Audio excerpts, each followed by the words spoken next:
51 System Link. Ed assimilated a rock on the way back home and immediately got to practicing. He summoned flames and created spirals. It was like a light show as he moved it all around the room. Or at least that was what he was hoping to do. Unfortunately, his control over it was far too limited. The moment he tried to do anything too complex, he would lose control over the flames. He decided to try another element as he was afraid to burn down the house. I should practice something else. He avoided practicing the flame elements and moved on to the harmless ground. By the time night came, Ed was able to see some improvements in the way he handled the elements. Mana manipulation has leveled up, and the system seemed to believe so as well, given that his mana manipulation skill had leveled up. Ed spent the rest of the night doing the monotonous task of summoning different elements and controlling them to the best of his abilities. His mana reserves were emptied multiple times, leading him to meditate and recover his strength. By the time the next day rolled over, Ed was at least twice as adept at spellcasting and manipulation. Just as usual, a knock was heard on the cottage door. Ed wasted no time going over to open it and prepared to say his greetings to Shul. To his surprise, however, the visitor this time was actually none other than Vorgarag. He seemed a bit hurried and apologetic, oddly enough. "Ed, I am sorry. I have been too careless. I can't believe I had the gall to call you a disciple, yet I have been so indifferent towards you. I hope you can accept this short apology as we don't have much time." Vorgarag spoke quickly yet sincerely. He must have truly reflected on the many things he had done in the past few days. Not that Ed ever saw him as in the wrong. "Don't worry about that." Ed simply dismissed Vorgarag's worries with a wave of his hand. Vorgarag's face formed a bitter smile after seeing that. "That aside, I will quickly teach you a spell before proceeding to do my duties, so I hope you can pay attention." Ed nodded in response. It looked like Vorgarag had sacrificed some of his sleep to wake up early and teach him a spell today. He couldn't afford to waste either of their time, so he simply acquiesced. "All right then, just come out of the house and pay attention." Vorgarag pointed at some bits of grass and then pulled out a wand from his clothes to cast a spell. The incantation was not much larger than the fireball one, but it certainly seemed to have a higher level of complexity to it. The grass at which he had pointed towards hardened and grew in length. It flailed everywhere shortly before dying out. That was the entangle spell. It uses both earth and water elements to control weak plant life. The targeted plants will grow in toughness and size and can be used to wrap around enemies, holding them in place. The reason why the grass dies afterward is that it can't sustain its longer and tougher form by itself. These sorts of spells are usually called pseudo-element spells. They combine two separate elements to form new possibilities. Vorgarag explained his understanding of the spell in a clear and concise manner while still covering all the bases. Ed was about to ask for more information but was cut off by Vorgarag. "I will now repeat the earlier chant. Please pay attention." It seemed he truly had no time as he purposely cut off Ed and proceeded with the chant. Ed decided to leave the questions for the future if he ever had a chance and simply paid attention to the chant. As Ed had learned other spells and was already coming to understand how these chants work, he had a much easier time learning the entangle chant, even though it was slightly more complex. The way chants work is comparable to how programs worked, which, if he remembered correctly, was actually the career he had chosen in his previous life. Vorgarag left after Ed had learned the spell chant and went about his business. Ed practiced the spell for a little while longer until Shul came over and interrupted him. Ed told her his plans to practice magic a bit more and simply asked her to tell him which techniques to exercise. Shul herself seemed to be busy as she easily complied and went on her way. For the rest of the day, Ed trained. In the morning he first completed his basic mastery over the entangle spell and later practiced his mana manipulation. He found some time in between to eat and assimilate some other things before training his axemanship skill. All Ed did that day was train his various skills. It was now nighttime and Ed was waiting for his assimilation to once more exit cool down while sitting on his bed. It was time for him to check his status and hopefully finally enter the system space. Name: Edward #0026. Type: Orc. Health: 800,800. Vitality: 4. Strength: 3. Agility: 2. Constitution: 3. Dexterity, 1. Mana, 203. Skills, Transmission LVL. 2. 1. Show info, Mental Fortitude LVL. 3. Show info, Deduction LVL. 8. Show info, Assimilation LVL. 2. Show info, Thought Manifestation LVL. 0. Show info, Language LVL. 1. Show info, System Link LVL. 0. Show info, Instinct LVL. 2. Show info, Adept Throwing LVL. 0. Show info, Mana Manipulation LVL. 4. Show info, Axemanship LVL. 2. Show info, Yes. His attributes and skills had gone up, but what he was really celebrating was that his System Link skill was finally revealed. He could now go retrieve his items and even find out what the thing he picked up in the crypts was. Although he had formed his own theories last time, he still needed to confirm them. Let's not waste any more time, he thought as he laid on his bed and activated the skill. His consciousness drifted to what seemed like sleep and he found himself inside of the boundless white space. I am back, he floated around happily, feeling completely free and in control. This space was the only place that made him feel this way, as the dungeon's space always seemed to emit some sort of suppressive force. The ground then began to rise and the temple-like figure rose out of the white ground once again. The white building was just as blinding as he remembered it to be. I should get inside. He was really tempted to switch back into a human form, but he learned his lesson last time about climbing steps in the form of a small child. Once he was in front of the entrance, he shifted into human form and ran inside. He hurriedly looked around while making his way into the storage room. He noticed that nothing had changed from the last time he entered. However, I guess I do need to improve the skills level. But how do I do that exactly? Was entering and exiting the space enough? Or maybe he needed to level up his consciousness? That doesn't matter right now. Ed slowed down as he looked at the door to the storage room. If he had any facial expressions, he would definitely be forming a smile at this moment. He was always a curious person. Wait. Was I? He then shook his head and focused. He opened the door to the storage room and then he saw that the largely empty room now had a small pile of books and a bag thrown near it. Where are the skeletons?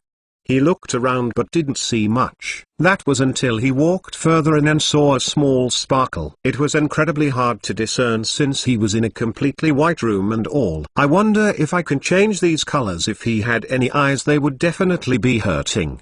He walked closer to the tiny sparkle and could barely make out its shape. It was an extremely small spherical light. It actually reminded him of himself. Maybe wisp of consciousness, the remnants of a being's thoughts. Indeed, what he had acquired last time was the skeleton's consciousness.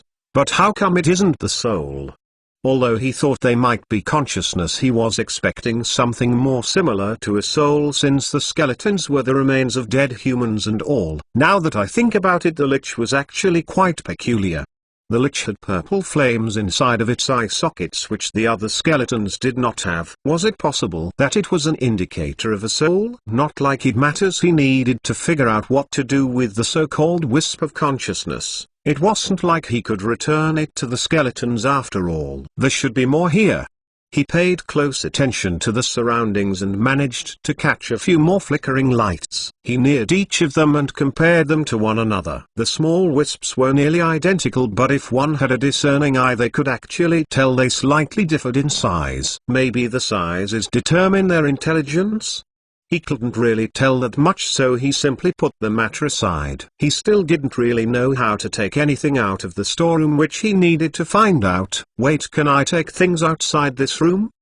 The only area that was called a storeroom was the room he was currently in, but shouldn't he still be able to take things out and walk around the temple with them? Following that thought, Ed did his best, grabbed the small wisps without letting them slip past his palms, and also placed one of the books under his arm. He then ran towards the exit, hoping to find out the answer. He felt a bit of resistance under his arm and the book slipped out and fell back into the room. Only Ed's body and the wisps made it out. Detected 7 new consciousness. Do you want to offer them? Offer them? Ed was a bit surprised by the message as he didn't expect the system to be able to make use of the small wisps. Did those things help it level up or something? 52 Mindforge. Ed didn't have to think very long and hard to come to a decision. Yes, he unhesitantly replied. It wasn't like he could do anything else with the small wisps, so why not offer them to the system? As far as he could tell, it could only bring him benefits. Soon after, all of the small wisps of light disappeared from Ed's hands. The system then proceeded to process the offerings and compiled a string of messages. Taking offerings, offering amount insufficient, readjusting, forge unlocked, reimbursing. Ed quickly analyzed the string of messages. Indeed, consciousness is used to upgrade the system space's capabilities. The messages were in line with Ed's expectations. Still, he couldn't quite figure out what the point of having a forge inside of his mind was. Was he supposed to refine himself in it or something? That sounds excruciatingly painful. He shuddered at the thought of having his mind burned. The pain would probably not be any smaller than when he was attacked in the dungeon's space after all. That aside, what did it mean by reimbursing? The 7 wisps of consciousness were apparently insufficient, resulting in them being rearranged. Maybe the system didn't take all of them. Ed proceeded to quickly look around the vicinity. His eyes shone with expectation once he caught sight of 2 distant glimmers. He hurried over to the wisps and grabbed them. Maybe I can do something with these things now. Ed highly doubted that the forge would be used to smelt regular ores. He felt that it would be a pointless investment, as he clearly had no way to make use of such a function. He also believed that the system was much smarter than that. I mean, why wouldn't he? It already seemed to hold a reasonable amount of sentience. It wasn't a stretch to say its moves were premeditated. Ed swept his gaze past the closed doors nearby. It took him no time to spot a newly opened door on the other side of the pristine white corridor. He immediately knew it was most likely the door to the forge and wasted no time in going over with the 2 consciousnesses in hand. Ed's first impression as he peered into the room was, wow! The room seemed to be nice and tidy. Unlike the boring storeroom, the forge room had many more things to see. Although everything was still white, it at least came in different shades. The forge, although in the middle of the room, was also not the only thing found inside, as there were all sorts of other tools and appliances he failed to recognize inside. They likely had something to do with smithing or the like. Basic functionalities are available. Activate forge. After properly entering the room, Ed was met by a curious message. Based on the message, the system was likely capable of performing basic tasks without needing his assistance, as well as understanding his intentions. But just in case, what does the forge do? Ed felt the need to ask that question, since he was currently inside of the system space, which should mean it was more willing, or at least more capable of answering questions. Right? Forge can be used to upgrade ethereal substances. It was a simple reply, but Ed was more or less able to understand what it meant. The consciousnesses could be considered ethereal substances. In that case, that meant he could upgrade the wisps of light. Still, he couldn't help but ask himself how. As far as he could tell, there were no materials available for upgrading things in there. No matter how hard he looked around the workshop-like white room, he failed to find anything bearing even the semblance of a material. Ed then mentally chastised himself. I won't find out by wasting time thinking. Activate the forge. He would find out what the required materials were soon enough. The forge inside of the room then became lit. A mystic white flame could be seen burning brightly inside. The 2 wisps in his hand then magically floated over to the flames. Before the shimmers seemingly vanished, they were drowned out by the bright flame. Ed had to get closer and squint his eyes to understand what was truly happening. The 2 small balls of light began to melt once touched by the supernatural white flame. It was a very weird sight, as he couldn't understand how light could possibly melt. Regardless, the ball of lights then lost their brightness and became liquid white balls before flying over to one another and becoming conjoined. The process was surprisingly quick, and then a larger white ball of liquid flew out of the forge and regained its bright luster. It no longer seemed to be a tangible substance as it regained its wisp-like appearance. Ed wasted no time in getting a hold of the small wisp. "What can I do with this?" he thought as he looked at the ball of light. He couldn't figure out any use for a larger and stronger consciousness. He observed the ball of light as it flew about atop his palm. At the very least it seemed to have become more lively. He looked at it for a couple more seconds before putting the matter aside and returning to the storeroom. He picked up the book lying by the entrance and then proceeded to also pick up the rest. He let go of the small wisp and then thought about leaving the space. Waking the user. Following the message, Ed's mind grew hazy and the white temple's interior faded away. He woke up and was still laying on his bed just as before. The only difference was that he felt some items weighing down on him. He stood up and the books scattered to the floor. "Ah!" he couldn't help but exclaim, seeing the books on the floor for the umpteenth time. He should probably be more careful with them in the future. Assimilation is off cooldown. His focus was brought away from the books and instead shifted towards the new message. His face naturally grew a smile after seeing the notice. He excitedly reached out for the book with the black cover and eagerly yelled inside his mind, "Assimilation." The black book once more rumbled fiercely before its way lessened and a third of its pages disappeared. The knowledge held inside it then entered Ed's mind and unexpectedly his smile grew somber. Assimilation has leveled up. I still can't use the spell as it stood. He was still incapable of completely integrating the knowledge inside his head into a spell. But there is one thing I find odd. Based on his new findings, it would seem that the space element could be called a pseudo-element or at the very least a very unique one. Spatial fluctuations are created by a great abundance of mana in a single location. That mana can be a combination of the four primary elements or elementless mana. The former results in the creation of a space while the latter can be used for small distortions. The small distortions are usually in the form of portals or spatial fractures. Those types of distortions can be integrated into spells, giving rise to space magicians. What the space magicians controlled could be considered a higher state of mana. Doesn't that mean that space magicians simply have a nearly inexhaustible supply of mana? How else would they be able to make use of such an expensive element? Their control must also be incredibly large to cut down those costs. It is no surprise that space magicians are regarded as very powerful. I can only use this thing once even if I could learn it. The worst part is that the range on the spell was already limited to begin with. Wasting all of your mana to cross a couple of meters was obviously not worth it, especially if you wouldn't be able to cast even a single spell afterward. Ed couldn't help but let out a sigh of disappointment. To think he went through so much trouble for a spell he couldn't comfortably use. He opened the book and looked at how many chapters were missing and found out that he had absorbed 2 more chapters of the book. There were now only 4 chapters left for him to absorb. Given the assimilation skills level up, he should be able to acquire the spell the next day. Since I can't use it alongside other spells yet, I should increase my mana capacity. Ed nodded to himself and tidied up a bit.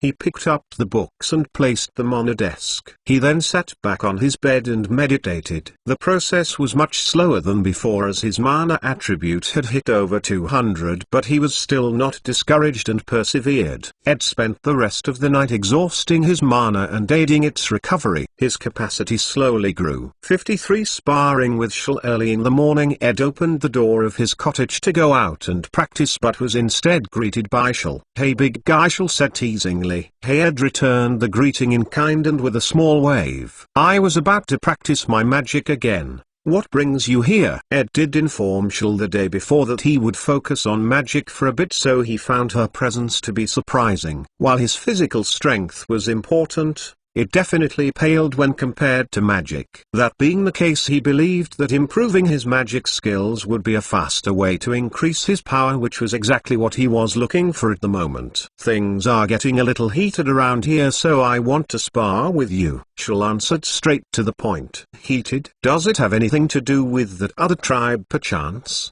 Ed asked himself curiously. Noting Ed's ignorance, Shul decided to enlighten him a bit. "The Skull Tribe, Bloodthorn Tribe, and some others have joined together for a grand battle. Unfortunately, They still insist on getting others involved. Ed didn't need to think for too long to understand their purpose. They probably wanted to appeal to their god, hoping to alleviate the food shortage. Whether the dungeon will actually provide them with food after doing that is unknown, but it would definitely solve their problem.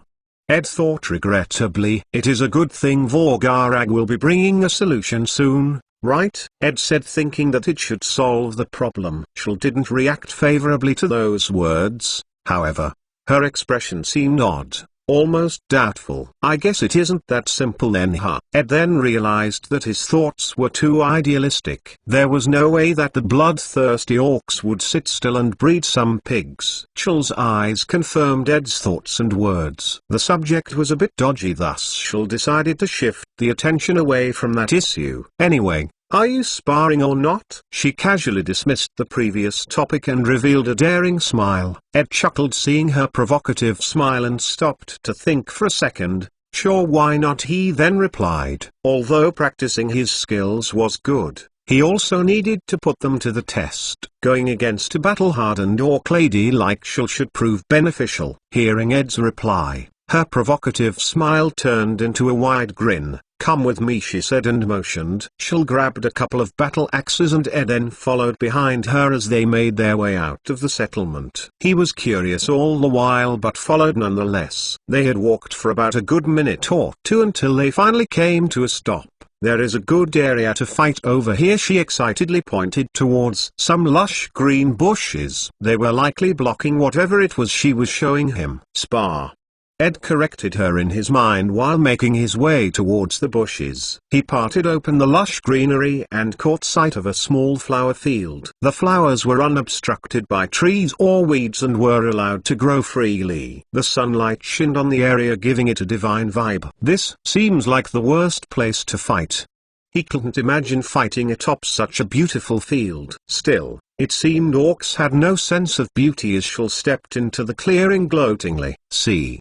There is nobody here but us, and there are no trees that can get in the way either. It's perfect. She had her arms stretched out while saying so with a smile.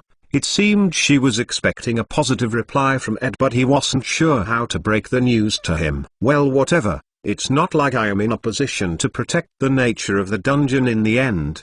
He casually nodded in agreement towards Shell's words and also entered the flower field. Shell tossed Ed one of the axes and they both then walked to opposite ends of the circular field. Before we start, I need to make it clear that we are fighting with strength alone. Shell raised her voice ever so slightly to allow Ed to easily hear her words. I was going to do that anyway, Ed said in his head. He was sure it would be an easy victory otherwise. He wasn't belittling Shell's skills, but it was quite difficult to near your opponent in a one-on-one if you are being bombarded with spells. Orcs are also not known for having nimble bodies, so Shell would be no different from a target board if Ed did decide to use mid to long range spells like Fireball and Water Spout.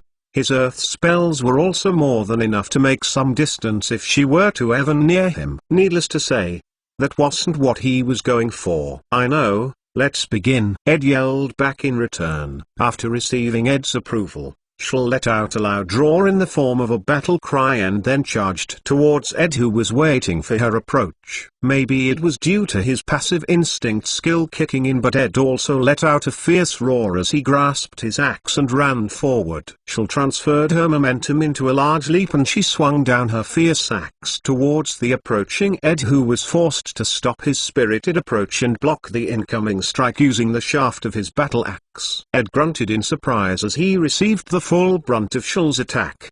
His feet sunk into the flowery field. He regained his bearing and quickly mustered his strength to push Shell back. She was ready for such an approach, however, and thus easily maintained her balance. Shell didn't wait for a second as she immediately ran forward for another attack. Ed didn't simply take it this time, as he made use of his innate physical advantage over Shell and nimbly dodged the downward strike, as a regular axe swing would be too awkward to perform in his current position. Ed deftly flipped his hold on the axe and sharply thrust the bottom of the shaft at Shell's abdomen. Shell, who wasn't ready for the attack, showed a pained expression as she dug her feet into the soil to avoid being pushed back. She managed to hold her ground and then release a keen horizontal slash.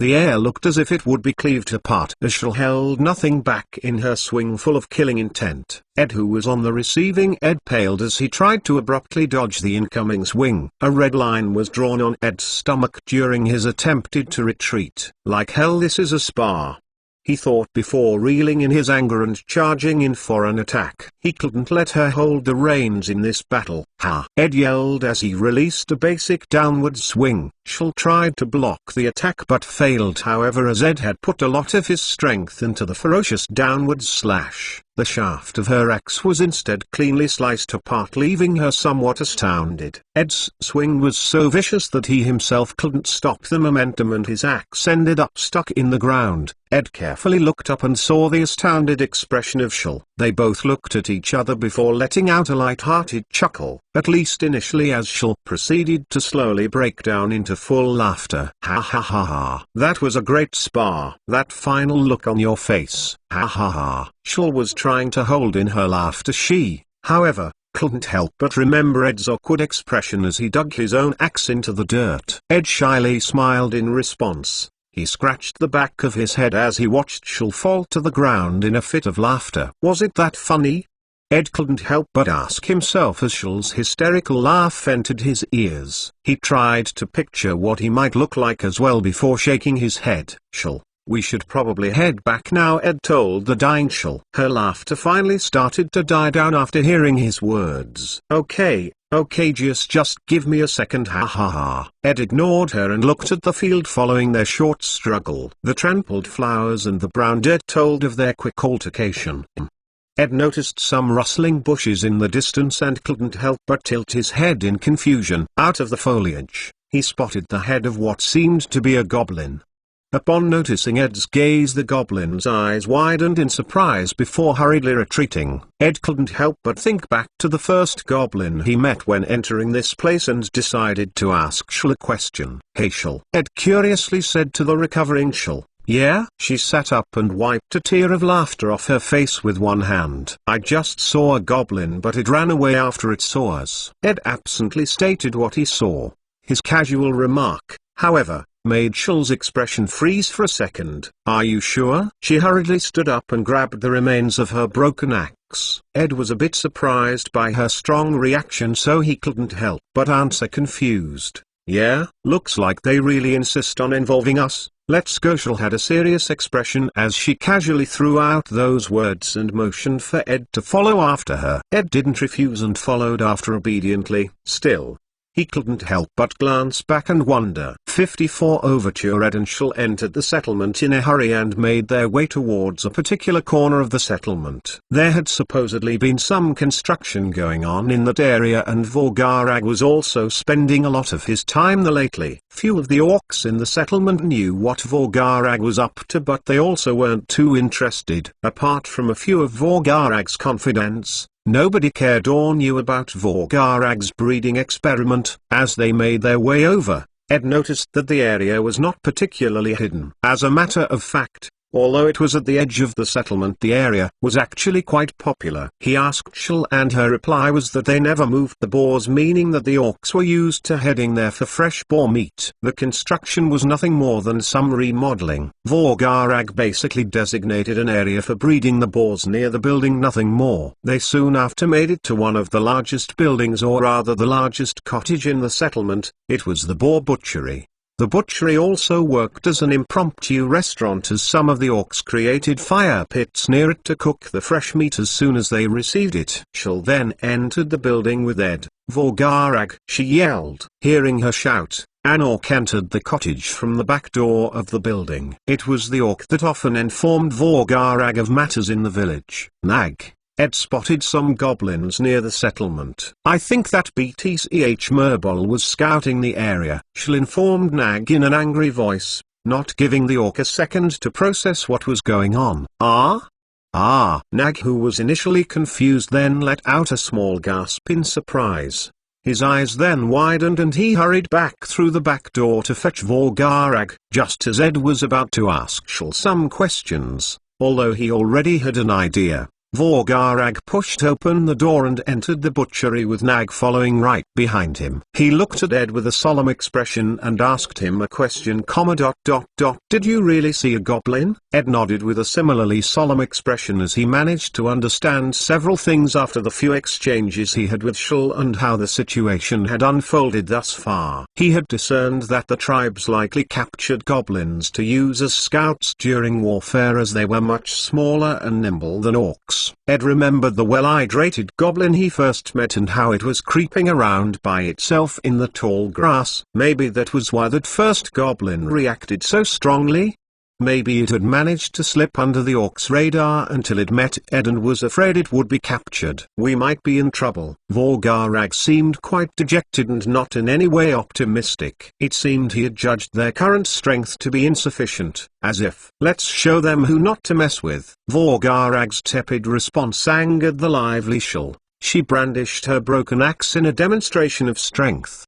She was an orc woman to the bone and was therefore quick to anger. But her words fell on deaf ears as Vorgarag had already entered his own world. He was used to solving problems by himself, so he never even considered listening to Shul first. Maybe if I adjust my array, Vorgarag muttered, his words trailing off. Hey! Shul tried to approach Vorgarag but was stopped midway by the burly Nag, who could be said to be Vorgarag's most trusted aide and was also quite used to dealing with him. Give him some time, Nag said simply. Although he was a very slow-witted orc, if there was one good, or bad, quality about him was that he always put his trust in Vorgarag and his plans no matter the circumstance. He therefore knew better than to interrupt his brainstorming. Shul was incensed by Vorgarag's disregard, but she also calmed down after realizing she had been too fiery. It was a tradition in their village to follow the orders of the shaman in charge. It was also a common belief that warrior orcs were not too bright and prone to act impulsively. Shul herself knew this. Her earlier fury was perfect proof. Ed, what do you think we should do? Vorgarag stopped his brainstorming and asked Ed for a change. Assimilation is off cooldown. Me? Ed ignored the alert and instead sent Vorgarag a questioning gaze. Yeah. What do you think? Vorgarag asked confidently. He had acknowledged that he could sometimes overlook things and that Ed, although a bit reserved, was capable of seeing things from a different perspective. Ed, who was just put on the spot, didn't know how to answer back. Maybe if I can hear out your ideas first I might be able to pitch in, Ed asked hunchily. That'll work. But we need to hurry. If they are scouting then they can't be too far behind. Vorgarag said pensively. He was a bit reluctant to reveal the use of his array to others as his plans could be considered blasphemous in their eyes. Ed, follow me back to my teacher's cottage. Vorgarag decided that it was best for him to only share the matter with Ed back at the cottage. Let me get something from the house first. Ed was a bit hesitant but he agreed in the end. He didn't think he was fit to lead like Vorgarag, but all he needed to do in this case was probably make a couple of suggestions here and there. He also couldn't deny that having a say in certain matters, especially when pertaining to oneself, was definitely a good thing. All right. But make sure to hurry. I will be waiting for you there. Vorgarag didn't disagree, although he did find it a bit curious as to why Ed needed to grab something right at this moment. What Vorgarag didn't know was that after hearing his faint mutter about the array, Ed deduced that his plan might involve magic, and after receiving the alert from the system he found that his books might prove useful. They each went their own separate ways with the exception of the dejected Shul, who sought fresh boar meat to comfort herself. She would put it under Vorgarag's food share. It was a cold night. Samuel was reading a book in his living room with an angry expression. Why? He was quite simply frustrated and thought that reading could calm him down. He just couldn't seem to surpass his current limits no matter how hard he trained. It was really starting to irk him. What are you doing? His wife Maya asked reproachfully. What? Replied Samuel as he put down his book and angrily rubbed his eyes. He then looked at his wife annoyingly. You think you can just sit there right after training and stink up the place? And what's with your expression? Who reads like that? She critiqued, holding nothing back. Well, who actually does read like that? He stuttered and found himself unable to refute her. He then heard his wife giggle childishly. Get up and take a calming bath. Reading that is doing you no good. Samuel looked at her apologetically. He got up and left to clean himself, but just as he passed by the front door of his house he heard a knock. Oh, he stopped walking and curiously glanced back at the door. He normally then opened the door and was greeted by none other than Miller. "Hello," Samuel casually waved. He bore no grudge against Miller uncle. He was almost quite thankful actually, as he got to train to his heart's content. Still, it wasn't going well, so maybe it didn't make a real difference. "Sorry to interrupt you, Mr. Samuel. I came to inform you about the next expedition to the dungeon." Miller forwent most formalities and went straight to the point. "Oh, you guys sure act quickly." He would be lying if he said that he wasn't angry at being demoted, but maybe it was the right choice after all. "We will be departing in 2 days and we want you, as an A-class adventurer and one of the few people to exit the dungeon alive, to lead it." "If you want to deck," Miller was cut off by Samuel. "That won't be necessary," he said matter-of-factly. He couldn't let the dungeon off after all he went through. Plus, who knows, maybe the breakthrough he was hoping for could be found in the dungeon. He was sure that he had heard somewhere about getting rid of the demons in your heart first or something like that to advance. "Your attitude is good, but I must ask you to reel it in a bit." He sent Samuel a sharp glance as he spoke. "Our main priority will be to monitor the progress of the dungeon. The fact that it can summon such a high-level being is quite worrying. If it were to break out, things would be dire. As the leader, I expect you to prioritize your goal." Samuel wanted to scoff at Miller's words solely for the fact that he knew what Miller was implying, but he had no such intentions. Still, he simply replied with, "Of course." He wore a smile that suggested it went without saying. "Since we aren't going to rush towards the last floor, the expedition might take a while. Please take care of any personal matters during that time. Stay safe, and good night. Send my regards to the rest of your family." Miller performed a soft bow and promptly left. Samuel stood by the open door taking in the cold autumn breeze. He looked up at the glittering night sky for no reason whatsoever before letting out a sigh and closing the door. "Take a bath already?" yelled his son Sam from the top of the stairs. "Hey, who taught you to scold your father?" Samuel said in an angry yet playful manner. Sam blew a raspberry in response and ran. "All right, then, you spoiled brat." Samuel ran up the stairs and chased after the fleeing Sam. 55 Spacer Ed followed Vorgarag's suggestion and hurried home. The other orcs were giving him a weird look when he ran, so he had to reel it back and speedwalk his way over. However, the other orcs eventually couldn't afford to pay attention to the hurried Ed, as they were called to sortie. Nag was the one responsible. He wasn't wasting time either, as he was in charge of gathering all the orcs in the settlement. Once home, Ed went over to the desk and stuffed all of his books in his bag. The sole exception being the Space Hop spell book, as he instead proceeded to assimilate it. The book shook and it started to look like an empty binder as 2.5 more chapters worth of pages disappeared. The knowledge entered Ed's mind and was finally starting to add up. He felt that he could even, in theory, finish learning the rest of the spell without the help of the skill. He had no such intentions, however, as the space element is a very tricky thing to deal with, and the last thing he wanted to do was slice himself in half while trying to run away or the like. "I should quickly head back to Vorgarag then." Ed looked around the room a couple of times and confirmed that he had indeed grabbed everything he needed before hurrying out. It didn't take him very long to reach the secluded cottage. It was especially so since everybody else had left to assemble in the plaza-like empty space in front of the main gate, leaving the streets empty. Ed knocked on the door just in case and waited a few short seconds but met no response. He concluded that since Vorgarag didn't answer, he was likely inside of the hidden passage fiddling with the array or something. Thus he decided to intrude himself upon Vorgarag, given that the matter was of high priority. He entered the room and took a quick glance around. He caught sight of the open hatch, and proving his conjecture was correct, he jumped down the hatch and was immediately greeted by blinding light. It seemed that Vorgarag had left more than just the hatch open. Ed thought. It took him a second for his eyes to recover and adjust to the crystal's light before he quickly made his way into the room. he saw Vorgarag hunched down and inspecting many parts of the array. His forehead was filled with beads of sweat as he carefully analyzed the runes. "Vorgarag, I came," said Ed awkwardly, not sure if he should interrupt.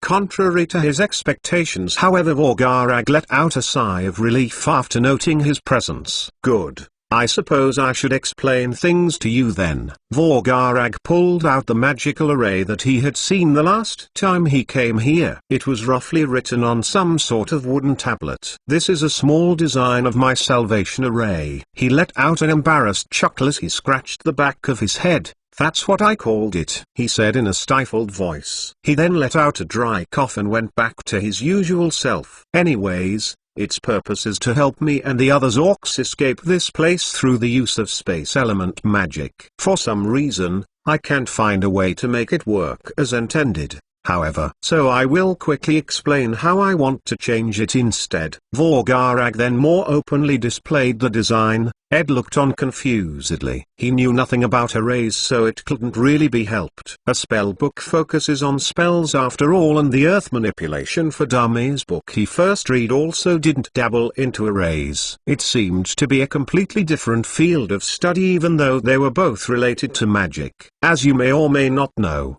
space magic can be used to form especially strong barriers. While I may not have been able to escape using it, I am confident in the possibility of doing at least this much. But, Vorgarag scratched his cheek before continuing. That doesn't sound very confident, Ed thought. Luckily, the way things were going, he might indeed be able to help. His knowledge over the space element was not lacking. As a matter of fact, it was probably greater than his knowledge over the fire, wind, and water elements, as he only learned how to cast them through Vorgarag and didn't understand any of the formulas and calculations behind them. Over the generations, we have lost a lot of information pertaining to space magic and wind magic. You can probably already tell how this is a problem, Vorgarag said with a wry smile. He then continued to talk, but what was ultimately ignored by Ed for one reason. Why does he need the wind element?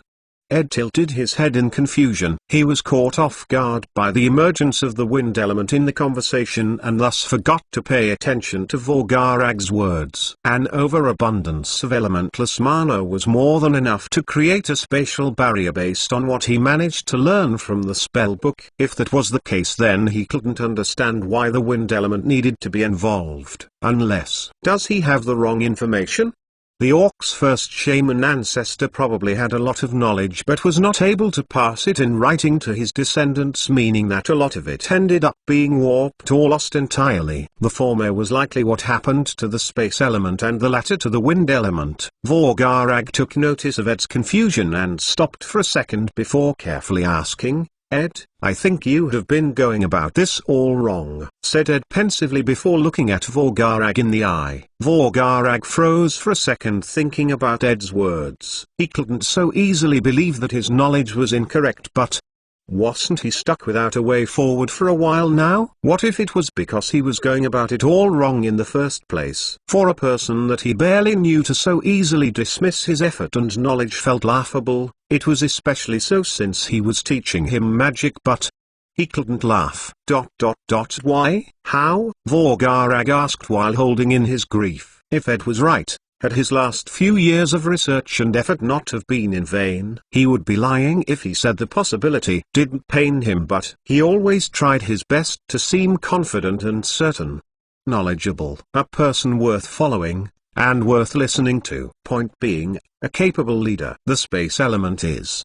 Ed was trying to provide Vorgarag with a brief explanation but found himself unable to find the right words. The twisting of space by overwhelming natural powers. That makes it sound kind of simple, Ed muttered contemplatively for a second before getting back on track. The point being that any of the elements can cause this phenomenon to happen, just with different effects and to a different degree of severity. I think that is a pretty good explanation, right? He stopped to wonder if there was anything else he could add and also to wait for Vorgarag's response. That what? It wasn't that the explanation was bad. It was a fairly accurate summary, but maybe he did make it sound too simple. Maybe we should just work on the array. If possible, give me an explanation as you do, that would be helpful. They were running out of time. There was no time to be confused. It would be best for them to immediately get to work. That works. Vorgarag didn't have an issue with that arrangement. They never got to discuss any alternative plans, but in the end, he didn't think there was a better option. Creating a barrier to protect the ones incapable of fighting, as well as creating an impromptu fortress out of their settlement, seemed like the best option to him. Thus they moved forward with the array plan, and in order to do so, there were a couple more issues to address. The first issue, Vorgarag said in a clear and powerful voice. First issue, there is more. Ed couldn't help but think that maybe these orcs were doomed after all. The power source. I don't think we have any. These crystals all have elements as well, so the only other option is to use a person. That wouldn't provide us with much time and would also cut significantly into our strength. Vorgarag's words made sense even to Ed, who knew nothing about arrays. Vorgarag and I are both pretty important to ensure victory in battle. The last battle for the Boars was more than enough to prove it. Without Ed's help, they would have suffered more losses, and Vorgarag might have also been injured by Torgon in a confrontation. Torgon would probably also suffer injuries but might still be living. The next issue, how to construct it. The field of magic formations is unique, and although directly connected to the magician profession, it is a one-way relationship. Although formation experts may be knowledgeable magicians, it doesn't work the other way around. Basically we would be reinventing, or I suppose in this case filling in the blanks of my faulty knowledge on how to build a space element array. Vorgarag's evaluation was pretty spot on. Although Ed had studied spells, he knew nothing about arrays. And third, well, winning the actual battle. Their numbers are still uncertain, but they shouldn't be smaller than us. I estimate at least double, since 2 tribes are definitely involved. Vorgarag's estimates were extremely conservative and arguably optimistic. The next battle would definitely be an uphill battle, and Vorgarag was definitely aware. Therefore Ed couldn't help but smile wryly.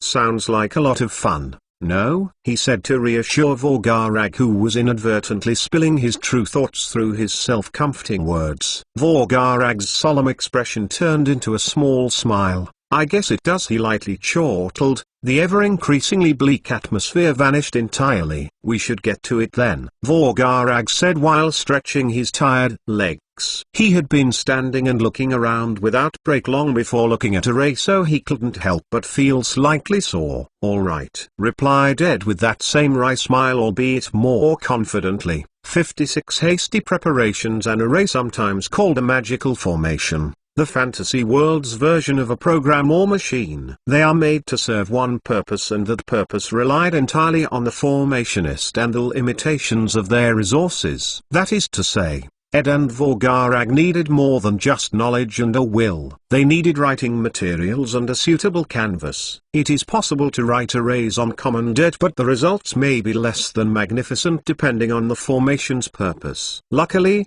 Vorgarag already had some homemade mana-conductive ink. It was made using boar blood. Unfortunately, his preservation method wasn't on par with modern Earth. The blood had many impurities at this point which could negatively affect both its power and speed. Arrays are different from the body, but the way they work is still greatly similar to the way a regular person would cast magic. As a matter of fact, the first ever person to create the concept of arrays was probably inspired by the body and its ability to cast magic, likely after they noticed the limitations of a flesh body. And for the canvas, well, they would indeed have to regrettably settle for common dirt. Given that their goal is space magic, the results won't be so bad, considering space and earth elements don't counteract each other. It might still be slower than other materials, but it wasn't something they could afford to worry about. They hadn't even started working on the array after all. Ed and Vorgarag decided to skip the drafting process and instead went to the plaza to start writing the magic array. However,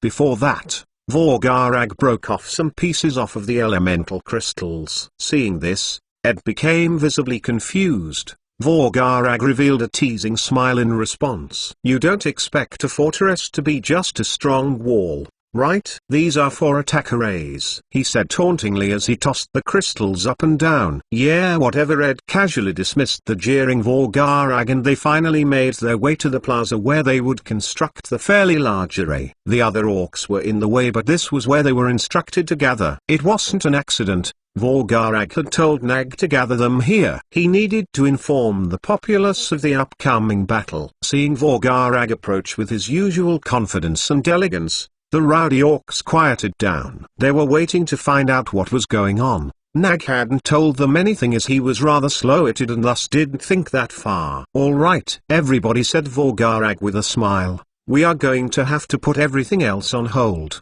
We are going to have some disorderly visitors. Ha ha ha. We need to show them something good, right? We can't let them outdo us, right?" Vorgarag yelled with a vicious smile. "Yeah?" A resounding roar of agreement. The crowd, who only now heard of potential invaders, didn't show an ounce of fear. Rather, the crowd went wild with cheers as their bloodlust was aroused. It was to the point that some started to casually throw punches, causing some infighting. Still, that was part of their orcish nature. There was no need to stop them. The orcs' morale is naturally easy to incite, but that is assuming you know them well. Vorgarag was still praiseworthy for knowing his people to such an extent. Ha ha ha. "Alright, calm down guys. I am going to need all capable warriors outside the settlement and ready for battle. Let's teach them how our Angakok tribe does things."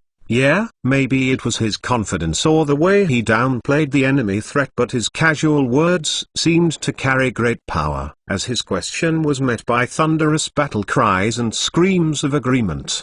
"Yeah?" A tall orc brandished his strong axe and yelled, "Ha ha ha." The laughter of a burly woman could barely be heard, drowned out inside the rambunctious crowd. It was to the point where even some of the younger orcs that were barely able to wield their weapons were ready for battle. Their mothers had to, however, hold them back. That didn't mean that they themselves wouldn't join in though. The mob of battle-weary orcs slowly started to disperse and headed out through the large opening gate. Vorgarag still had a smile when Ed asked him a question. Is that okay? As a modern man, he knew that civil and organized armies were far better than a rowdy mob when it came to war. What's wrong? They all have their spirits lifted and are even having fun. He overlooked the rowdy crowd. They were ready to face their death head-on with happy expressions. I don't see anything wrong with that. His smile turned to somber and his words trailed off. Ed couldn't help but silently analyze Vorgarag's words. Then Ed heard a clap which snapped him out of his thoughts. Anyway,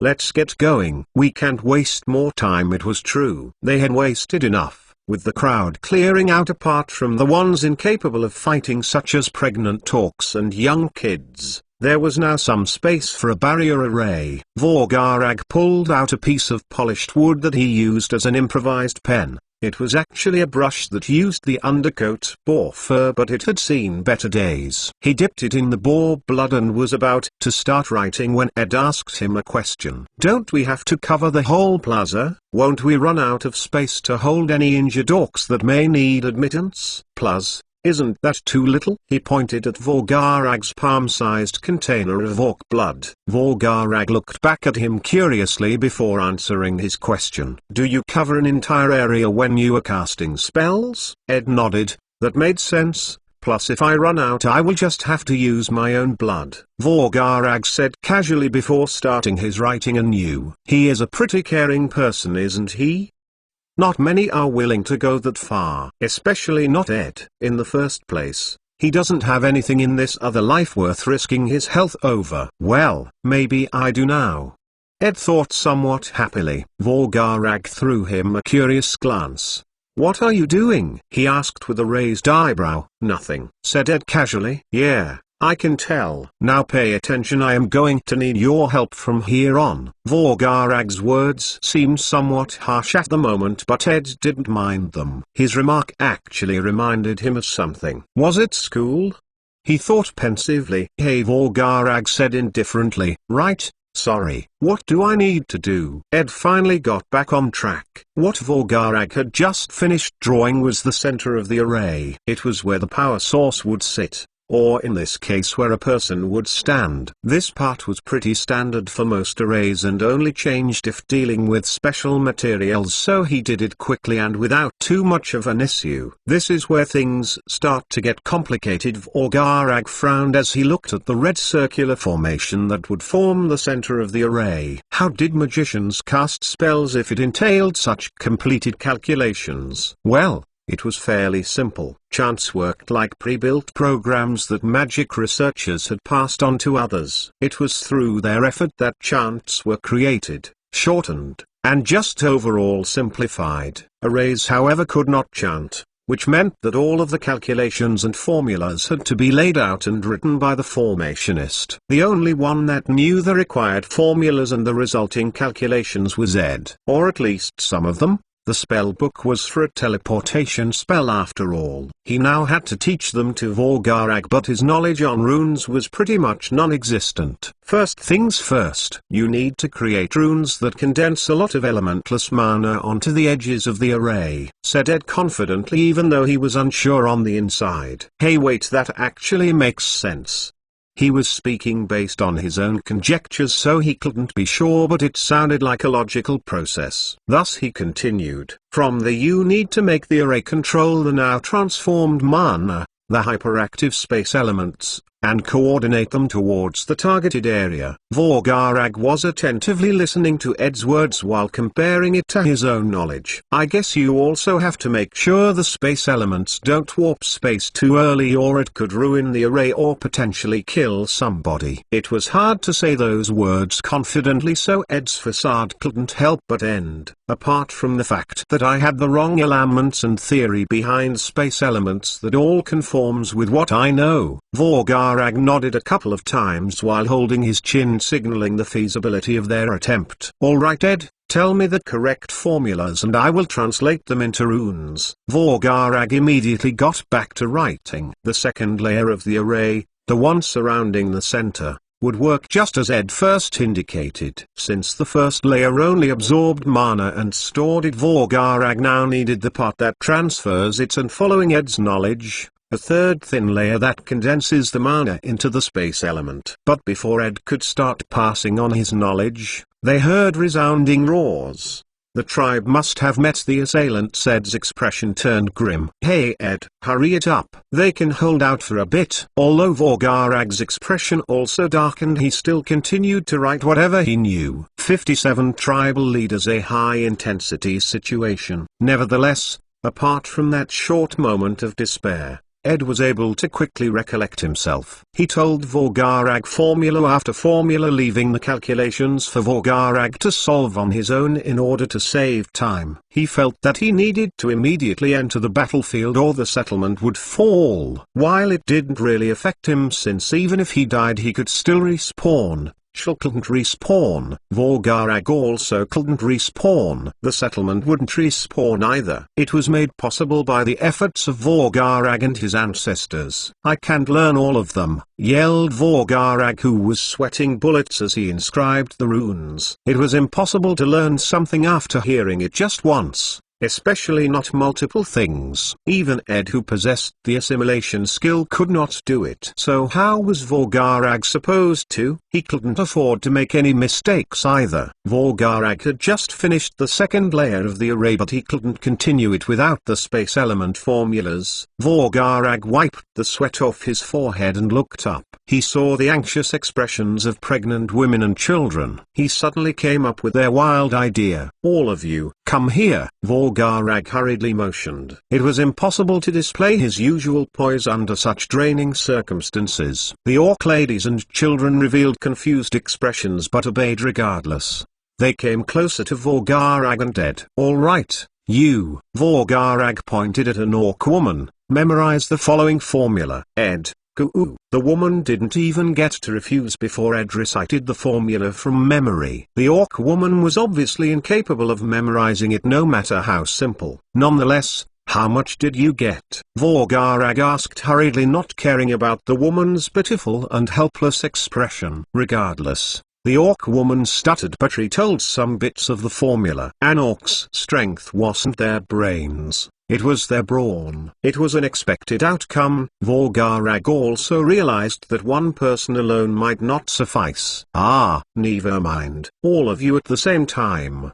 Pay attention. Ed, again. He racked his brain as well and scribed down some of the bits he managed to remember from the first run. Ed retold the formulas and the orcs all pitched in with whatever they could remember and Vorgarag wrote it down. Good, just like that. Ed, tell them the rest and head into battle. I will finish up here and catch up, Vorgarag said as he continued to write down magic runes from the previous formula. He also had to input the correct variables and calculate the outcomes, meaning that the process wasn't instant. Whether the orcs would still remember the formulas by the time he neared the end was unknown, but they didn't have much of a choice. The sound of fierce battle cries could be heard outside, but they were those of the enemies. The tribe's people were getting slowly drowned out as more fell in battle. I am not sure how well this will work, but I will leave it to you then. With those words, Ed divided the available orcs into groups. Each group was responsible for one formula. There were at least 12 groups of 5 ready to listen. Ed recounted the formula 3 times per group before grabbing a weapon and hurrying off. He could only hope things worked out on that side as he ran towards the tall wooden gates. The sound of battle only grew louder as he neared. He mustered his strength and pushed open the gate, which was usually handled by at least a couple of orcs. Where is that coward Vorgarag? Ed heard the angry yell of an orc woman soon after the gate opened up.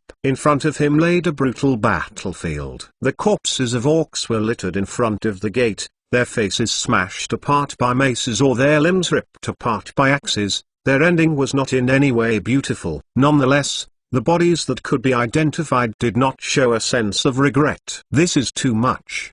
Neither side was gaining any benefits from this. It was also to please a false god. Did he really have to fight such a pointless battle? He tuned out. The barbaric battlefield became hazy in his mind. But, Ed. He heard the yell of Shul, who was facing off against multiple enemies. Her wounds egregious. But even under such pressing circumstances, she was still able to notice his appearance and even warn him about incoming danger. That's right, warn him. The crazy woman, Merbol, wanted to repay Vorgarag for his humiliating words and actions. How could she miss the opportunity when the gates opened up for her? She bulldozed through the resisting ally orcs, their axes cutting chunks of her flesh off. Still, her momentum seemed unstoppable as she was still able to get in front of the dazed Ed. I think too much.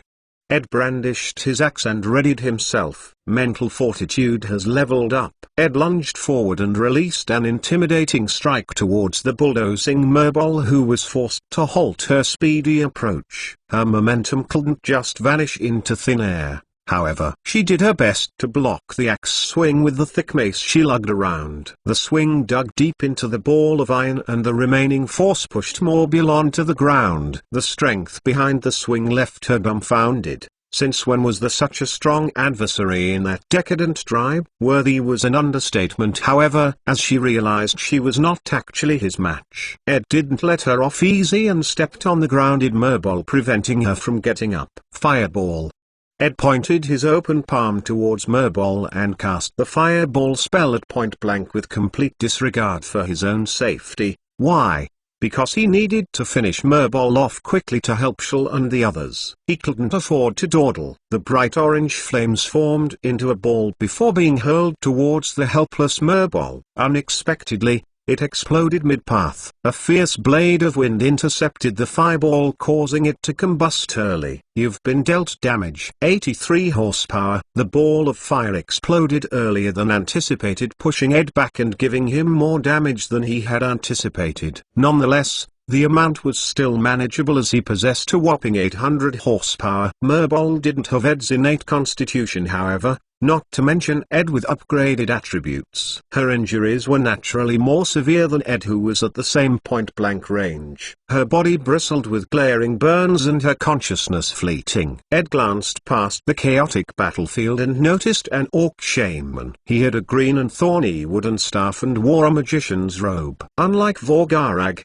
this opponent was most likely solely specialized in the field of magic. The charred Merbol struggled to get Ed off her even though her serious injuries prevented her from exhibiting much strength. Ed didn't even cast her a glance. His attention had shifted towards the distant mage who could be seen chanting another spell. Not only that, but the path that Merbol had opened up previously through the allied orcs was also newly opened as the dazed orcs were finished off. He had to close the gate or simply defend it, or Ed cast a wall of earth to close the open gate before raising his axe to finish off the injured Merbol. But what?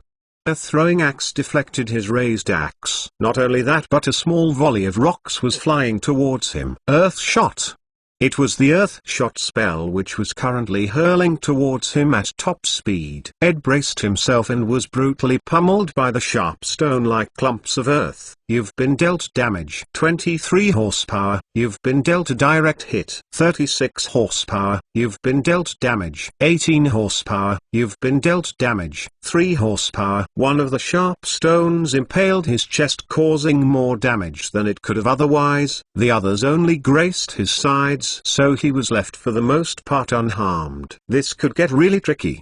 Ed had already lost nearly 20% of his health by a series of small attacks. Whether he could cross the distance before falling to the horde of enemy orcs was unknown. Had it not been for the timely level up of his mental fortitude skill, his emotion would be that of despair. I am not well acquainted with how to best use my spells in battle. That thought was brought about by his inability to come up with a potential counterattack. The others wouldn't let him think in the midst of battle, however, as another axe came flying by. This time Ed glared at a distant yet accurate orc. He was probably another tribe leader like the shaman, giving his skills. If I can't do it alone, we will do it together. Ed roused his mana and walls of earth separated the enemies and allies semi-accurately. For the most part, it was a great success as only some enemies were left on the inside. The orcs, including the allied ones, were confused by the appearance of the wall, but after overcoming that short bout of confusion they all cheered in excitement. Just one short breather. They needed just that under such an intense situation. Still, Ed wasn't entirely happy by his solution, as it gobbled up a quarter of his mana to cast a weak yet tall wall. It would crumble entirely in less than a minute. Regardless, his purpose was to change the tide of battle and help his allies open a path for him. I just need to cast more walls to limit the enemy's movement. Ed's eyes shone with determination. He then shifted his gaze towards the injured Shell. His earthen walls were cast at a very opportune time for her, as she nearly died. I just need to buy more time. If they were able to retreat inside, the enemies wouldn't be able to do much other than suffer casualties. But life was full of unexpected circumstances. A strong orc, similar to Organ, managed to somehow jump atop the earthen wall and let out a thunderous roar. Come small fries. The orc yelled. 58 gods chosen. Managing a tribe is a tough job. The leader must watch out for the health and safety of their entire community while still keeping up with any personal matters. It is often a thankless and tiring job. It becomes especially hard when plagued by famine. How do you feed the whole populace? Do you give special priorities to those that follow you or with special skills? Or do you split it equally amongst your tribesmen? Each person chose differently. There was no right answer. I think we should offer a war of tribute to our god, said the husky voice of a burly orc. His bulging muscles were akin to a work of art personally chiseled by God itself. Yeah, agreed, that's right, said some other less impressive orcs who sat near him. They were his lackeys. Whatever you say, Slug, said the strong woman in an enamored voice. It was Merbol, the newly appointed chiefess. Her followers didn't acknowledge her decision, nor did they refute it. They maintained their silence. I am not quite sure about this, said a scrawny orc who wore a dull robe with a concerned expression. It would result in a pointless sacrifice if God doesn't hear our plea. Are you saying that God would ignore us? Said someone in an angry voice. It was a tall and strong orc, also a chief of his own tribe. He always carried a rustic belt that held various throwing axes. They were all currently performing a secret meeting inside of a poorly crafted wooden building. The 4 tribe leaders and their lackeys were sitting together. While none of the tribes ever declared to be against each other, they weren't too keen on others allying either, thus the secrecy. Under the starving circumstances, they couldn't afford to not attack someone, especially not if that would prevent God's blessing. So how did this meeting come about? I am just saying it might not be the best way to fix our food problem, answered the scrawny robring orc. Enough. Pascal Slug shot down their disagreement before it had a chance to proliferate. But it actually didn't help. And who made you the leader? Huh? The strong orc brandished his throwing axes as he stood up from his seat. Slug only raised his eyebrow in response. The orc turned livid seeing Slug's questioning glance. He was clearly being provoked. How dare he look at him as if it was a bad idea to challenge him. Just as he was about to throw one of his axes towards Slug, he found his arm stuck in place. A thick vine was coiling around it firmly. You are such a simpleton, Duma, said Pascal disdainfully. Duma couldn't help but glare at him with bulging eyes before finally sitting. Only then did Pascal release his hold on his arm. It doesn't matter. The problem will resolve itself, said Slug, responding to Pascal's previous fear. Slug might seem like a muscle-bound idiot, but in reality, his thinking capacity was not in any way smaller than some orc shamans. He was only unable to pursue the path of magic due to his lack of magical affinity. Are we supposed to just fight amongst ourselves? Pascal found it weird to form a meeting just to annihilate each other. Then again, they did go to other tribes to form small skirmishes. We will invite others to form a formal skirmish, but if they are to refuse, it wouldn't be a real problem to get rid of a couple of mouths to feed. Slug's words were realistically strange, as none of the other tribes were under him and therefore not his responsibility. Perhaps his ambitions were greater than on the surface. Back in the present, Ed was temporarily amazed by the visage of the well-chiseled orc who stood atop his newly sprouted earthen wall. The main reason was that he felt a small hint of strength. Is it some sort of aura perhaps? It somehow reminded him of his own power to instill respect in others. Still, it was extremely subtle. Ed shook his head and snapped out of his thoughts. He was still in a precarious situation. He remembered the injured Shul and the injuries on the other orcs as well. He couldn't afford to waste another second. The moderately flimsy earthen wall was being shaken by enemy attacks, and the figure atop it was also ready to jump down and create slaughter. Given that he knew that to a certain degree of certainty, Ed stopped stalling and rushed forward, creating steps out of the dirt as he ran. Using the earthly steps, he managed to lunge towards the chiseled orc with the intention of cleaving him apart. His fierce swing missed the mark, however, as the seemingly heavy orc managed to nimbly move aside. Not only that, but Ed received a powerful counterattack in the form of a sharp fist. The straight jab looked like it would be able to injure his shoulder, but, as if Ed thought to himself as the earth beneath the powerful orc shifted. Instinctors leveled up. The loose footing made the orc fall off into his ally's side. Nonetheless, his expression didn't show a tinge of worry as he simply regained his balance and fell safely on the ground. Although his moves were simple and dexterous, his landing shook the earth beneath him and pushed back some of the injured orcs. You are much better than I expected, said the husky voice of the muscular orc. Slug initially had no plans to participate in battle, as he felt that 3 tribal leaders were already overkilling. Surprisingly enough though, not only did the small tribe hold on, but after the appearance of a tall and strong orc, the Skull Tribe's chiefess nearly died. Stop talking and just die. Ed jumped off the wall before any of the enemies of the other side had a chance to attack him with their ranged weapons, and conducted a downward axe swing toward the orc. Slug wanted to look at Ed with contempt, but the power backing his attack was indeed fearsome. He instead decided to take a prompt step back with leisure. But he didn't anticipate finding one of his legs being held back by grass. Ed had quickly chanted the entangle spell while falling on one of Slug's legs. Slug showed a grim expression as he was caught off guard. He then quickly regained his composure and swung his leg back with tremendous power. The grass was then cut apart, but it was too late. Ed had already reached him. The battle axe dug multiple centimeters into Slug's left shoulder. He grimaced for a short second before reaching forward and punching out with his other hand. The fierce right hook hit Ed, who had just landed, straight on the face. Ugh!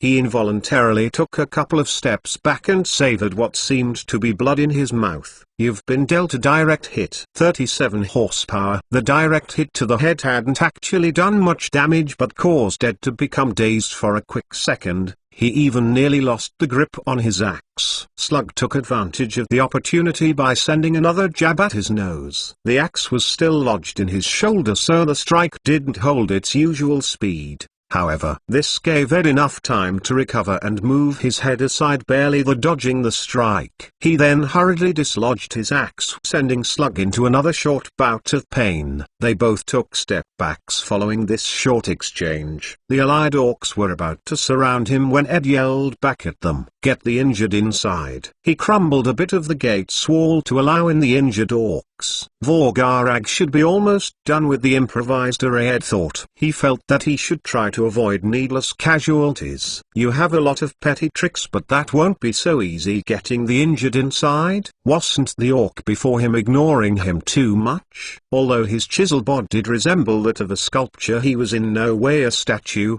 nor were the enemies behind the wall. As a matter of fact, a loud sound burst and bits of dust, mud, and dirt flew everywhere as a hole appeared inside of the earthen wall. The top part of the wall above the hole crumbled as it couldn't support its own weight anymore, creating a small hill of muddy debris. A robbed magician was the first to climb the small hill and appear through the broken section. Pascal then started chanting another spell as more enemies flooded into the diverged section behind him. Seeing this, Slug involuntarily smiled. He looked over at Ed, who he expected to show a hopeless expression, but he instead saw that Ed was revealing an odd smile. He couldn't help but frown and wonder why. At the now open gate appeared Vorgarag with a pale complexion. Nonetheless, Vorgarag took out a dazzling piece of a fire crystal before quickly casting a spell. Bright orange flames formed in front of him. 1 fireball, 2 fireballs, 3 fireballs. Vorgarag pushed himself to his limit as he launched the blazing balls of fire at the opening in the earthen wall. They might have thought themselves clever by targeting a section of the wall, but all they did in the end was tunnel themselves. When all of the enemies gathered together like that, how could Vorgarag not release multiple area of effect attacks? The robed magician, Pascal, Paled Midget and Slug glared fiercely at Ed in front of him. How devious. 59 Trubazaka. Pascal had no option but to cancel his chant and to hurriedly attempt to cast a shield of water. He finished his hasty chant and water materialized around him and condensed into a ball. It barely left him any room to breathe. But that was a minor concern, as the merciless barrage of fireballs then exploded and resulted in a slew of fierce explosions that torched the enemy orcs. Nonetheless, Pascal's attempt proved mostly ineffective, as his hasty shield could not keep up with the seemingly endless barrage. Vorgarag only stopped once the fire crystal had lost its light, signaling the depletion of its mana. By that point, Pascal could only hold himself up using his burnt staff before it eventually turned to ash and he inevitably fell on the ground lifelessly. Given that Pascal couldn't withstand the large number of attacks even after casting a shield, the fate of the other orcs needed not to be mentioned. The influx of orcs from the hole stopped as the others were afraid to suffer the same fate as the black lumps on the ground. The whole ordeal happened in less than 10 seconds. During that time, Ed charged towards the dumbfounded Slug and released a fearsome sideways slash that included his entire body. The distracted Slug still managed to notice the danger, however, and did his best to avoid the swing. His late reaction costed him, resulting in a large gash across his waist. Luckily for him, though, it was mostly superficial. His combat prowess was not negatively affected. But although the injury was only superficial, the mental damage he sustained could not be gauged. The normally moderately cool-headed Slug was seething with anger. Wasn't this the second time he had been disrespected? Still, he understood that it was ultimately his fault for being entertained in the midst of a battle. "This is it, I am ending this farce," yelled the angry Slug.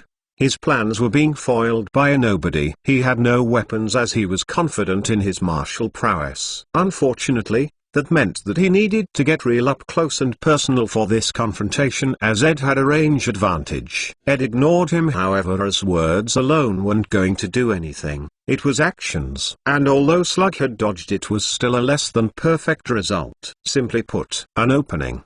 Ed tried to quickly think of what spell was best to cast before deciding on the water spout spell. Although its damage potential was lower than the fireball spell, it was much quicker to launch and would allow him to follow up with another attack. The jet of water burst out of thin air and jetted towards Slug's face. Ugh. The high-pressure water blinded him temporarily, even forcing him to take a few steps back. Ed took the opportunity to deliver a fierce downward swing. If nobody interrupted, he would be able to hit Slug's large head and possibly end the battle. But Ed felt time slow down as he caught the glint of a flying axe heading towards his direction. He grit his teeth and prepared to tank the hit whilst still performing his fierce swing. Unexpectedly, the ground rose up in the trajectory of the flying axe, effectively blocking it. Vorgarag had already pulled out an Earth Mana crystal and was overseeing the entire battlefield, allowing him to provide a timely assist. He had no time to thank Vorgarag and instead paid attention to Slug, who had recovered his vision and was effectively glaring at him. But glaring was all he could do. The fierce downward swing dug into Slug's forehead until it hit his thick skull. His constitution must be fairly high. Ed thought as he watched Slug try to withstand the resulting pain. He ultimately succeeded. Slug's veins and muscles bulged, his eyes turning bloodshot. They would not have needed to create a safety measure if the battle could be won so easily. Slug's current appearance coupled with his chiseled body painted an ugly picture. His red protruding veins, and the battle axe which was stuck on his head gave him the image of some sort of red and green monster. This reminds me of Torgon. Ed couldn't help but think before quickly trying to remove his axe from Slug's head. Surprisingly enough, it was stuck. The Raging Berserker, that was what Torgon was supposedly called. But there was one clear distinction between Torgon and Slug. While Torgon was undoubtedly strong and fierce, his body could not keep up with his battle style. Basically put, Torgon was not as beefy as Slug. Slug grabbed the shaft of the long battle axe with one hand, snapping it in half. Ed was left holding a broken pole. He instinctively retreated, but Slug was not entirely willing to let him go.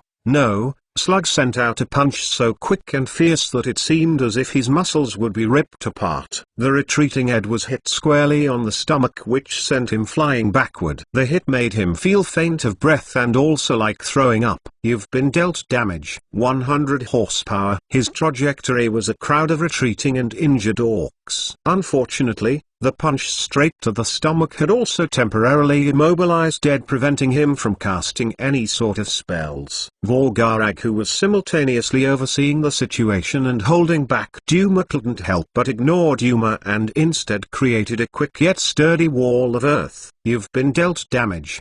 20 horsepower. Ed cannonballed through the wall, resulting in some more damage. He inevitably still landed on some of the injured crowd, but his momentum had been mostly stopped, resulting in some negligible wounds. Vorgarag, who was initially overseeing the situation, was now being held back by Duma proficient axe skills. The battle on that side would be over in a timely manner, as Duma was not in any way Vorgarag's match, especially not when he was holding elemental crystals, but his attempt to save some of the injured had definitely delayed the process. Duma had managed to close the distance, allowing him to demonstrate his close combat skills. And while Vorgarag had learned the basics of close combat and had a sturdy body, his focus was ultimately magic. Ed threw up a mouthful of blood before coughing wildly. His heart was beating extraordinarily fast after experiencing such a risky situation. Nonetheless, he had no intention to back out this time. But if there was another way in which Slug was different from Torgon, it was that although he had indeed gone mad, he still knew who to go after. After sending Ed flying, Slug ignored all others on the battlefield and sprinted after Ed. His heavy and strong steps were earth-shaking and incredibly attention-grabbing. It was hard for Ed to miss him. Maybe it was due to the life-threatening nature of the situation or his level 4 mana manipulation skill, but Ed managed to, in the spur of the moment, simultaneously cast 2 spells. No, Actually it was something else. U003C thought manifestation 003E is in effect. Slug was about to lunge at the fallen Ed, but the grass beneath his feet grew and coiled around his feet. If that were it, there wouldn't be any sort of issue, but Slug lost his balance and crashed right into a newly formed thick wall of earth. Mana manipulation has leveled up. The wall collapsed and Slug lost most of his momentum. He staggered forward. His furious expression didn't change. It instead grew more incensed and his muscles bulged to another level. They now truly felt as if they would be ripped apart just at a glance. What type of crazy existence is this?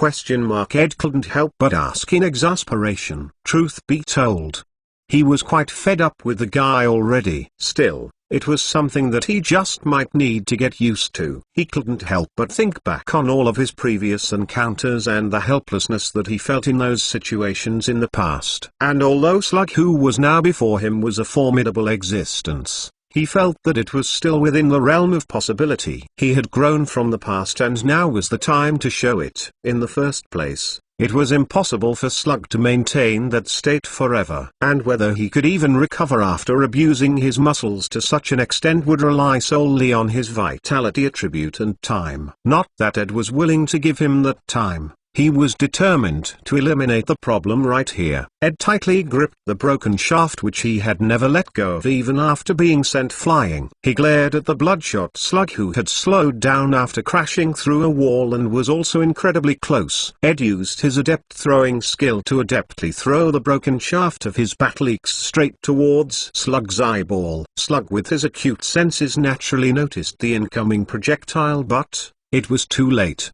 Blood spurted out of his eye socket as the stake-like broken shaft stabbed Slug's eyeball. Ugh! The insane Slug let out an ear-piercing and blood-curdling roar. It signified the throes of an injured beast. 60 decisive blow. Slug was an ambitious orc, unbelievably so. While young, he only sought to become the chief of the Berserk blood tribe, but after seeing the respect he instilled on others and how nice it felt, his ambitions grew. As a strong orc, he believed that he would be able to one day rule the entire plains.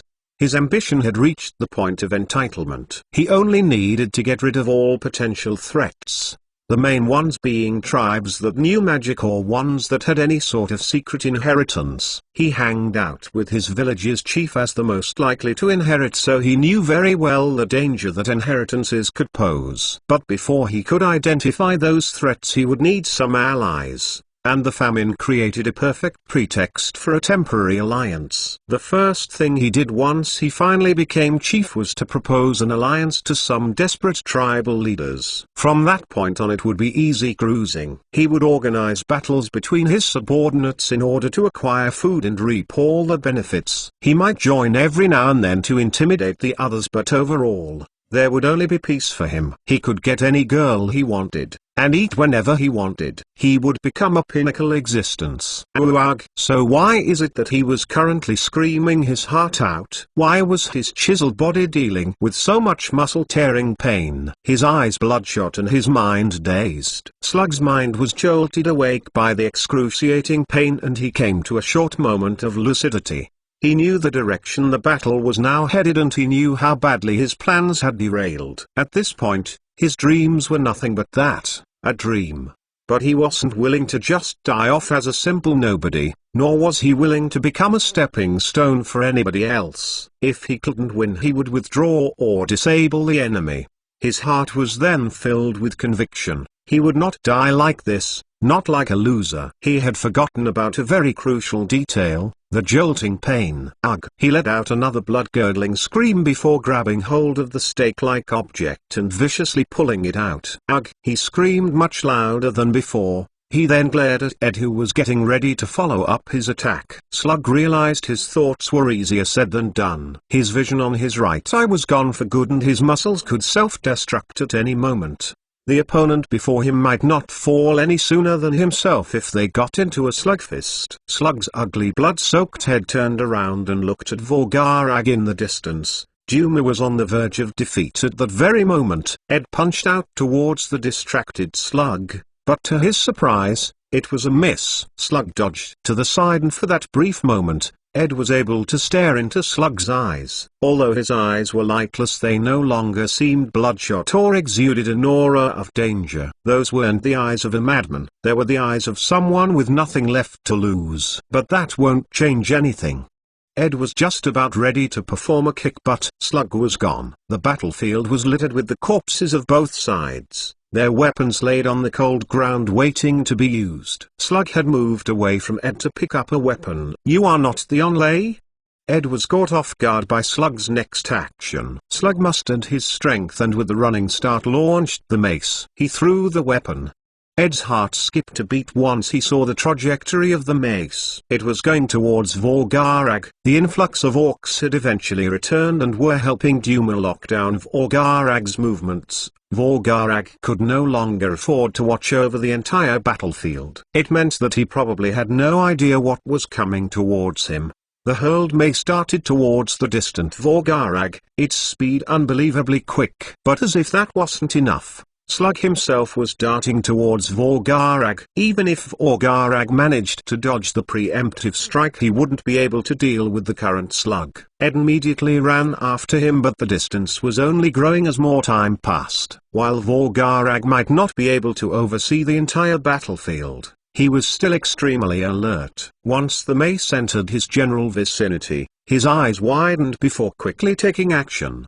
His chunk of the earth crystal had already been depleted and he was currently making use of the water crystal. A loud splash. Vorgarag tried to push himself out of the trajectory whilst simultaneously cushioning the damage by encircling himself with a large amount of water. Although it was cast just as hasty as Pascal's previous water shield, it held up much better as Vorgarag depleted the entirety of the crystal to create a quick yet strong cushion of water. Nonetheless, the speed at which it traveled coupled with how long it took Vorgarag to notice made it an impossible feat to come out unscathed. Ugh! Vorgarag felt the mace fly behind him while creating a nasty scar.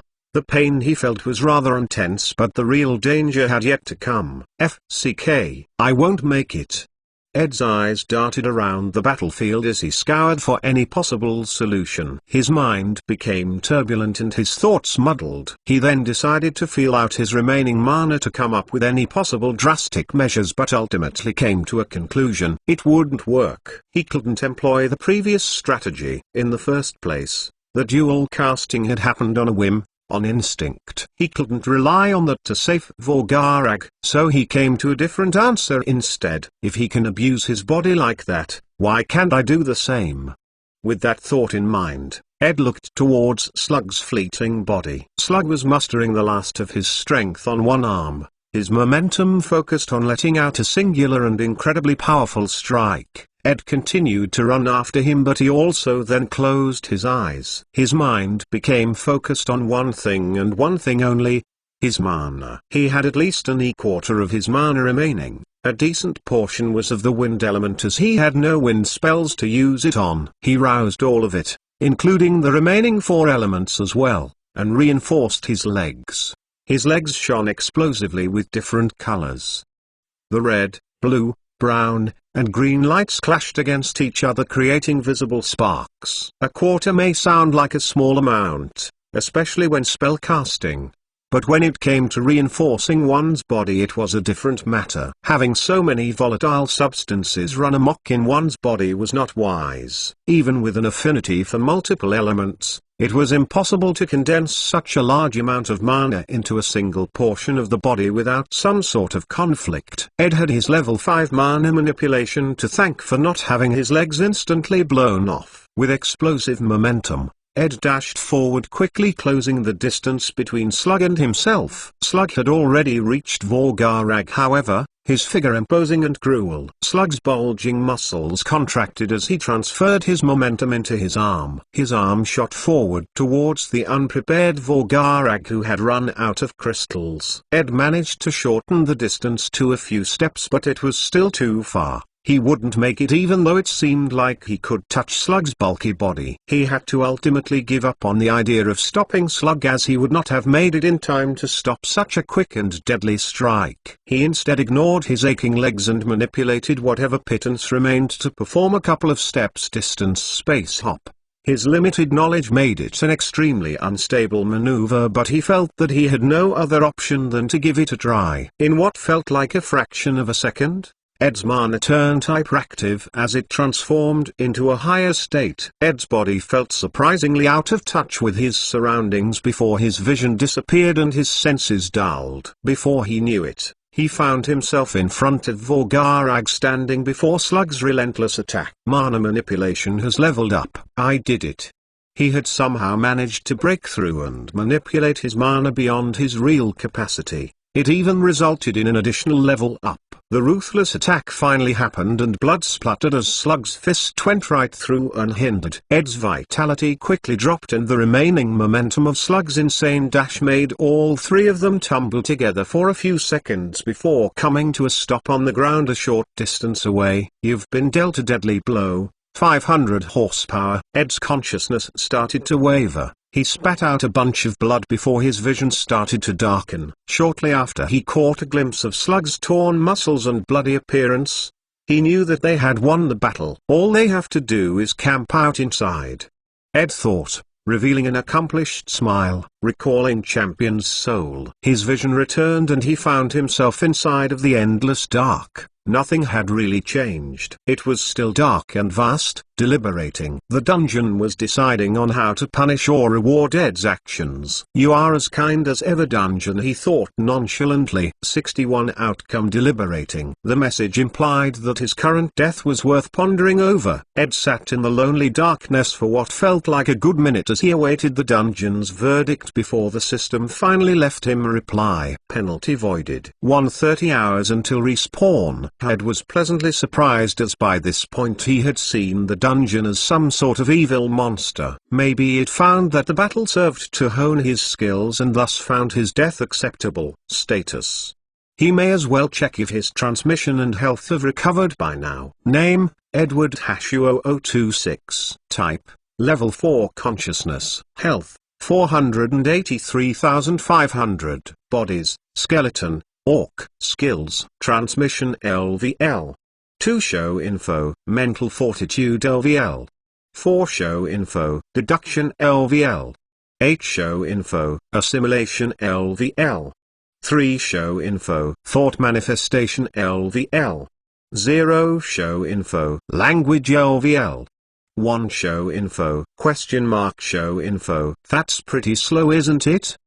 His health did seem to be recovering naturally, but he couldn't help but frown slightly after seeing how slow the process was. With such a slow recovery speed, he might need to avoid opposing the dungeon lest his skills become impaired. He would especially hate to have his assimilation somehow negatively affected. I wonder how the battle is turning out.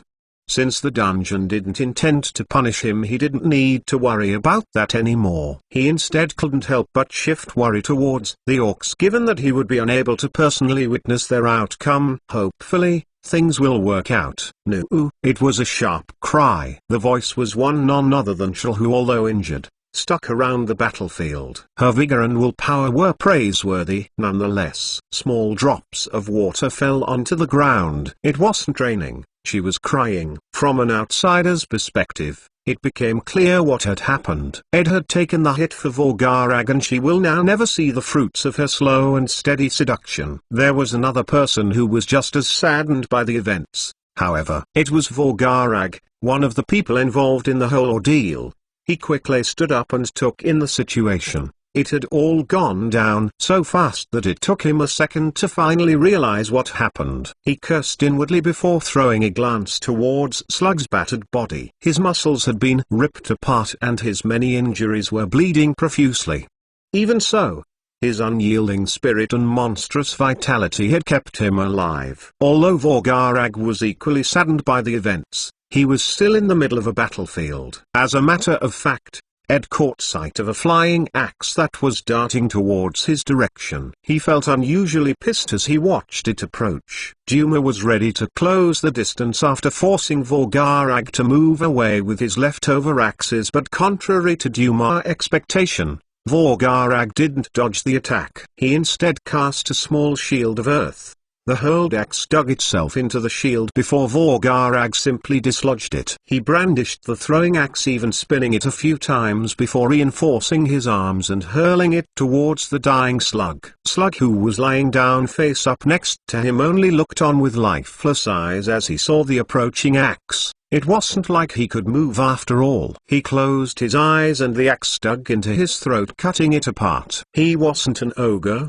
His vitality didn't cut it. He died just like that, without an ounce of decorum, without a taste of glory, and more importantly without leaving a mark on his small world. He failed at what he had set out to do.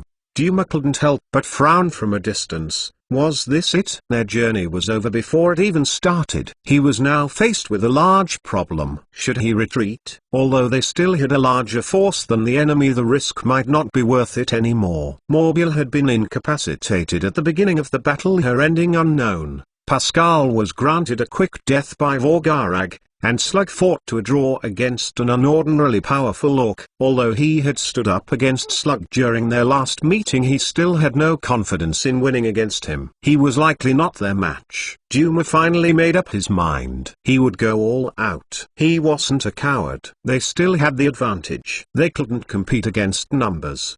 The extraordinarily strong enemy was dead, and Vorgarag's mana would eventually deplete. Now that he had run out of crystals, Vorgarag himself was well aware of this. Perhaps that was the main reason for his anger. He didn't have much of a choice but to retreat without paying any special attention to Ed's corpse. It wasn't like he could either. Their god would always take the bodies of the dead as offerings in exchange for food. The situation now, although unplanned, would likely yield the same result. Retreat, he resolutely yelled. It wasn't the first time. It also probably wouldn't be the last. The times he retreated without being able to properly mourn the falling of those close to him now counted 3. You get used to it. Or so Vorgarag convinced himself as he began his retreat. But Shel's words fell on deaf ears. After Vorgarag had killed Slug, there was no point to continue this frontal battle. They were supposed to be the defenders in the first place, so why were they out here in the open? Their Angakok tribe had less than 200 residents. After this battle, the number had been ruthlessly cut in half. They stood no chance against the 200 or so enemy orcs still out in the field. It was only natural to get inside and bolster their defenses. Duma noticed their retreat, and as the only tribal leader left alive, let out a resounding roar. It was the signal to attack. Although Duma was not necessarily the leader of every orc left alive, orcs wouldn't back down from a fight. It was in their blood. The few more rational orcs couldn't stop all of the bloodthirsty ones either. The enemies charged forward. It didn't look particularly impressive as the orcs outside were still being funneled by Ed's wall. Although nearly half had already made their way inside by this point, a lot of the injured had already been removed from the battlefield, so their retreat went rather smoothly. After entering the plaza-like area, Vorgarag bought some time by closing up the gate before running into the middle of the array. By the time the allied orcs entered the designated area of the space array, the enemies managed to break apart the simple yet heavy wooden gate. "Good luck to you guys," Vorgarag said to the distant Duma, who was one of the first to enter the settlement. Whether he had indeed heard him or not, he didn't really care as he proceeded to activate the array. Ugh! Vorgarag grit his teeth as he felt his mana leave his body. The array then became lit and the inscribed runes protruded out of the ground. The layers began to revolve before a transparent yet visible barrier encompassed the allied orcs. Duma was the first to notice the anomaly. He ran at the barrier and struck it a couple of times but was only bounced back with each attempt. It was as if he was hitting a solid wall. Still, he was unwilling to give up. The transparent barrier looked weak and brittle no matter the angle. He thus ordered all of the other orcs that came in after him to also attack the barrier with him. Vorgarag simply watched on while keeping a close watch on his draining mana. He feigned nonchalance as he watched the orcs hitting the barrier, but the truth was that he was put under a substantial amount of pressure. Considering the array wasn't emulating a proper spell, it relied on his mana supply to replenish any damage done towards it. Luckily, shield rays of the space element were especially resistant towards physical attacks. Him killing Pascal was not by chance. He had been looking for such an opportunity all along. It just so happened that it came as soon as he had entered the battle. Still, putting aside the fact that he had ignored his battle injuries, the feeling of having one's mana being drained was in no way pleasant. It could also result in negative consequences if he were to run empty. "Let's see how long you guys can keep this up. I can do this all day," yelled Vorgarag from the center of the formation with a mocking smile. Duma couldn't help but grind his teeth in anger before continuing to hack away at the barrier for some more seconds, before he finally stopped and turned around. He also motioned for all of the other orcs to start leaving after him. The allied orcs started to both cheer and jeer, and just as it seemed Duma would disappear, for the record, I didn't retreat because I was defeated. You guys were just huddling like cowards. He left the settlement after saying his angry parting words. After another minute of waiting, they confirmed that the enemies had indeed retreated. Vorgarag then stopped the array and fell to his knees. He looked down solemnly at the ground for a while before the celebrating orcs took notice of his strangeness. Although his muscles were aching and his mana was nearly depleted, that wasn't the main reason for his solemn look. 62 resuscitated. An hour and 30 minutes passed in the blink of an eye, and Ed was finally able to respawn. A vacuum opened up in the dark space and he soon felt his consciousness falter. Ed then felt the usual thudding sensation of hitting something before finally being able to languidly move his groggy body. Entering a respawned body always left him with an uncomfortable feeling. He shook away the laziness and looked around. "I am back in the field area." There was no enthusiasm in Ed's voice. "I got to walk all the way back." He looked towards the direction of what he presumed was the settlement. It was kind of hard to know if he was entirely right, but the position of the sunlight light suggested so. Ed heaved a large sigh before glancing around his surroundings. The seemingly endless plateau, the unending lively green grass, the soft wind. "Yeah, there is nothing here. Nothing he could use." He began his long walk back home. Back at the plaza, Vorgarag stood up and counted the remaining orcs with a glance. The number of inhabitants just barely surpassed the 100s. Vorgarag gnashed his teeth in fury before turning around and walking away. He was heading back to his teacher's cottage, which was also now acting as his home. Well, not that he needed to anymore. He was however stopped by Nag, who came running after him. "Where are you going?" Nag asked with clear worry in his voice. Vorgarag unintentionally cast him a somewhat irritated look before replying. "I need rest. My mana is exhausted," said Vorgarag with a sigh. It looked like it was more than that, Nag thought, although unwilling to say it. He instead went ahead and asked him an urgent question. "What about the settlement?" "You can take care of it." Vorgarag waved his hand dismissively. He would kill for a bed right now. Nag opened his mouth to say something, but in the end,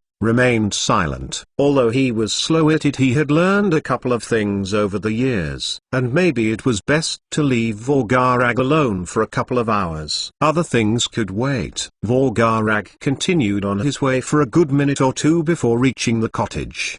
The grass, which was usually pristine, had some traces of damage here and there. They were likely from when Ed first tried to learn some spells. And he learned them all so quick, that bastard. Vorgarag mumbled angrily before opening the rickety door and entering the desolate workshop. He took in the dark surroundings before walking towards his stool and sitting down on it. "Maybe I am just cursed," he muttered as he laid his head on the table. He soon after drifted off to sleep. By the time Vorgarag woke up, the sun had started to set. He let out a yawn before turning his head towards the door. He had heard a knock. He tried to get up but accidentally allowed some of his equipment to fall. TSK. He ignored it and instead promptly opened the door. It was Shul. Some of her injuries still seemed open and, truth be told, looked quite ugly, but despite all that, she had come to visit him seeming mad. "Why didn't you tell me that the BTCH Merbol is still alive?" This is all her fault. Shul's words carried both a tinge of grief and anger. I didn't know that. Needless to say,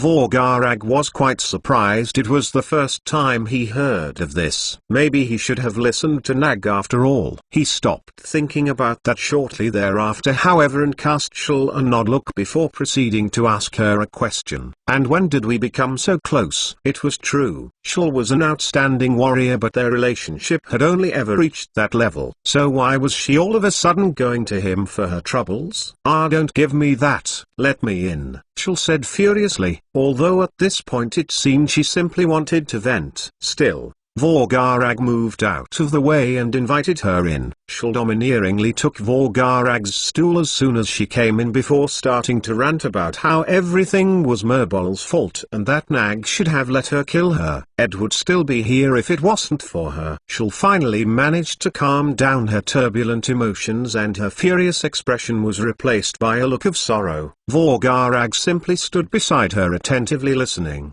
He did share some of her sentiments, but truthfully he also doubted that Merbol played a big part in any of this. "We should kill her," said an extremely serious voice. Vorgarag's expression froze over, but upon hearing those words Shul's expression, which lacked cheer, finally started to become revitalized. "That's right, we should kill her." The reason for her joy was that with Vorgarag's approval, Nag wouldn't stop her from killing the BTCH. She couldn't wait to turn her into mincemeat. An unusually bloodthirsty aura radiated from Shul. She stood up from the stool ready to leave, but why was Vorgarag's complexion so pale? Her eyes then nearly popped out of her sockets as she recalled the voice she heard. It didn't really sound like Vorgarag.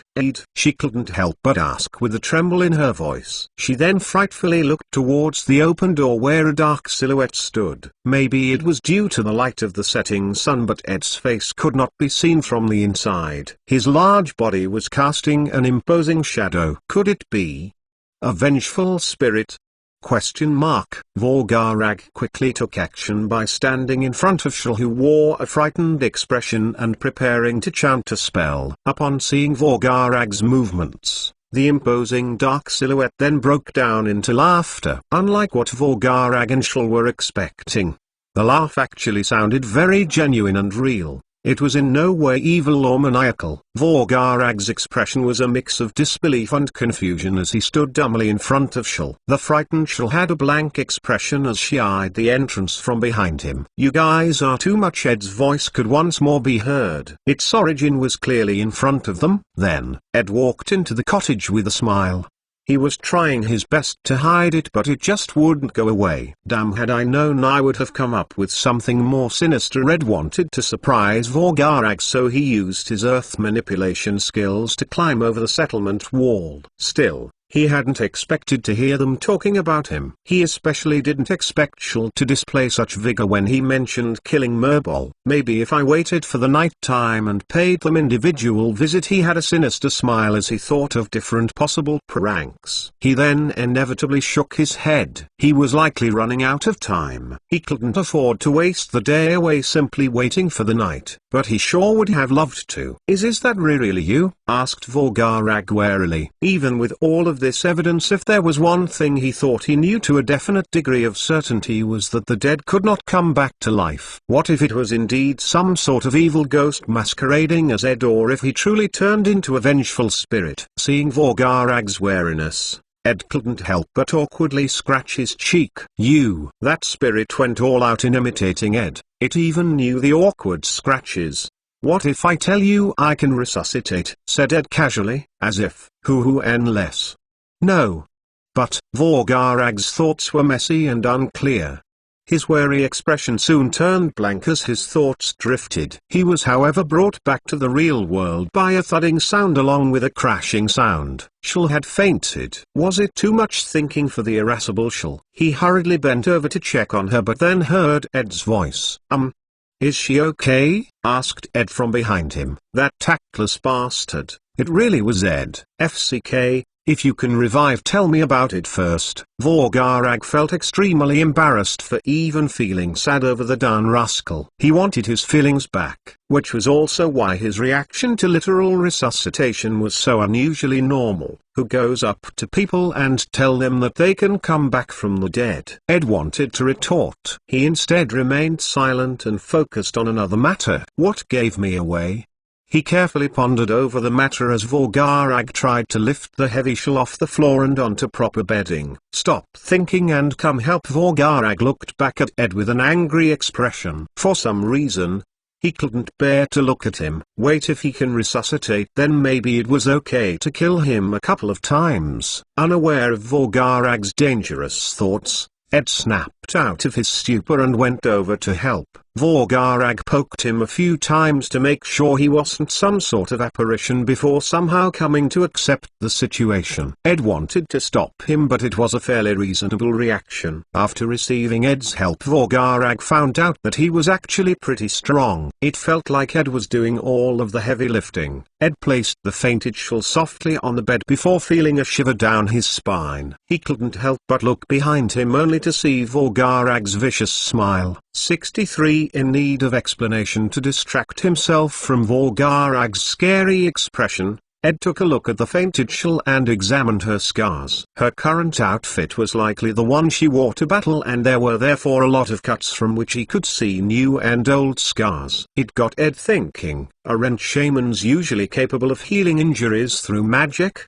It was an eyebrow raiser for him. Most of the orcs he had met had some sort of scar, and Vorgarag was usually studying magic arrays and the like, so it was unlikely that he had healing duties. Hey Vorgarag, how come you guys don't have any sort of healing techniques? Regardless of how primitive the civilization was, as long as they were a civilization, they were bound to have come up with some sort of healing techniques, magical or not. Whether they actually worked was another matter entirely. Vorgarag wasn't really paying attention to Ed, as he was thinking of ways to abuse his undying helper minion. I think teacher mentioned that once.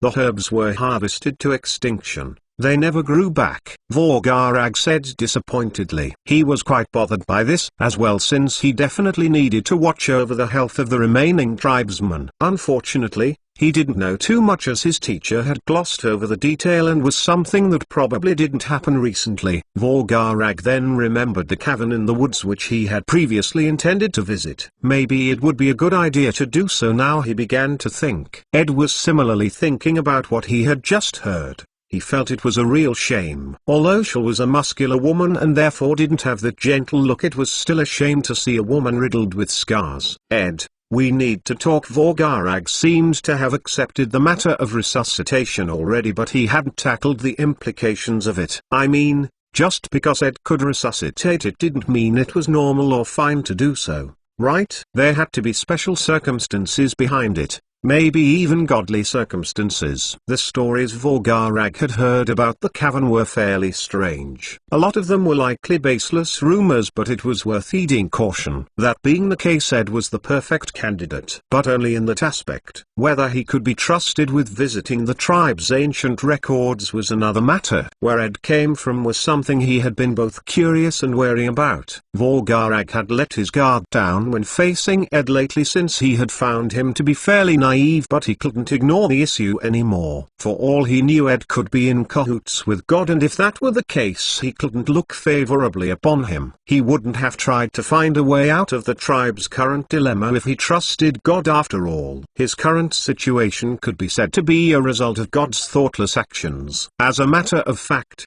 that was likely it. Thoughtless. It never cared for them in the first place. Vorgarag was internally seething with anger after figuring it out. Nonetheless, he had diverged from the original topic. He took in a large breath of air and then breathed out. The simple action quickly calmed him down. Ed watched Vorgarag's actions with curiosity before taking the initiative to ask him what he wanted to talk about. Although he already had an idea. What about? He simply asked. The moment he sacrificed himself for Vorgarag and still chose to return, he was ready to be questioned. If nobody questioned him, he would do the questioning instead. Like, were they serious? Vorgarag had more or less expected this response, so he went straight to the point and asked what he had been meaning to ask for a long time. Who are you? Where did you come from? He asked somewhat harshly. He wanted to make it clear to Ed that their previous relationship could be affected if the question wasn't answered. Although Ed knew that this question would come, he hadn't found a reasonable explanation. He was thus still a bit troubled by it. It wasn't that he intended to lie, it was just that he really didn't know what to tell him. Do I tell him we are inside of a dungeon? Was it similar to telling a person they were living inside of a simulation? He couldn't be sure. Then I should probably just tell him about the existence of the crypt. He just had to make it sound like that was where he originated from, which wouldn't technically be wrong. This might be a bit hard to believe. That was how Ed chose to start his explanation, but was immediately cut off by Vorgarag. You literally came back to life, Vorgarag said, unamused. Yeah, he is right. Ed cleared his throat and started again. I came from a place full of undead beings. It was a dark and scary place, completely unlike this one. It sounded like the start of an epic. Regardless, that was not Ed's goal. I couldn't remember much about myself other than my name. It was a very scary experience. Ed then explained his encounter with the magician and how he found himself to be immortal, not directly mentioning the existence of the dungeon. Vorgarag listened attentively as Ed told his tale. He would be lying if he said he wasn't skeptical, but the proof was right in front of him. Ed told him about how he repeated those encounters whilst slowly growing stronger. There were many instances in which Ed seemed to have been incredibly lucky, Vorgarag found. Ed proceeded to explain the details of his transmigration, how he miserably died, and upon waking up he found himself in an entirely new location. Ed didn't forget to add his own conjectures, casually dissing the dungeon. Vorgarag wasn't sure if Ed intended to convince him by using his distrust of God, but in the end, he couldn't help but start to empathize with him. He couldn't discern what was the truth or if Ed was leaving out any details, but he knew for a fact that the things that had happened to Ed were in line with what he believed God's personality was like. The truth is, the main reason why I am always so eager to grow stronger is due to the imminent danger. I first came here to achieve what was my only goal: self-preservation. Eventually, however, I found myself bonding with the tribe. That was what made me sacrifice myself. I knew that I could return while the tribe couldn't. It was a fairly emotional speech. Ed's eloquent words managed to convince the torn Vorgarag. UO03C Eloquence OVL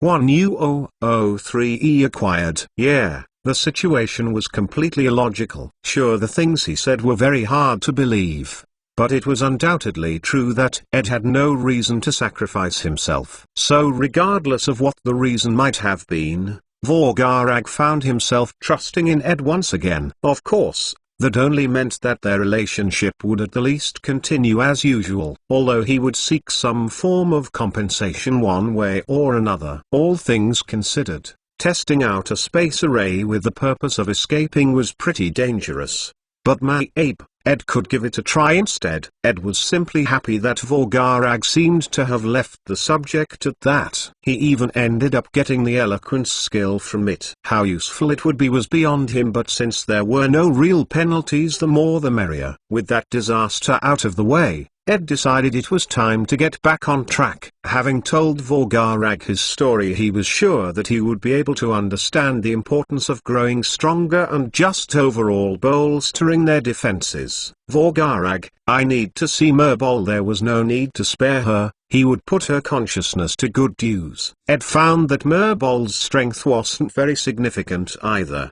although his view might have become skewed given that he had beat her so simply. She was a chiefess. Her strength was at the very least greater than your average orc. Vorgarag, whose thoughts had shifted towards figuring out a plan against the humans as Ed had called them, was then snapped out of his thoughts. He was reminded that they had kept Merbol captive. They definitely needed to do something about it. They were not willing to waste any resources on her, especially food.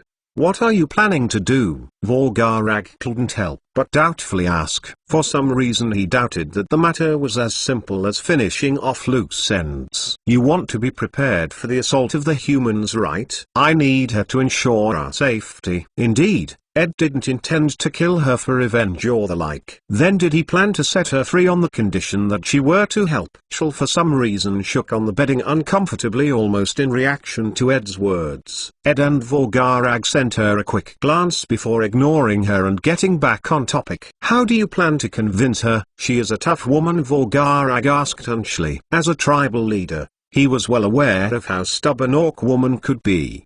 From his few interactions with Merbol, he also knew she was especially haughty. Don't worry about that. I don't need to convince her, replied Ed without an ounce of doubt. He wore a confident smile as he said so. 60 forks. After hearing Ed's certain response, Vorgarag looked at the fainted Shul. They couldn't just leave her there. We can't abandon her here, said Vorgarag, to which Ed readily agreed. It was especially so considering that Shul would probably be very confused if she woke up and found that Ed and Vorgarag were gone. Maybe she would think that everything was just a dream, or worse, she would seem like a crazy lady in front of the whole tribe as she preached about Ed's visit. Just shake her awake or something, said Ed uncertainly. He didn't want to waste too much time since his assimilation skill had already gone off cooldown. Oh, that reminds me, my bag should be in here somewhere. Given that the past 24 hours had been a rush, he completely forgot about his bag. I am not sure if I need to assimilate the spell book anymore though, since he had already managed to use the space hop spell. He theoretically didn't need to read the rest. Maybe he should try assimilating the other ones instead. Nonetheless,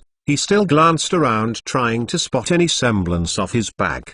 What are you looking for? Vorgarag asked after noticing as he shook the unconscious Shul awake. Ed didn't need to hide anything, so he immediately replied, my bag, but I will just get it later since I am not heading back to the house straight away. Ed didn't want to carry his bag around for now. I think you left it downstairs. Shul suddenly laid up, bumping her head against Vorgarag's. Ed screamed, Shul having felt nothing from the collision. Ouch! Unlike Vorgarag, who was slowly rubbing his head in pain, he didn't usually fight in close range, so his constitution was much weaker than Shul's. What's up? Said Ed with a hint of uncertainty and a casual wave towards the just awakened Shul. In response, her eyes widened in disbelief before starting to close again as she started to once more lose consciousness. No, wait. Ed ran towards her and caught her in his arms. He really didn't want to wait for her to wake up again. Luckily, Shul didn't fall back to sleep. Maybe his words worked. Shul's mouth formed a light smile while her eyes remained closed after feeling his embrace. Is she doing it on purpose? Ed's worried expression soon turned unamused. He simply dropped Shul back on her bed. Come on, I was really worried when I thought you died. Shul laid back up and threw Ed a reproaching glance. Ed ignored her entirely. Let's go. She's awake now, he said with zero intention to explain anything to Shul. Given that the first thing she did after finding out he was alive was playing around, Ed assumed she wasn't interested in knowing. Alright then, I think I might know where Nag took Merbol. Follow me. Vorgarag took the initiative to also ignore Shul and to lead Ed away. Alright, let's kill her. He Shul let out a sinister laugh as she got off the bed and followed after the two of them. It took the trio a good minute to reach a substandard cottage. Upon getting the Vorgarag opened up a wonky door that revealed the Baron inside. On second glance, there were actually steps leading down. Maybe it was some sort of underground cell. The three of them went inside and headed down the stairs. The path was illuminated by stable torchlight. The area wasn't actually very large, so they managed to instantly spot an injured Merbol tied up behind wooden bars. Her expression seemed sorry and the burn marks made her state pitiful. Ha ha ha. I am back, BTCH, Shul said with a vicious expression. Ed was somewhat taken aback. What did Merbol ever do to her? Shul seemed to be the type to easily hold grudges. Ed decided that he would tread carefully in the future. He then let out a couple of awkward coughs and blocked Shul from getting any closer, afraid of what she might do. Vorgarag, you don't mind if she dies, right? He needed to make sure that Vorgarag didn't have anything planned for Merbol. Merbol was unfazed as she heard those words. She never had any intention to continue living. As a matter of fact, it was already odd that they had kept her alive this long. You mentioned this earlier and I didn't oppose. Go ahead. It was better to quickly kill any enemies anyways. There were multiple reasons for this. First of all, they couldn't afford to maintain them, and secondly, it was just good etiquette. The orcs frowned upon mercy. It was a sign of pity which was equal to humiliating them. As for a third reason, well, There was no need to keep any potential problems alive. Ed looked for what seemed to be a door before finding it and entering the gloomy cell. "Make it quick," said Merbol in a low voice. She had already lost Slug and was captured, so there was no need to stay there and suffer. "I don't know if this would kill her, but it will definitely be quick," thought Ed to himself after he approached her. His back was facing Vorgarag and Shul, so they couldn't see what he was doing. Ed placed his hand on her head, leaving Merbol confused. That was until her eyes slowly rolled to the back of her head and her body dropped to the cold hard ground. Ed was storing her consciousness to find out more about the system and space and its forge. That's it? Shul was hoping to see a good show, but Ed did who knows what and quickly put her out of her misery. The BTCH got off easy. Ed didn't really care as he called for his status in his mind. Name, Edward-0026. Type, Orc. Health, 800,800. Vitality, 4. Strength, 3. Agility, 2. Constitution, 3. Dexterity, 1. Mana, 223. Skills, Transmission LVL. 2. Show info, Mental Fortitude LVL. 4. Show info, Deduction LVL. 8. Show info, Assimilation LVL. 3. Show info, Thought Manifestation LVL. 0. Show info, Language LVL. 1. Show info, Show info, Instinct LVL. 3. Show info, Adept Throwing LVL. 0. Show info, Mana Manipulation LVL. 6. Show info, Axemanship LVL. 2. Show info, Eloquence LVL. 1. Your words are well spoken and carry a certain amount of persuasiveness. Ed frowned upon discovering that the dungeon was still observing his actions, or at the very least observing the current flaw. It meant that he would have to postpone any possible experiments inside of the system space, which he felt was a definite necessity for the fight against the adventurers. My attributes are still quite a bit lacking. His combat ability was likely the best on the entire floor. Him getting stronger was an absurd thought for many. Nonetheless, Ed didn't think so. Although he did beat Slug, he still died in the end. Sure, the situation would have been different if he didn't sacrifice himself for anybody, but that was an excuse. What he needed, especially when facing adventurers, was overwhelming strength. Enough strength so that he won't ever have to die again in the future. That was Ed's new goal. "What did you do? Did you kill her using mana?" Vorgarag asked the absent-minded Ed. He couldn't see any sort of bleeding though. "Well, not that it was exactly possible given that her body was already covered in it." "Huh? Oh, yeah, something like that." Ed turned around and said while still somewhat lost in thought. "Well, I guess it doesn't really matter." Vorgarag thought for a bit before decisively ignoring the matter. Ed probably did indeed insert volatile mana into Merbol's body to kill her one way or the other. As far as Vorgarag knew, there was no magic spell that had a similar effect after all. Shul was the only one left dissatisfied by the result. "Since we got that matter out of the way, I have a mission for you, Ed." Since the matter of Ed's identity had been settled and he had no more requests, Vorgarag felt it was an opportune time to make his proposition. Ed ignored the sullen Shul and perked up his ears ready to listen. The ancestors actually kept records of their knowledge. Some say it is safeguarded by a dangerous beast, while others say that the knowledge in of itself is cursed. Vorgarag was naturally referring to the aforementioned cavern. This was the first time Ed heard of this, however, so it managed to instantly pique his interest. "I have been wanting to go there for a while, but I am always busy with the tribe. I want to delegate the task to you. My teacher has mentioned the direction before, so you should be able to get there without too much of a hassle. I hope you can bring me back that knowledge." Based on his teacher's direction, the cavern could be found deeper in the woods and was no more than 5 or 6 hours away. As for the humans, he'll try to set up both defensive and offensive arrays in the perimeter. "I might need more mana crystals though." Vorgarag's final words were said with disappointment. The way that the crystals were being used currently was extremely conservative.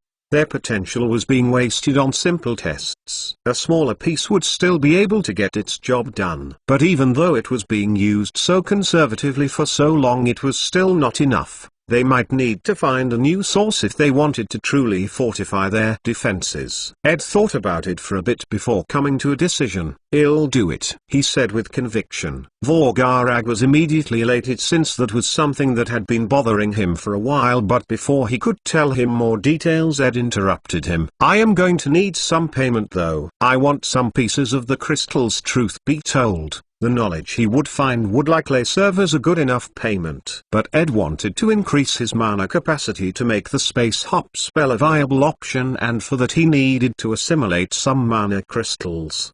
The magic devices he had absorbed before only provided him with 1 or 2 mana, but the crystals were basically crystallized mana.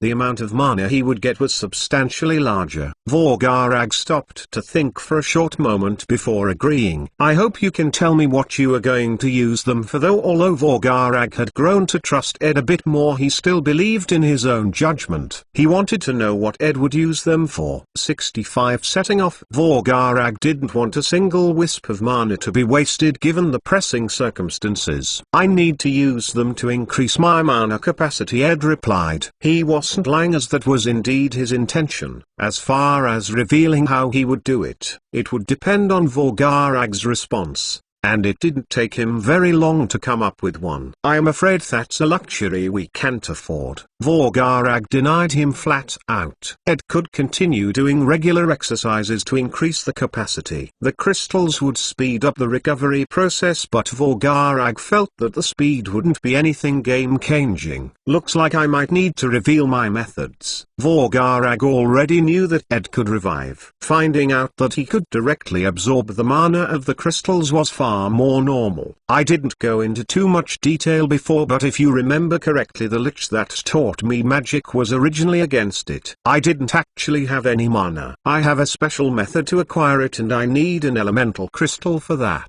It will be far more helpful than using it for a raise. I guarantee it." Ed spoke resolutely, leaving no room for doubt, the reason being it was the truth. Unlike the crystals, Ed could recover mana. Not only that, but manning the arrays would keep Vorgarag preoccupied in case of a siege. Investing in Ed was a much smarter choice, or at least he believed so. Vorgarag was forced to make a decision here. Ed might not head out if he didn't oblige, but he also wasn't willing to waste the crystals. In the end, it came down to trust. Could he trust Ed's words? The room was deathly silent for a couple of seconds before Vorgarag finally came to a decision and broke it. "All right, I'll give you a chunk of each. That's 4 pieces. That's the most I am willing to let go of." The answer was yes. Although he agreed, Vorgarag couldn't help but reveal a pained expression after saying those words. He had already used 4 chunks in the previous battle, and to use 4 chunks once again, the future tribe leaders might mark him down as wasteful. But that wouldn't happen if the tribe was unable to overcome its current crisis, so he chose to oblige. Great. Ed was naturally pleased with the outcome. Truthfully, he was only hoping to get at least 1, since 1 crystal chunk alone should contain a substantial amount of mana. The assimilation skill would probably make sure that not a single wisp of mana got wasted in the process. "We should go get some sleep then and let you set off tomorrow. The sun has set already." Vorgarag's words seemed logical. Even Shulk couldn't help but nod upon hearing this, but Ed wasn't willing. "I would like to leave now if possible." When was the last time he slept? Multiple days had passed since he last slept. He usually meditated. He didn't need sleep. What he needed to do right now was get more mana and find any other possible advantage. The cavern was probably the breakthrough he was looking for. How could he just laze around at such a time? Vorgarag was a bit concerned by Ed's decision, but he also acknowledged that they were both different. Although they were both orcs, Ed's capabilities were beyond his understanding. In that case, since Ed wants to go ahead and put himself to work overtime, why stop him? "Okay, just go get some provisions for the journey and then go back to the workshop. I'll hand you your bag and the chunks at that time," Vorgarag said simply. He would focus on both studying and making arrays while Ed is gone. He needed to optimize his skills if he didn't want to be wasteful, especially now that he would be giving some chunks of his only energy source to Ed. "All right, Nag might be weirded out to see you living, so just tell him I sent you and he will probably ignore it. Vorgarag then performed a casual wave and started to head back up the steps. She looked like she wanted to say something, but in the end, kept quiet. Ed left the cell and was going to go back up when he looked back towards Merbol's body, which seemed to be slowly disappearing. I guess the dungeon doesn't miss anything.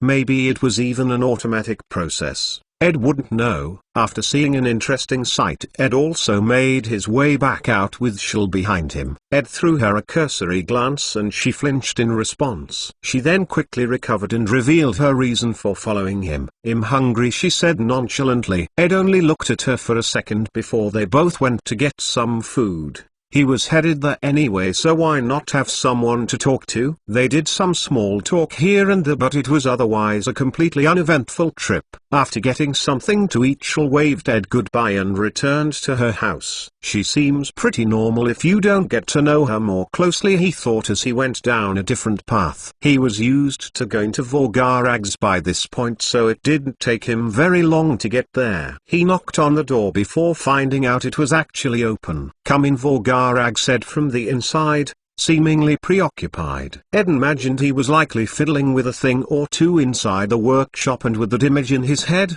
Ed made his way inside. To his surprise, however, Vorgarag was actually reading. It was the Earth Manipulation for Dummies book that he had gotten from the Lich. Ed also saw a couple of other books stacked next to Vorgarag. He then calmed back down. He shouldn't expect tact from an orc, especially not the sometimes shameless Vorgarag. "The diagrams in this thing are pretty interesting," Vorgarag said on purpose after Ed entered the room. Ed was not the least bit astonished by Vorgarag's words. Him saying those words as soon as he came in had a clear purpose. "You can keep it then." Ed was already done with that book and he had no plans to assimilate it either. Vorgarag saying his thoughts out loud was obviously to tell Ed he was interested in having that book, so he saw no reason to keep it for himself. "Thank you. I'll treasure it then." Vorgarag was evidently grateful. People are at times capable of doing things without knowing the intricacies behind them, as was the case with Vorgarag here.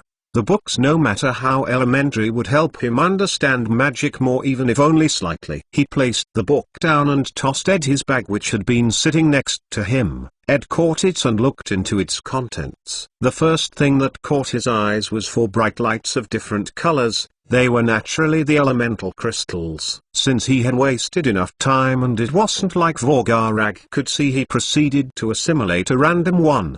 The blue crystal's light dimmed and Ed felt his mana capacity increase. Mana plus 37. Assimilation has leveled up. Nice, Ed thought after seeing both system messages. He also noticed that the initially blue crystal was now a more grayish color, yet still emitted a faint blue shimmer, meaning that it still had some mana left inside of it. "About these oath," Vorgarag started to say while pointing at the pile of books on his desk. "I'll let you borrow them. You can keep the earth spell ones, but I still need the others." Ed had interrupted him since he already knew his intentions. Although he didn't plan to assimilate the Space Hop spellbook any further, he still wanted to read the rest of its contents. Actually, most of the pages on that one were missing, so Vorgarag wouldn't be able to use it even if he kept it. "I was only interested in those anyway." Vorgarag was quite curious about the contents of the other books, but his interest was mainly on the magic ones. In the first place, reading the others would be quite difficult since he never really learned how to. Knowledge was passed on through word of mouth, so there was naturally no opportunity to learn regular writing. The only writing he learned was magic runes, which aren't used as a language by others. By keeping those books, he was mainly studying the diagrams and chants found inside of them. "I guess I need to go then," said Ed, somewhat dejected. Rather than feeling adventurous, he was feeling gloomy. It was a surprise even for him. "I haven't spent even a month here. I guess it is easy to become attached after being alone for so long. Leaving the settlement would be similar to traveling down the endless hallways of the crypt. The only difference was that now it would be dark yet scenic woods. Actually, now that I think about it, it might not be a bad idea to visit the other settlements on the way. The crisis of the adventurers was not something that he alone had to face. All of the orcs, hell, even the goblins, were going to be affected. Roping them in forcefully or willingly would be the way to go. Yeah, Take care not to die. I won't get the knowledge otherwise. Oh right. Exit from the back of the settlement and then just head straight, Vorgarag said with a smile. But Ed wasn't convinced by his indifferent response. I know you were sad when I died. Shell had told him all about it during their small talk. Will do. Ed didn't say that though. He simply gave him an affirmative reply before waving and leaving the cottage. I guess I should leave from the back, he muttered to himself as he ran in that direction. 66 Another settlement. There wasn't a gate at the back, so Ed simply left as he came in. By climbing over the wall. He took a quick glance back at the settlement before disappearing into the lush forest. An hour or so passed before he noticed a path. Looks like people walk through here often, Ed thought to himself while looking at the trodden grass. Maybe it's a settlement. It might not be a bad idea to check it out. Ed was curious as to how he would be treated in this settlement and whether or not it participated in the fight against them. Based on the distance, that might have indeed be the case. Regardless of if that was the case though, Ed planned to rope them in. But I shouldn't waste too much time. He was pressed for time and he had been going in this direction for a good hour now. It might not be a good idea to separate from the route now. Ed weighed the pros and cons before ultimately deciding to investigate. In the first place, Vorgarag himself wasn't too sure about how far away the cavern was and therefore didn't give him a time limit. That's settled then. Making people that had previously crossed him his cannon fodder in a war was a particularly appealing idea. Ed manipulated the earth to leave behind an obvious mark before following the path. He made it point towards the right direction, anticipating his return. He then walked down the path for a good 10 or so minutes until he finally got a glimpse of fortified wooden walls. The state of the settlement was much less shabby than Vorgarag's Angakok tribe. That probably also meant a higher number of inhabitants. Are those goblins? Ed had come closer and could now get a better look at the strong wooden walls. They had a group of goblin keeping watch atop them. I guess they are used for more than simple scouting. Ed thought to himself as he looked at the goblins' actions. They seem kind of tired. Ed didn't know if goblins were nocturnal creatures, but their current state seemed to suggest they were not. They were probably being forced to keep guard in the stead of the orcs. But isn't that too irresponsible? Can't they just flee? In that case, there had to be some orcs keeping watch over them. Otherwise, the goblins must be too dim-witted to make use of the prime opportunity. How do I get in then? With the goblins keeping watch, it wouldn't be as simple as hopping over a wall. The security of Vorgarag's tribe was looking extremely lacking in Ed's eyes at the moment. Ed circled the settlement. He found that based on its size, it seemed capable of housing at least 300 orcs. He also managed to notice some of the goblins were sleeping on the job. He presumed it wasn't on purpose and was most likely due to exhaustion. At that very moment, one of the sleeping goblins let out a painful screech. It was hit in the back of the head by a stone. Ed could barely hear the words of what he assumed was an overseeing orc. No sleeping. I don't get to sleep, so why should you? The rough voice carried with it a lot of anger. The goblin was naturally awakened by the stone throw and was forced to ignore its bleeding wound to observe the surroundings. Ed couldn't see the orc that had thrown the stone as they weren't near the edge, but he assumed that they likely went back to patrolling the area. I should still be able to get in, Ed thought after taking in the information he had compounded. Having spent enough time in the bushes, Ed circled once more, helping to catch sight of a sleeping or unfocused goblin. Once he caught sight of one, he sneakily neared the wall and raised the ground to snatch the goblin from its feet. He proceeded to quickly pummel it, killing it in seconds.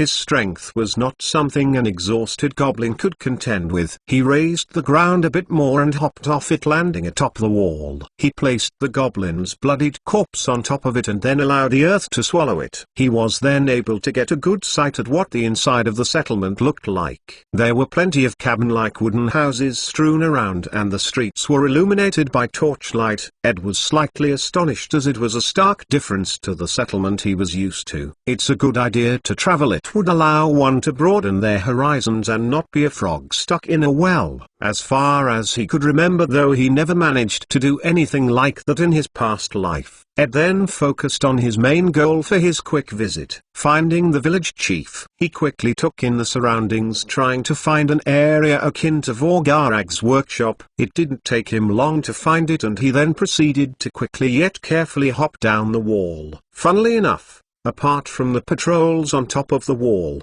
the security inside was actually fairly lax. Ed was able to walk around the settlement without too much trouble. Then again, it was worth considering that without his versatile manipulation of the earth, he would have been easily spotted before getting inside. Ed reached the fairly sizable cabin and carefully scanned his surroundings. With everything seeming clear, Ed opened the lockless front door. He had seen no lights before getting inside, so it was likely that the person inside was sleeping. He then opened another door which led into one of the few rooms in the cabin. Upon entering, he spotted two figures resting on the bed. Due to the darkness, Ed could barely make out who they were, so he silently made his way forward. That's the axe-throwing guy. The two figures were covered by a blanket, but he wouldn't forget how the irritating guy looked. It was time to put part 2 of the plan into action. It was forceful subjugation or diplomacy, and given the circumstances, Ed was leaning towards the former. This is my first time doing coercion.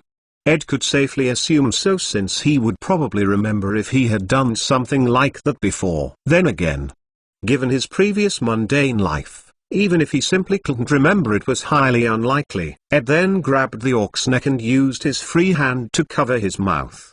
Duma, as a seasoned warrior, was instantly awoken by the feeling of being touched. Ed then forcefully pulled him off his bed before his struggle could wake up the other person who was laying next to him. Duma's increasingly red face was a weird mix of anger and fear as he glared at Ed. "Do you remember me?" he asked Duma, whose name he didn't really know, as he raised him up in the air. Duma could only struggle to nod his head as his neck was being tightly gripped by Ed's hands. But realizing who the other person was only made him more fearful. He should be dead, he thought to himself as he began to run out of breath. Ed then realized that he was nearly killing him and put him back on the ground while also loosening the hold on his neck. "I came here to talk," Ed said in a low voice with a smile. However, that smile seemed particularly vicious to the naked Duma. "That's right, naked." "No, wait. Naked." Ed then realized what had happened and couldn't help but feel awkward. The orc before him probably felt very frustrated after losing an advantageous battle and decided to loosen up a bit. With a couple of awkward coughs, Ed managed to maintain a professional outward appearance and ignore the whole matter. He instantly got back on track. "I want to discuss the terms of an alliance with you," said Ed while still gripping the frightened Duma, who was cursing him inwardly. Who proposed an alliance while holding somebody's neck? Duma didn't dare disagree, afraid that Ed would snap his neck like one would a twig. The true reason as to why he honed his throwing skills was due to his cowardly nature. Of course, as an orc, he wouldn't dare let others know that. If he had ever done so, he probably wouldn't be living in a nice cabin getting to sleep with some of the settlement's beauties. Duma would always try to keep up appearances. It just didn't seem possible under the current situation. "He'll let go so we can have a talk. But you should know that I am more than capable of killing you and fleeing if you try to cause a commotion." Ed wasn't an expert at reading others, but Duma's frightful expression suggested that he wouldn't try anything funny. But it was also true that he would be able to kill Duma and flee the settlement, especially since most of the other orcs were sleeping. Duma was finally able to freely breathe. He couldn't possibly describe how frightened he felt when he realized someone had grabbed him mid-sleep. He didn't get to relinquish the feeling of fresh air properly entering his lungs, however, as Ed's voice brought him back to reality. "You should put something on," said Ed awkwardly. "Eh? Right, he was naked." 67 Sealing the deal, Duma quickly covered himself. His clothes were strewn about the room so he didn't have to search long. Duma swallowed dryly and secretly prayed for his safety after noticing that Ed was making sure he didn't do anything funny. Unfortunately, The last thing he wanted to do was take part in another alliance, considering how well the previous one had gone. But it didn't seem like he would have much of a choice. They then quietly made their way outside the room where Ed took the liberty to introduce himself. "Alright then, I'll introduce myself first. My name is Ed." "Nice to meet you," Ed said amicably. His face however clearly expressed his irritation towards Duma. Duma, the greatest axe wielder in these vast lands. Duma had gone back to his proud facade by habit after being released from the death grip. His tone however quickly simmered down after he noticed Ed's cold stare. "Nice to meet you." "My pleasure to meet." "Ahem, yes, nice." The room was then covered by an awkward silence. Duma could only hope that the girl in his bed didn't wake up at such a time, ignoring that his standing in the girl's eye would fall.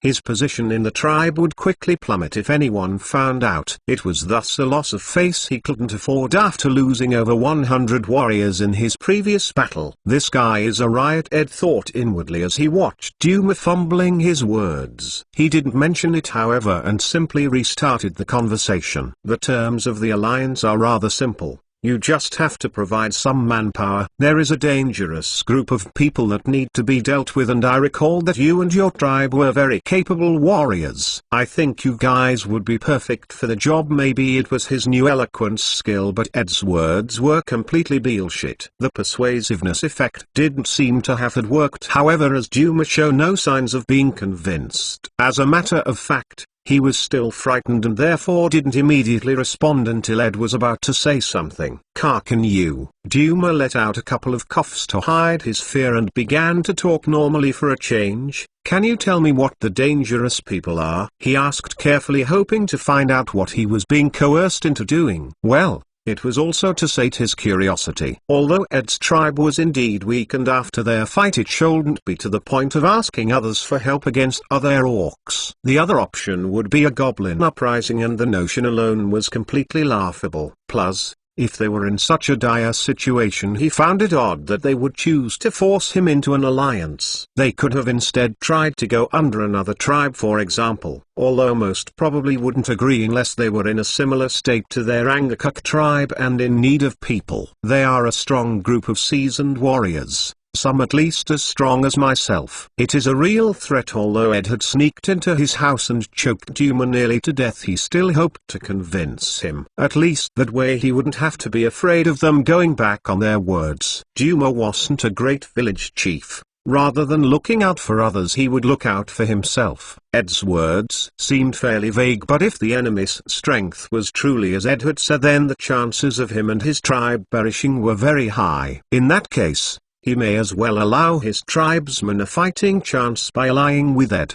Duma convinced himself that this was indeed the right choice, even going as far as nodding to himself resolutely. "Ha ha ha, if the trouble is that great, then I must of course offer a helping hand." Duma went back to his friendly and brave facade. He didn't even think about the fact that he had just sold out his tribe for his own safety. It was for a good cause after all. "That's great then. I will come back at a later date. I hope you won't renegade on your decision. There are consequences to one's actions after all," Ed said simply, although he was praising himself internally for sounding so cool. His words seemed to have an effect, as Duma remembered how Ed managed to sneak inside and almost kill him in his sleep. He couldn't but feel a cold chill down his spine. "If possible, I would appreciate if you can spread the word. The more the merrier." Ed then said some amicable final words and left the cabin. Duma could only awkwardly reciprocate. Ed stuck around for a good minute for insurance until he was sure that Duma wasn't going to do anything. "After I visit the caverns, I will come get their help," Ed thought as he sneaked out of the camp the same way he came in. While this wasn't the best way to unite all of the orcs on this floor of the dungeon, he also wasn't an expert in diplomacy.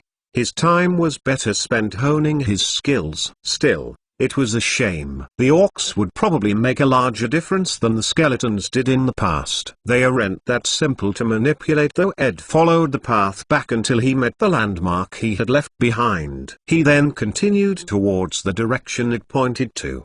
The thick forest canopy drastically lowered the visibility as he continued to walk further into the forest. Ed felt incredibly uncomfortable due to the incredibly still forest. Apart from the sound of his own footsteps, nothing could be heard in the entire vicinity. This dungeon sure likes to keep things creepy. The crypt was still much more creepy, but the thick forest could only be described as unsettling. It reminds me of something. Ed tried his best to recall where he had seen a similar atmosphere until it finally hit him. Wasn't the still silence incredibly similar to his dream? Was my dream related to the dungeon? The only thing to do in the deathly silent forest was to sink into one's own thoughts and contemplate. Nonetheless, Ed couldn't figure anything out with the alone time he was given. There is no heavy fog here. He couldn't help but deny the notion. In the first place, the dream had occurred following his level up. It was after the System Link skill. Ed now became almost certain that his dream was somehow related to the system. Still, there was no point in thinking about that now. Ed continued to walk in the darkness. Hours passed until Ed finally caught a shimmer of light. Green light?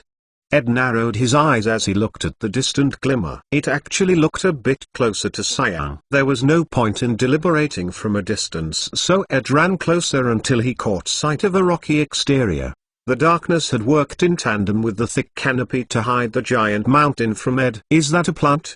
The shine came from a herb-like plant that was growing outside of the cave. It really looked quite mystical. Glowing herb. It might hold healing properties. Nice. I might be able to give this to Vorgarag to see if he can make any potions.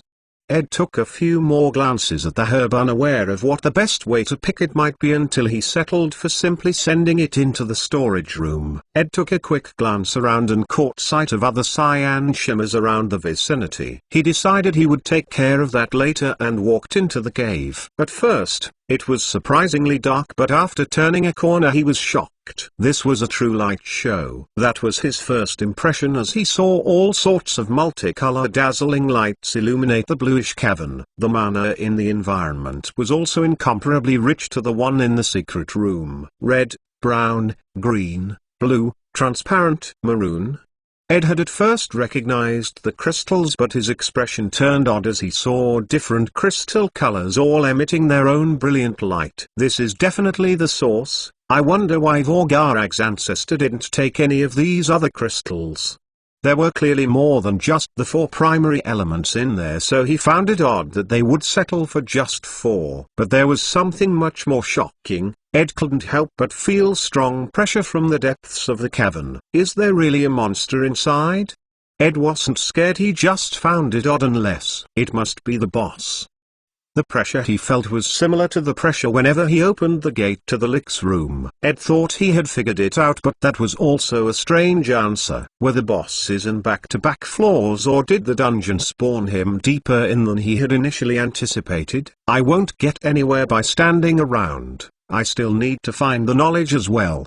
Ed ignored the strong pressure that he felt upon him and continued to venture deeper into the cave. 68 Cavern Boss. Ed walked further in, and as he did he was subjected to increasingly more pressure.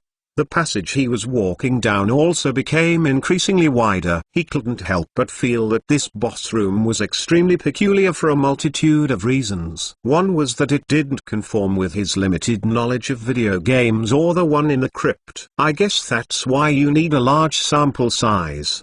He continued to think as he scoured the walls occasionally covered with crystals of mana. There was also the fact that he hadn't faced a gate yet and was still being subjected to so much pressure, which could only imply that there wasn't one. This unfortunately meant that he probably wouldn't be able to get whatever he wanted by annoying his opponent as he did with the Lich. The restrictions on this particular boss were likely much looser. Ed then heard a reverberating sound. He froze for a second before realizing what it was. Snoring?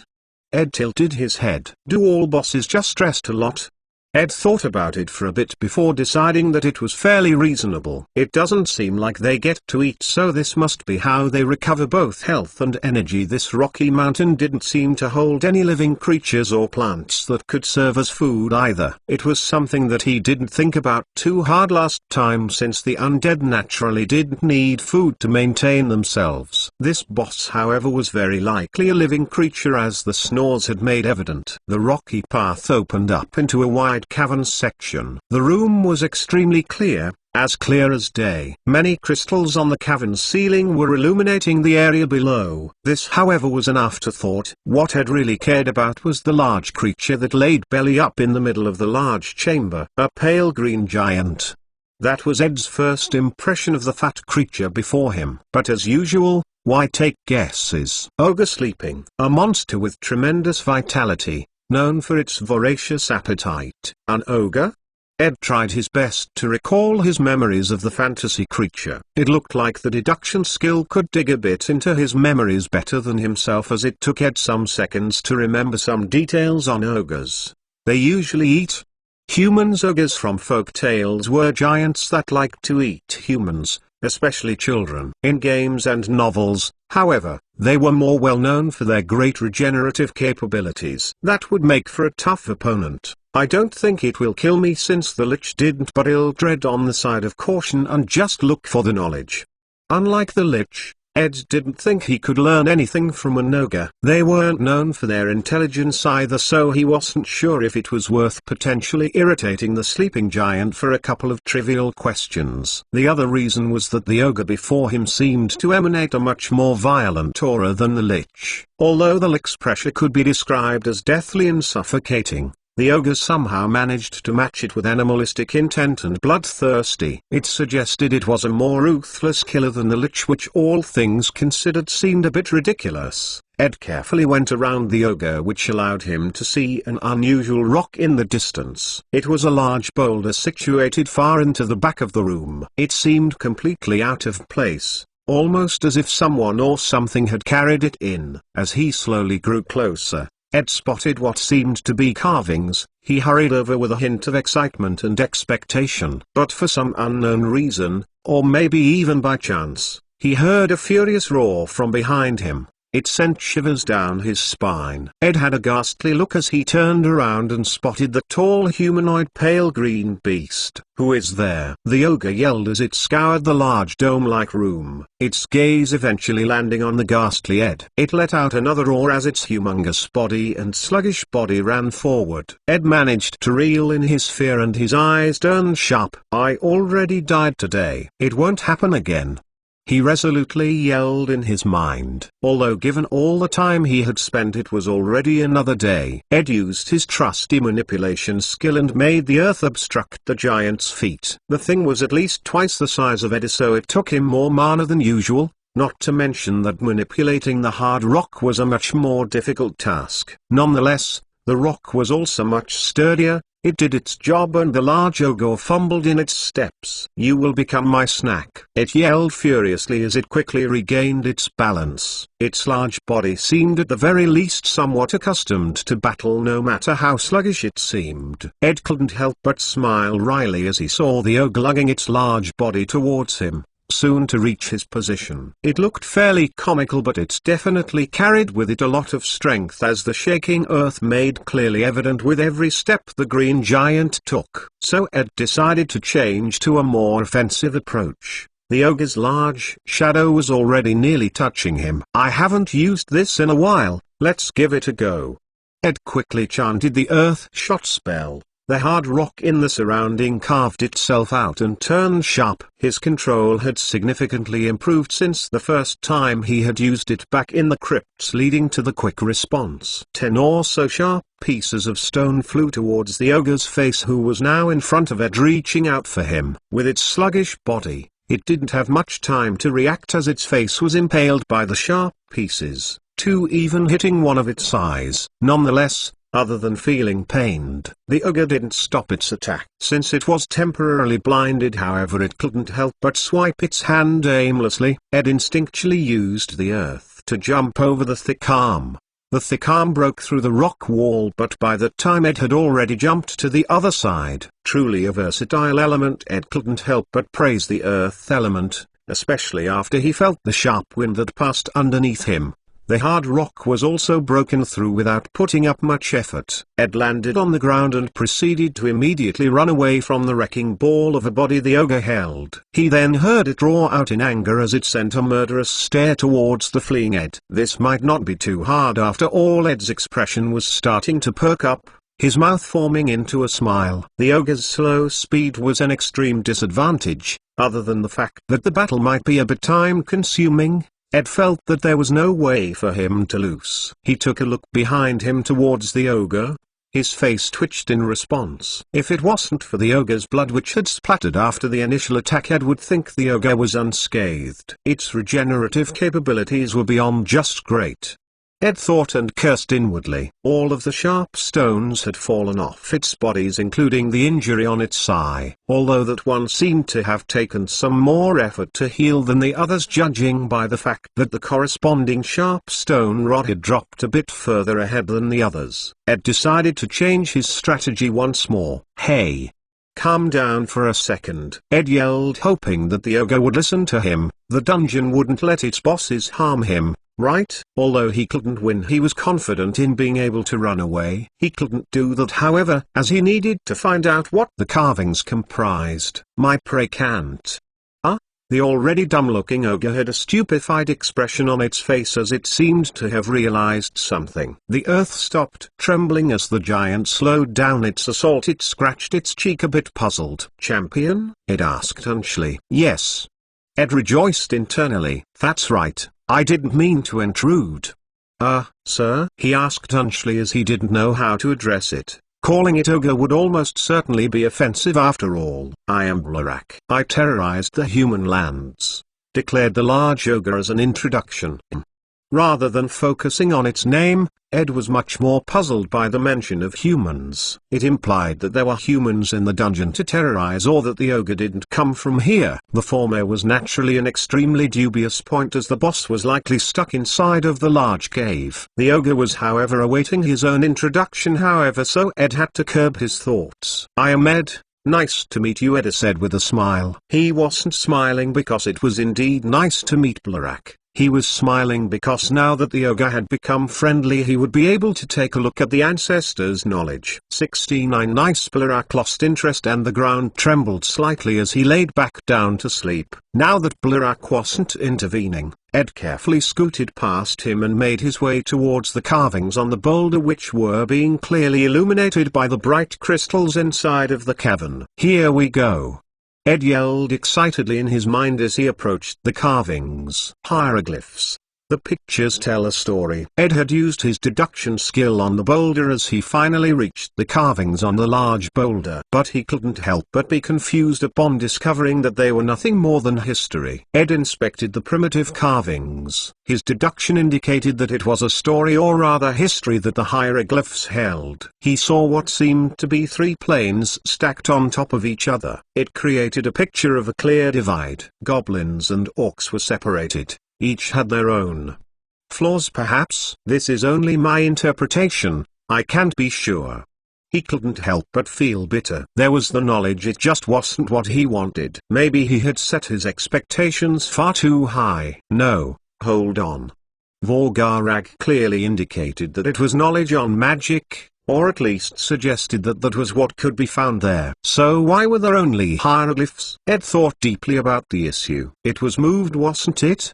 Ed took another look at the bluish boulder. Although it was similar to the rest of the room, it seemed entirely out of place. It was also touching the cavern's walls, meaning that Ed couldn't see what might lie behind it. "I should move it," Ed said out loud as he nodded to himself. He chose to not use brute force, however, as he was afraid to damage the writings. There was no merit to that approach other than testing one's strength. Ed carefully manipulated the ground, similar to how the Lich had when it tried to kick him out of its abode. Given that the boulder simply laid on top of the ground and was not connected to it, it was a working approach. After 10 seconds the large boulder could be circled entirely. Ed's eyes shone with expectation as he walked behind it. Let it be more spells.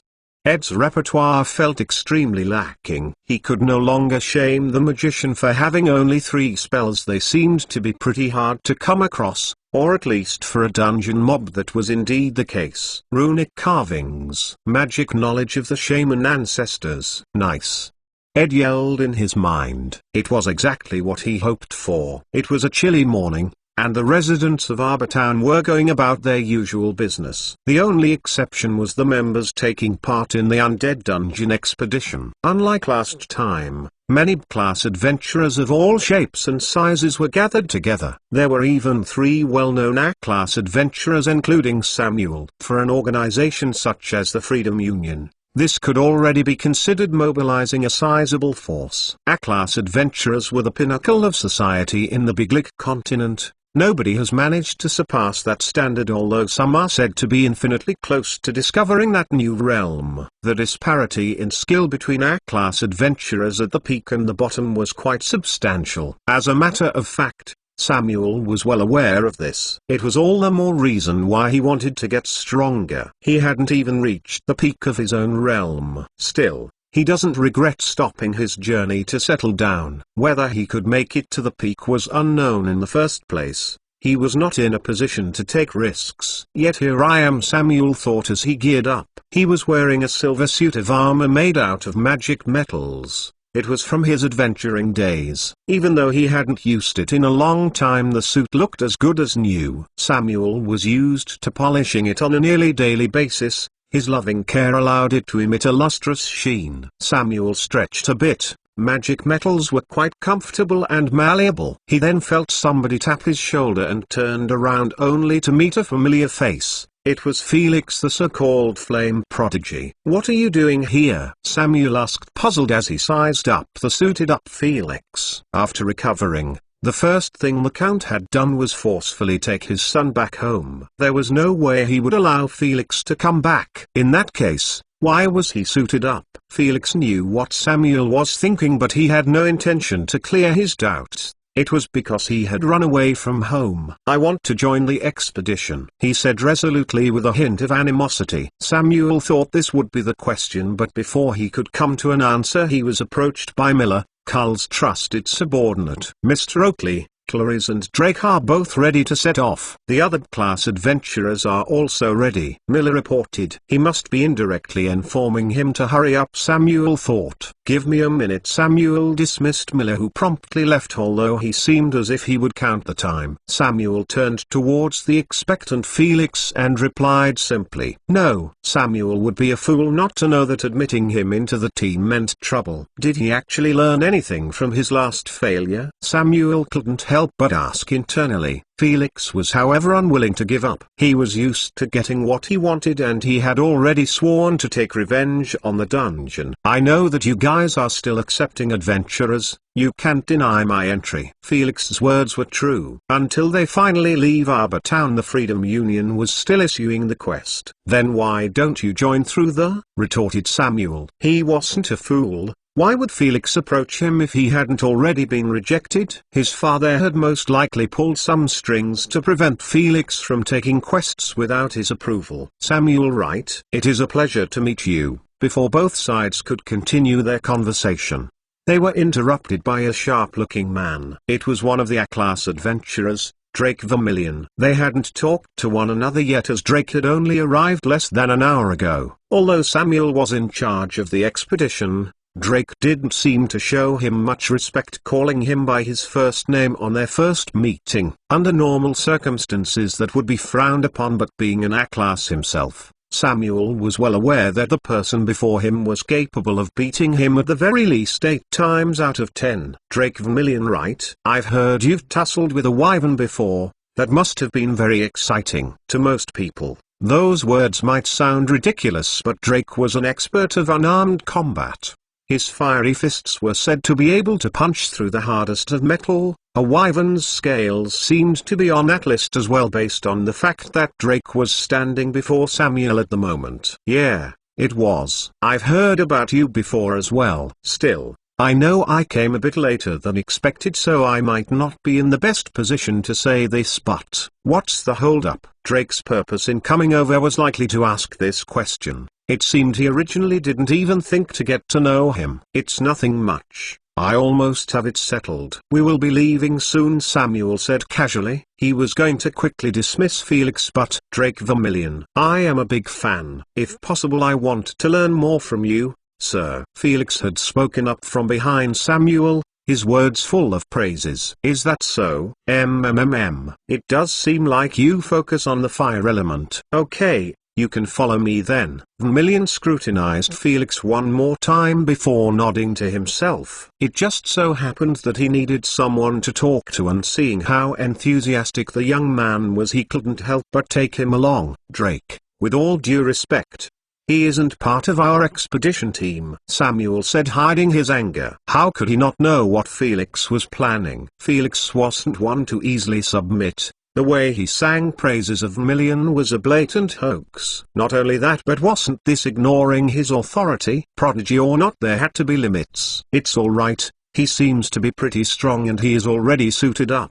Let's just go." Vermillion also didn't seem to care too much about his authority. "I was appointed as the leader of this expedition, so I need to make sure there are no variables. I hope you understand." After suffering years of abuse at the hands of his father and his family, Samuel was accustomed to reining in his anger. He was thus able to speak politely even under such circumstances. "I am pretty sure that class adventurers are still up for hire. It's all alright. Let's go. We shouldn't waste more time." With those arguably arrogant words, Drake turned to leave as Felix stuck next to him like glue. Samuel couldn't help but take a deep breath to calm down his turbulent emotions. "I won't let you have it easy since you insist on coming." Then Samuel decided to be maliciously compliant towards Felix's antics. Samuel then met up with the other A-class adventurer, the illustrious Clarice Goodfall. Her healing skills are top-notch and highly sought after. It was surprising that the Union managed to bring someone like her into the party. Their chat was brief, as Clarice was as diligent as she was beautiful, and they thus had a chance to talk much earlier. Don't let Samuel's wife know that though. The expedition left as the sun neared noon. Soon after their departure, a portal opened up from which exited an old man. It was Ian. "It seems I missed them," he said to himself. 70 ancestors spell. It was indeed nice at first, at least until Ed found a troubling issue. FCK. What brute moved this thing here? Ed couldn't help but curse out whoever moved a boulder full of magic knowledge so recklessly. Some of the runic language was scratched or gouged out altogether. It was probably Blarak, Ed thought to himself, although where he moved it from or why he did it was a complete mystery to him. Whatever, he'll look at what is available first. Ed decided to simply let it go. It was impossible for him to learn literally everything in the first place given his limited time, so he would settle for this for now. The spells and theories that were left jotted down couldn't be too shabby either. It looks like the writing is the same as the books. A few of the words weren't entirely discernible, so Ed couldn't be entirely sure, but it seemed that the first shaman ancestors likely inherited their writing from the dungeon rather than come up with a new one. It was an odd thing to consider, given that the spoken languages between species weren't necessarily the same. Ed took a good 10 or so minutes to read over the entirety of the boulder. That included attempting to decipher scratched or disfigured sections. In the end, he only managed to learn the theories behind a total of 4 spells along with the basics of the wind element he had been missing. Most of the intact knowledge was things that Vorgarag had already taught me. The basic spells from multitude of elements along with their manipulative theories made up a big part of the leftover knowledge.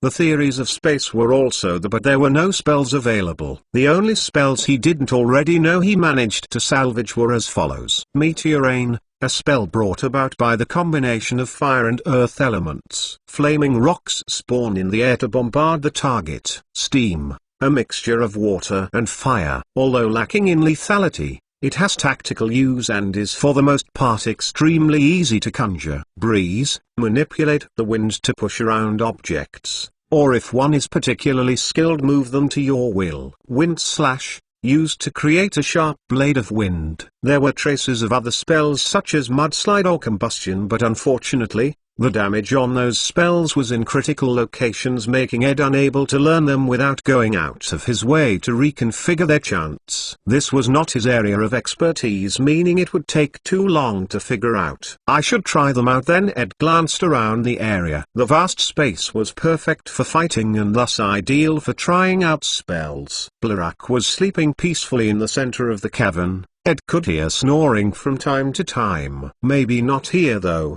He therefore changed his mind. He took a last glance at the boulder, trying to remember as many critical details as possible before making his way out of the boss room. Ed started to go back down the large passageway. He made sure to store away a couple of crystals, but not too many given that his space was limited, not to mention that things would likely appear stacked upon one another once he did get in there. I should probably check out if I can access it now that I think about it.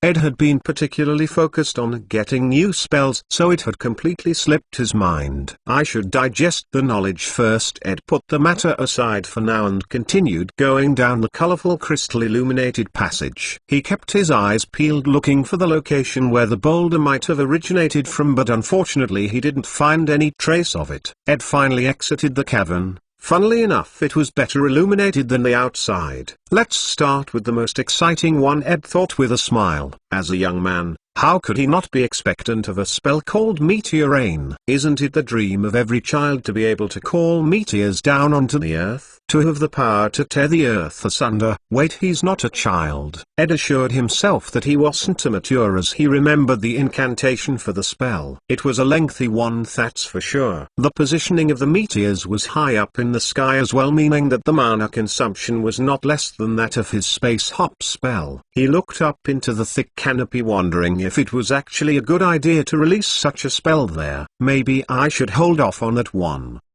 The last thing he wanted to do was burn down the entire forest. The spell wasn't consisting of actual meteorites, they were just flaming rocks. It was also worth mentioning that if he didn't actually have enough mana, the spell would be incomplete. That could lead to two outcomes. Either it would be conjured in a half-assed state or not at all, while his mana would still be depleted. So Ed moved on to the next spell. Steam. Ed closed his eyes and focused on the fire and water elements. He started to chant the much shorter incantation for steam, rousing the fire and water elements in his body. Maybe he failed to get the right mix, but he failed the first attempt. Nonetheless, this pseudo-element spell was surprisingly simple, and Ed managed to get it by his third try. He promptly moved on to the next two spells. Breeze was a breeze, in both meanings. He got it down in about 5 minutes and was able to move on to the wind slash spell, which required better control over the wind element and was thus much harder. Still,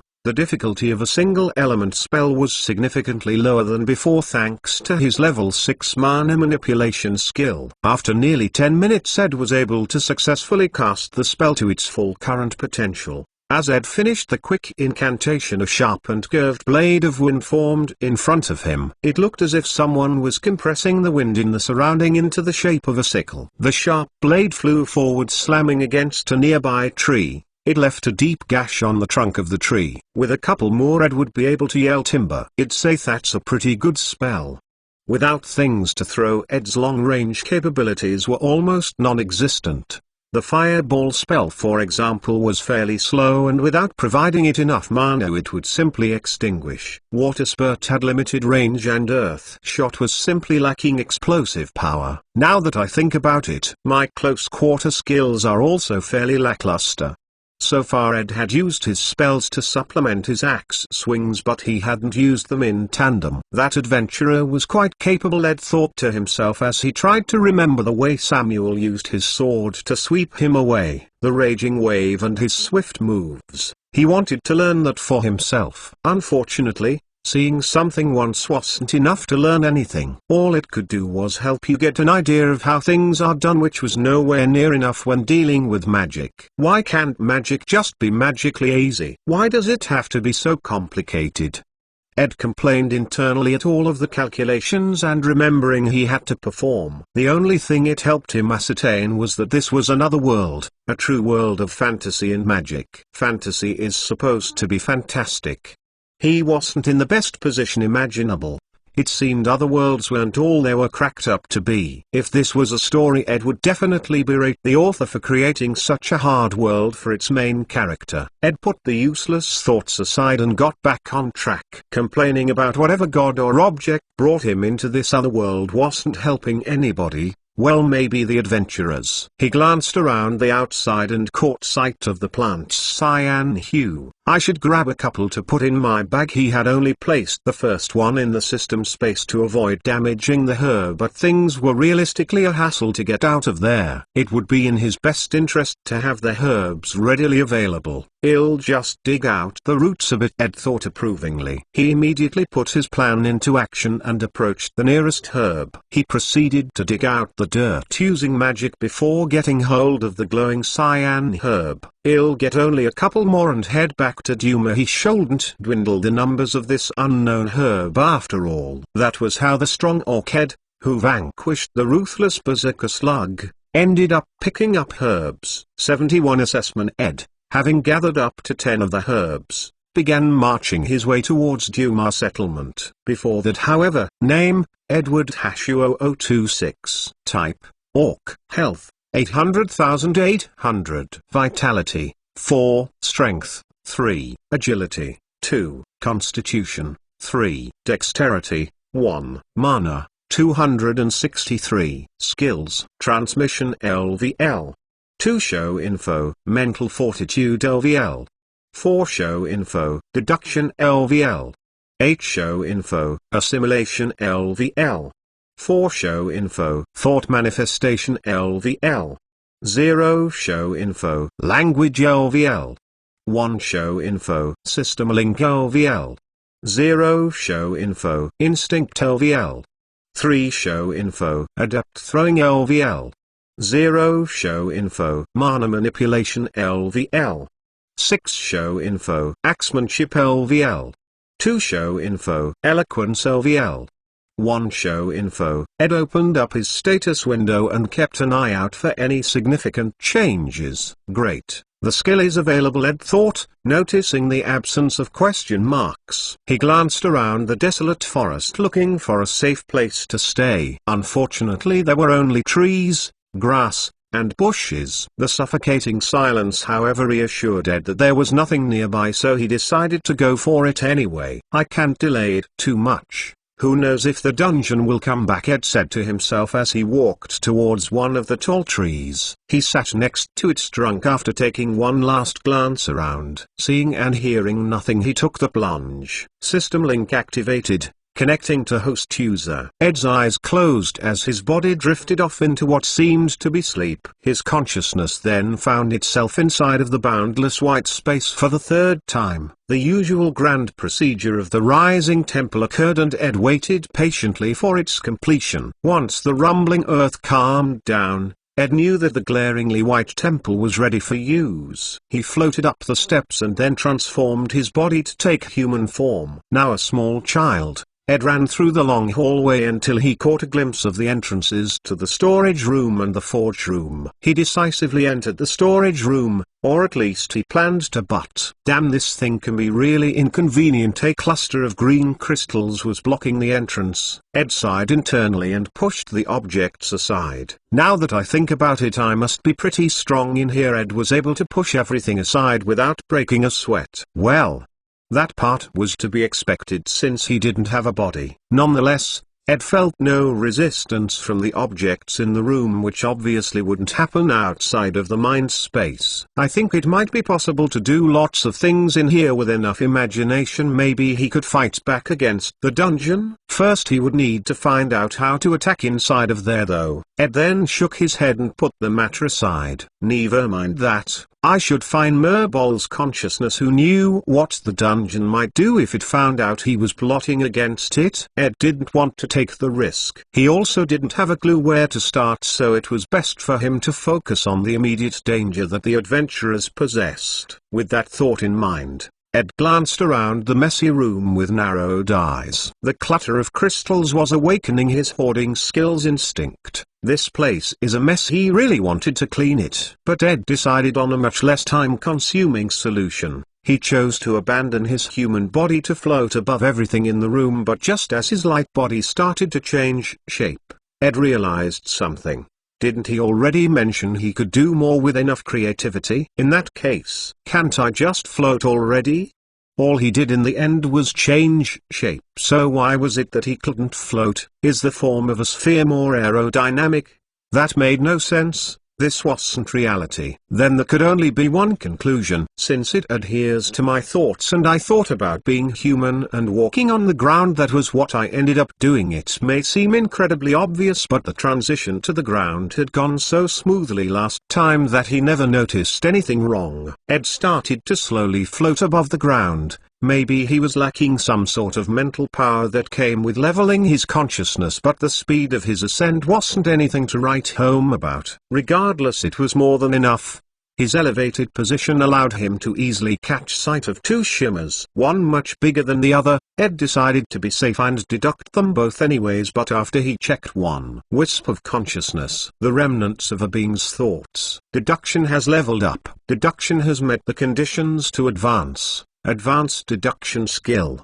Ed would be lying if he said he hadn't been awaiting the advancement of his deduction skill. That being the case, he didn't hesitate to say yes. What would happen if he said no anyways? Why was that even an option? Noted. U003C deduction LVL. 9 U003E has advanced to U003C assessment LVL. 0 U003E. Ed was curious as to what the first message entailed, but he was far more interested in the assessment skill. It made him think of some sort of higher being, maybe even a computer, and their diagnosis. So he prompted the system to show him its description. Assessment LVL. 0. The system assesses items and things based on the surroundings. Chance to reveal information from the system's own database. The chance increases with subsequent level-ups. Exciting. How much more could he learn from this skill? Who knew what information he had missed by not having it? The chance was particularly enticing. Should he relive his skeleton days and scan literally everything from now on? Ed calmed down and shook away the notion. In the first place, scanning things that had been scanned before didn't provide much experience. It was best for him not to waste his time doing such a thing then. He then got back on track and proceeded to scan what was obviously Merbol's consciousness. He also scanned the other wisp for comparison. Merbol's wisp of consciousness. Merbol's thoughts and life. Wisp of consciousness. The fusion of a being's thoughts. The larger light in the room was indeed Merbol's consciousness, but apparently it was also her life. Did the chance trigger, or are the skeletons not alive? Why are they different? Ed asked himself a variety of questions. They were things that he could only speculate about. He deeply lamented not having access to the so-called system database. If only he could just Google things through it. If the system really wanted to help him, why was it going about it in such a roundabout way? Ed let out a sigh in rendition. Rome wasn't built in a day after all. Wait, what's Rome? Ed smacked his featureless face, as he had to once more refocus his thoughts. He was forgetting the purpose of his visit here. The advancement of his skill was only a nice surprise. It wouldn't change what he needed to do right now. Ed stopped floating and fell back on the sleek white floor.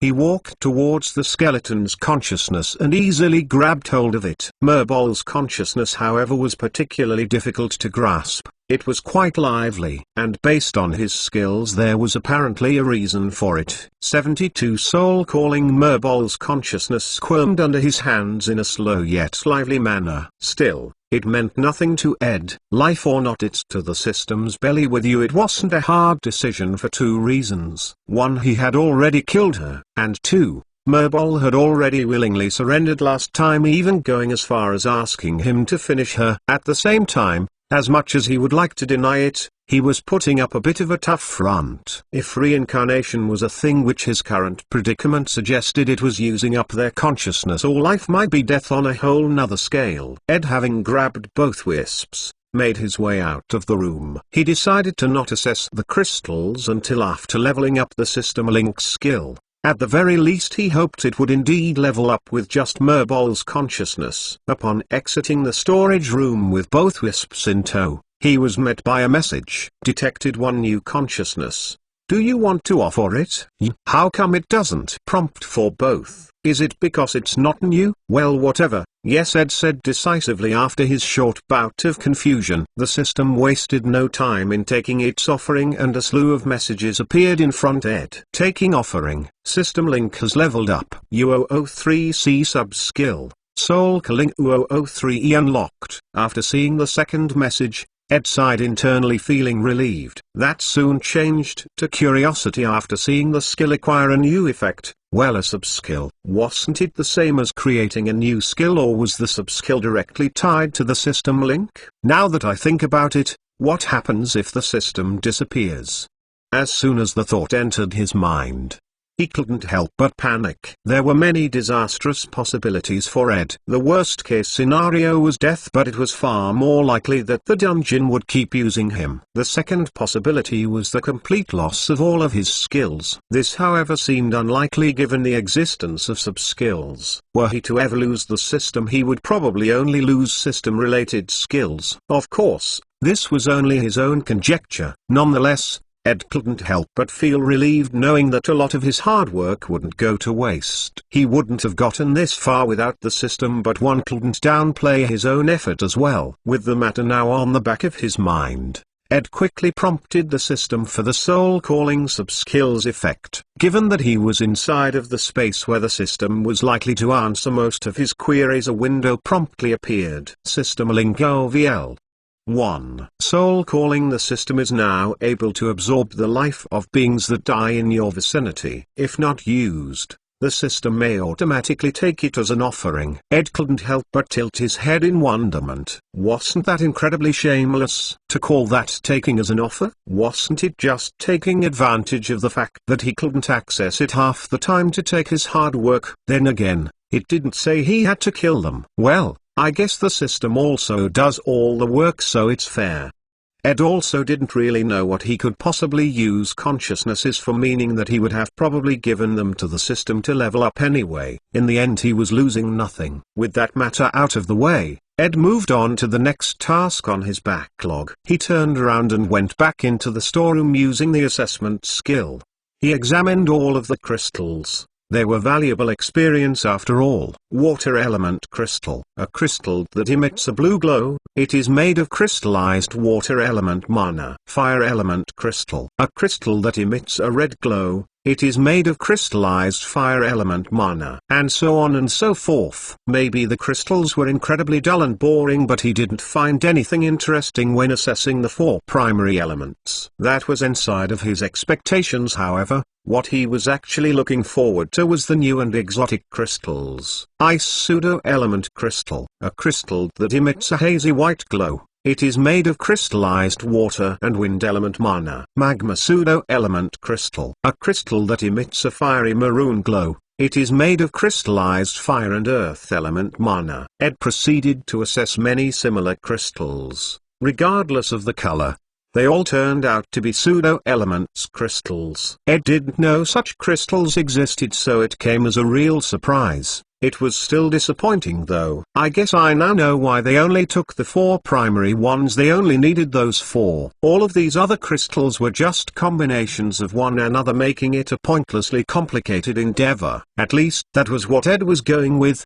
For all he knew, they were just too complicated or something of the like. He didn't even know these things existed until now, so he naturally didn't really know how these crystals could be used. Welp, I guess I should go back now. He should hurry over to Duma and see how things were going over there. He hoped he had kept his part of the deal. If he didn't, well, the soul calling sub-skill still needs a trial run. They reached their destination. The 21 members of the expedition force now stood before a completely normal cave, mossy and natural. It was hard to believe that this unassuming dungeon required such a fierce force of adventurers. Following Samuel's defeat, however, all of the class adventurers, including Felix, knew how dangerous this completely unassuming dungeon truly was. Were it not for the handsome reward, they would have moved on to other, much easier, quests. Their only solace was that the first few floors were easy cruising. If they had to deal with high-leveled mobs and then fight a disastrous creature like a lich, the dungeon may as well belong to a rank of its own. It was only the first 3 floors. Luckily that was indeed not the case. Thus, although somewhat wary, the B-class adventurers were looking forward to the potential rewards that completing this mission would bring them. As most adventurers tended to be, they were all commoners hoping to bring their family prosperity or even bring themselves prosperity. Being B-class adventurers, they were already pretty well off. As a matter of fact, to the average person, their position was more than enough. But once someone gets a taste of riches, they tend to always go back for more. We are about to enter the dungeon. Keep your guards up, I don't want any casualties. It was the voice of Samuel, who was standing in front of the cave entrance. His voice was heard loud and clear. His serious tone made the B-class adventurers follow his instruction. With Samuel in the lead and Clarice and Drake following close behind, the expedition force entered the cave and made their way down into the dungeon. The steps were still leading into a safe room, which meant that, so far, things were all good. Seeing nothing out of the ordinary, they proceeded to walk out of the safe room, but as soon as they had set one foot out of the barrier, the dungeon's ceiling crumbled, blocking their exit. It was a trap. Samuel, as an rank adventurer, was able to easily take a step back.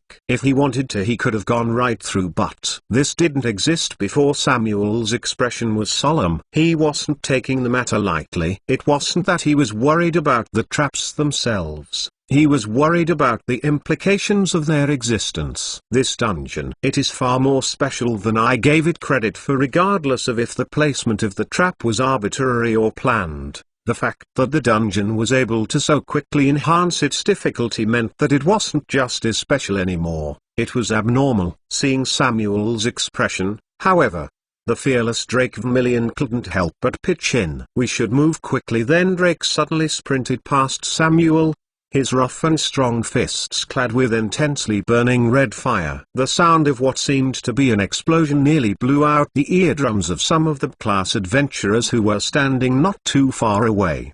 The ground only trembled slightly and the dust settled, revealing a passageway free of clutter. Vermillion looked back at the group, including Samuel, and said, "Let's go." Traps or no traps, it didn't matter. He was only confident in his fists. 73 Mutiny. We should move quickly. Then Drake suddenly sprinted past Samuel, his rough and strong fists clad with intensely burning red fire. The sound of what seemed to be an explosion nearly blew out the eardrums of some of the B-class adventurers who were standing not too far away. The ground only trembled slightly and the dust settled, revealing a passageway free of clutter. Vermillion looked back at the group, including Samuel, and said, "Let's go." Traps or no traps, it didn't matter. He was only confident in his fists. Samuel's solemn expression turned into a frown after witnessing Drake's recklessness. He might need to butt in and warn him properly. Drake was a seasoned warrior.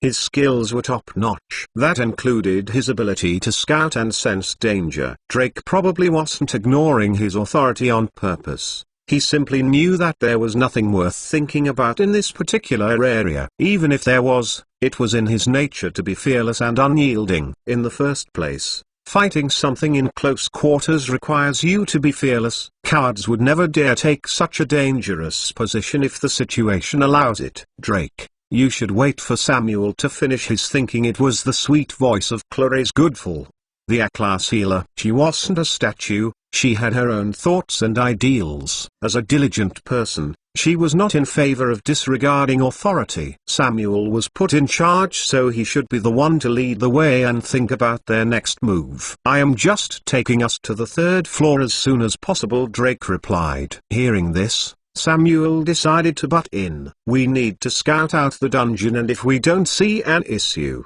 finish it. That hasn't happened yet, so you should let me lead the way." Samuel's words carried with them a tinge of irritation. Samuel's words resulted in an odd stare-off between him and Drake. They both stared at the other in the eye without willing to break eye contact. Neither of them hid their fury. After a couple more seconds, Drake was the first to break the contact. He walked away from the front of the squad and now stood next to Felix, who wasn't able to follow his quick action earlier. "Let's go then," he said indifferently. It was as if nothing had happened. Maybe Samuel's unyielding attitude got through to Drake. Nonetheless, Samuel was naturally not opposed to his quick change of heart. So he instantly signaled for the now gossiping adventurers to quiet down, begin moving forward. Using a magic device to guide them, Samuel and the rest were able to easily reach the second floor. The first floor wasn't anything hard for the B-class and A-class bunch. The deadliest things had been the traps scattered around the floor in the direct path towards the stairs. But even those things seemed pretty dull when pit against them. The sharp bone arrows or potions of Vile had little to no effect on them other than being annoying. Only some of the weaker class mages had to be wary. Nonetheless, these traps never even got the chance to succeed due to Drake's acute senses and Samuel's keen wind-reading abilities. The next step in their plan was to look for spatial fluctuations on the second floor using a separate device. Whenever a dungeon expanded their territory, they needed to bend space, which was bound to leave easily identifiable traces, especially if the process was still ongoing. The reason why they had skipped over the first floor was that the dungeon's influence in areas closer to the entrance was small. Only when its influence expanded all the way down to the first floor would the threat of a free dungeon become real. The average dungeon can take more than a year to break through one floor based on the data gathered by the Freedom Union. This rate only increases if the dungeon is offered sacrifices, basically failed expeditions, since apart from some crazy cults, no one was willing to feed the dungeon after all. Samuel checked for any traces but came up empty. The difficulty of the second floor was also fairly similar to the first one. They would be able to reach the next floor soon enough, Samuel thought as he put the device away. Even if the boss has respawned, we shouldn't have too much trouble. Although he thought so, he wouldn't relax until the end. Duma was pacing inside of his shack. For some reason things were not going as he had expected them to. What was supposed to be a simple announcement of allegiance had somehow turned into an angry mob. He was luckily able to forcefully subdue the insurrection before things became too severe. Unfortunately, however, that did not help his image. He was being called the most foolish and cowardly tribe leader that their Skull tribe had ever seen. And the previous incident turned it into a foolishly impulsive and cowardly leader. They didn't call him ruthless, which was usually a good trait among leaders for attacking his people. It was instead impulsive. They were orcs for FCK's sake. He couldn't comprehend why his usual facade was now failing him. Just as Duma had reached his wit's end, Ed entered his cabin, spooking the inattentive orc. You are back. His oddly high-pitched scream was luckily not heard by anybody in the vicinity. Well, except for Red. He just kept on giving him more hands to play against him. Ahem, I came to check up on your progress here, Ed said in a somewhat disappointed. He could tell by his entrance that he had picked the wrong man. He sighed internally. If only he could assess a person's character beforehand. No, wait, I might be able to do that. The deduction skill used his own knowledge to form conjectures, but the assessment skill relied on more than that. It meant that his arguably poor social skills would not come into play, and he might be able to, therefore, find out people's characters with little to no observation. So he went right ahead. It would also give the skill some experience, so there was no harm.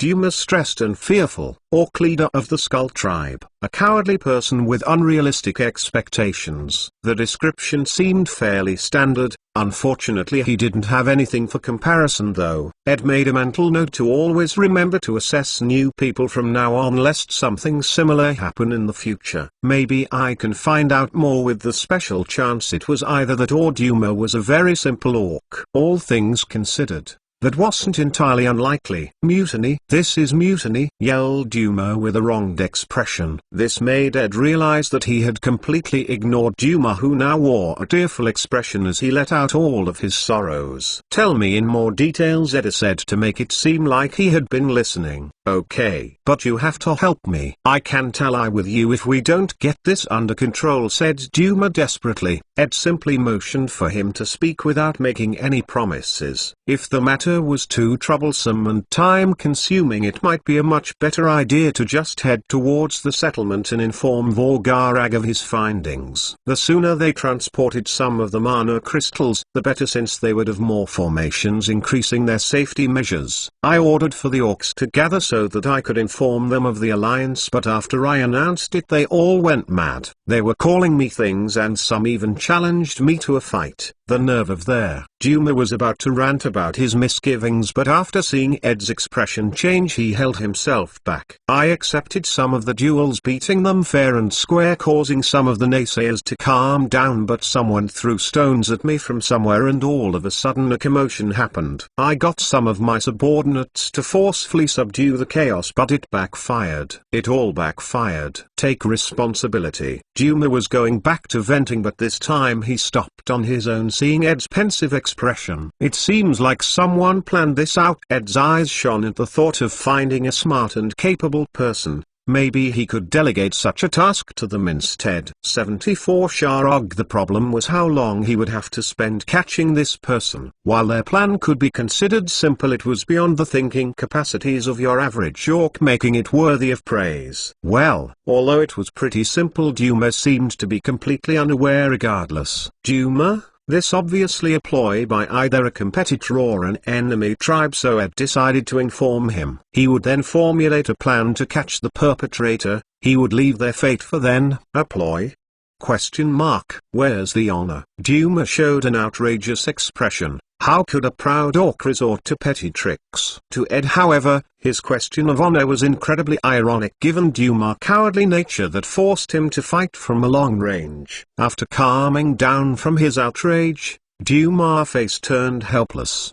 How was he supposed to maintain his leadership? Maybe a cowardly orc such as himself should have never succeeded the previous tribe leader in the first place. Noticing his plight, Ed decided to calm him down. We just have to lure them out and catch them. Ed could come up with a much more detailed or complicated plan, but it might take much more time than he would like. He wasn't saddened, since sometimes simple is better. Things should work out. Duma's depression left without a trace. He now saw Ed as his only hope and savior. Of course, that was only if they succeeded. Let's do this. So Ed made sure to give him a detailed yet quick rundown. Sometime later, Duma had once more gathered all of the orcs. Many of them, however, unlike last time, showed dissatisfied expressions.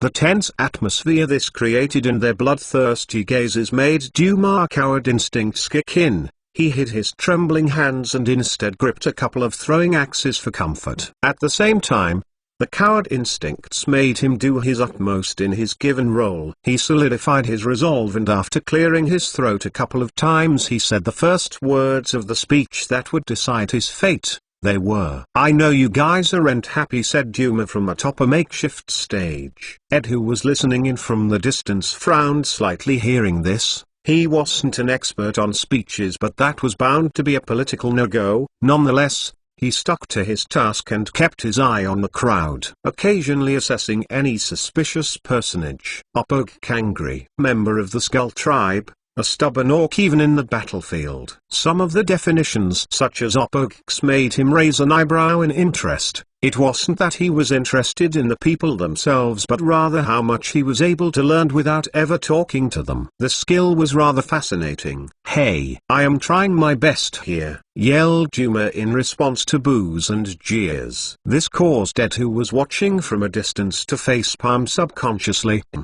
Ed then noticed in the corner of his vision a delicate-looking female orc who showed a calm yet resolute expression hidden among the others in the back of the crowd. Sharog, shaman leader of the Bloodshed tribe, a shrewd and firm orc. Ed instantly knew he had found the culprit. Why would a tribe leader hide among the crowd? So without hesitation, he stopped standing from the sidelines and leapt towards the culprit. Sharog noticed the incoming danger far too late as Ed managed to snatch her frail body from behind without too much effort. She was clearly solely treading the path of a mage, which made Ed get the impression that Vorgarag was actually a rarity among shamans. He had yet to see another shaman that knew how to fight close quarters or had a toned body such as Vorgarag. That aside, let me go. Sharog tried to resist Ed's hold on her body by thrashing about, but this only made Ed embrace her tightly to prevent her annoying movement. The commotion wasn't particularly small, so some of the less agitated orcs were able to notice it. Duma, who had been waiting for Ed to catch the perpetrator, had been especially vigilant, so before the orcs started thinking about beating him to death following his speech,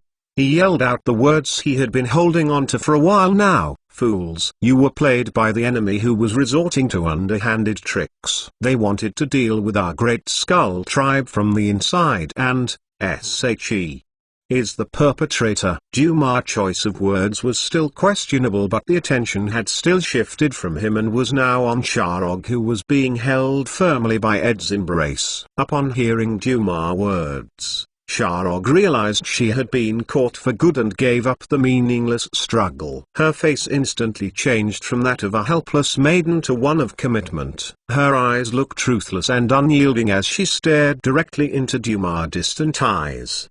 Duma couldn't help but feel a chill down his spine. Nonetheless, she couldn't do anything, so she simply closed her eyes in contemplation. Is it true? Some orcs yelled angrily. These were the ones with a short fuse. I think I remember her throwing things at our leader before. For the orcs, things started to now click into place. Some even calling Duma their leader anew without realizing. Ed then sent Duma a simple signal that told him to conclude the matter while he took Sharog away. What are you doing? Asked Sharog, who opened her eyes as soon as she felt movement. Some of the orcs in the crowd were similarly confused. Where is he taking that person? Some couldn't help but ask themselves. Wow, I can't believe we were tricked, said one of the younger, more impressionable orcs. HMPH. How else could they deal with us? I alone can take down any other orc, said one as he boasted. Similar exchanges happened among the crowd, lightening the mood and diffusing the situation. Duma finally let out a sigh of relief, but then realized he was still on stage. Ahem. We'll go deal with her then, said Duma to the crowd boldly, having regained his missing confidence. Some of the smarter orcs started to think that maybe they had been on the right track by wanting to overthrow him. Back in the cabin, Ed was face to face with Sharog, who he bound using the entangle spell. Hello, my name is Ed, yours? He already knew hers, but she didn't know that, so it was best to get it out of the way in case he slipped up later on. Sharog scoffed at him but obliged nonetheless. I am Sharog, the proud leader of the Bloodshed tribe. Ed didn't know who this tribe was, so he couldn't help but feel curious as to why their leader was doing covert operations in enemy lands. So he didn't hold back and asked her straightforwardly. I like your cunningness, but why did you do it? Although Ed was somewhat pressed for time, stating a simple curiosity such as this wouldn't delay him for too long. Does it matter? Will you kill me or not? Sharog wasn't up for the small talk. It seemed that Ed would have to try and be more persuasive. Okay then, I won't ask that. Let's do this instead. Would you like to form an alliance with me? He asked the tangled Sharog, who could only narrow her eyes as she tried to figure out what could possibly be going through Ed's head. Are you going to let me go? She asked confusedly. Was he not part of the Skull tribe, or was he betraying them? She couldn't understand how things had turned out this way. At that very moment the cabin door swung open. It was none other than Duma. You impudent woman. You dare to try and trick our tribe. I will definitely teach you a lesson. Duma became puzzled after seeing Ed talking with the instigator and pointed at him. He is in an alliance with me as well. I can let you go as long as you are willing to assist me in a coming battle. Since the opportunity arose, why not take it? Ha! You want my tribe in your alliance? She said, holding back a sneer. Yes, replied Ed simply. My tribe consists of less than 50 starving orcs. Why would you want us? Sharog could obviously tell that Ed didn't know much about her tribe, so she found him to be a fool to offer an alliance under such circumstances. How did he know she wasn't lying earlier either? Ed froze for a second, but only a second. He immediately replied back, "It doesn't matter to me. If you want, we will help you get food as well. The more help the better." Ed said this for two reasons. One was that the previous battle was bound to bring a plentiful harvest for Vorgarag's tribe, so they should be able to spare some food, and also because they were breeding the boars. Sharog was surprised by Ed's continued insistence. Duma was even more shocked though. Why were the treatment conditions so different? Was it her breasts? Well, he took a closer look. They were fairly sizable. 75 eloquent words. "So, are you in?" asked Ed, ignoring Duma's presence entirely. "I can't understand you." Sharog shook her head as she said those words. What she said made sense to Ed. He was being a bit eccentric, but if anyone else knew what he knew, they might behave similarly. The best way to brave the coming wave of adventurers was by unifying the region, even if just temporarily. Come to think of it, I wonder how the dungeon will force these orcs to fight the adventurers. They seemed to have more free will than the undead, who just naturally attacked all things living. These orcs had life, and while some would likely take the initiative to attack, well, some might instead opt to hide out the storm. "I also can't trust you." Sharog's clear voice brought Ed back out of his thoughts. "That's a valid point." Ed nodded pensively, hearing Sharog's words. It was his job to convince her now. "Well, you have two alternatives." So Ed decided to list out her options to allow her a better look at her situation. As it stood, Sharog might have some sort of prejudice or natural distrust of others. Her first words were quite telling in that regard. 1. You give up. Ed raised one finger as he proceeded to tell Sharog his thought process. "You ask me to kill you again and your tribe loses their leader. Maybe they elect a new one who is much better than you. Or maybe they all starve to death. It won't matter to you anymore." Ed felt that giving up was the same as abandoning her tribe. He hoped that with these words Sharog would realize this. Option 2. You take me up on my offer. Ed observed Sharog's grim expression as he raised one more finger. "I let you loose and you now have to join me in battle. Your tribe gets fed though. You also get to live. Worst case scenario, I lied. I don't feed your tribe. You however are free and therefore able to back out of the battle and or flee. The way I see it, there is only one option," Ed said casually, and then shrugged as if it had nothing to do with him. Because it didn't. This was for Sharog to decide. Perhaps she found his words to be logical, or maybe she never intended to decline. Her grim expression turned resolute and her eyes regained color. They gleamed with determination. "I'll take you up on that." She ultimately agreed to the alliance, which made Ed reveal a slight smile. Eloquence has leveled up. Oh? Following his successful persuasion, his eloquence skill managed to level up. Maybe it was easy to level up, or the assimilation skill was showing one of its perks. Nevertheless, Ed was happy with the outcome. He now had over 200 orcs that he would be able to use in the upcoming battle if nothing unexpected were to happen. In that case, I hope you keep your part. Head over to the Angakok tribe's settlement and talk to Vorgarag. You just mention what happened and I am sure he will understand. He didn't doubt that Sharog would betray them, since her tribe depended on them to provide food for the time being. If her numbers were correct, then they were also weak in battle, and although their tribe wasn't the greatest, especially in terms of numbers, it was still formidable. "Okay. Please set me free," she said while looking down at her bindings. Ed nodded, and the grass instantly withered, no longer able to support itself as Ed cut off its steady supply of mana. "Make sure to sneak out. Duma should be able to help you." Those were Ed's final words for his new ally. "I thought I was an ally, not a subordinate," Duma muttered under his breath. They both bid farewell, leaving Ed by himself inside of the cabin. "I should head out as well then." Sharog would probably contact her tribe and Duma would come back soon after seeing her out. Although he told Sharog to tell Vorgarag he sent her, that might not be necessary since he might actually get there before her. He felt a bit regretful for saying that now, but it wasn't like he was doing anybody any harm, so he just shrugged it off. He should hurry up and sneak out before some of the orcs start to remember he had been part of the enemy tribe in the previous battle. His appearance was brief, but some might still be able to remember him. With haste in his step, Ed promptly made his way out of the settlement. Given that pretty much everyone had gathered to hear out Duma, the security was pretty lax, allowing Ed to easily slip out. Not that he would have had a problem doing so anyways, as he had already previously demonstrated. He went down the path just like last time and headed out in the opposite direction of the landmark he had left before. He should be able to make his way towards the settlement without issue. Assimilation is off cooldown. Oh nice. Ed was about to bring a crystal out of his bag but quickly decided against it. I can train up my mana but not my other stats.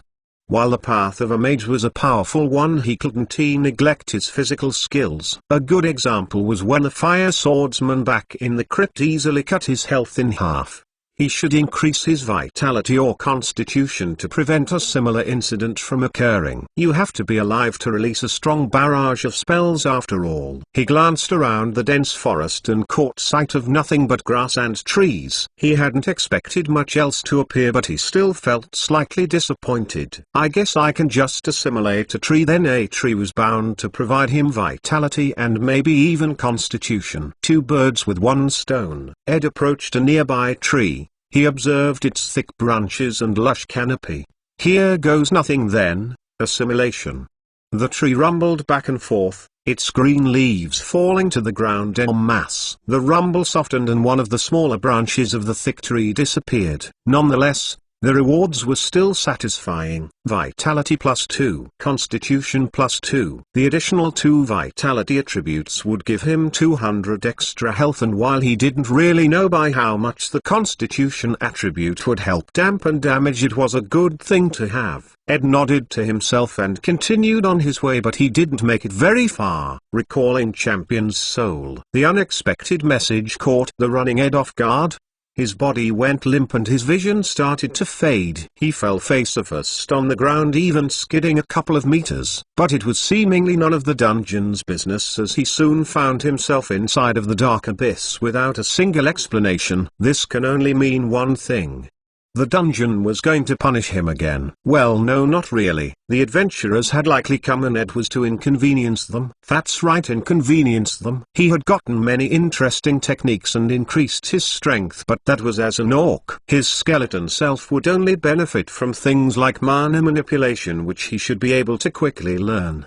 The way he saw things, he only existed to buy a couple of seconds at best. The chances of a weaker party than last time coming was after all close to none. 10 minutes before respawning, the system kindly informed him Ed could only mentally sigh and try to come up with some countermeasures for the incoming enemies. A new challenger was approaching. Ian had just now entered the dungeon's first floor. Once he saw the missing adventurers, his first thought was that he missed them. He still went back to Arbortown to check quickly before making his way towards the dungeon, which inevitably delayed him. He intended to teleport to catch up, but it seems some of my teleportation magic is being interrupted, mumbled Ian to himself as he leisurely walked around the dungeon's first floor. The dungeon acted like another space, another plane. The dungeon core would be like its master or god. Without its permission, it was difficult to alter its space. Long-range teleportation skills like the one he had at first tried to cast were impossible to use, and teleporting overall was limited. But Ian was an experienced veteran. Apart from grand spells, the dungeon would still be a piece of cake. With his skill and the adventurers having cleared up the path, he should be able to catch up easily regardless. 76. The third floor. Ed was put to sleep by the system, so the 10 minutes went by in a flash. By the time he woke up, he was already inside of his skeletal body, laying on the cold hard ground. Not that he could tell.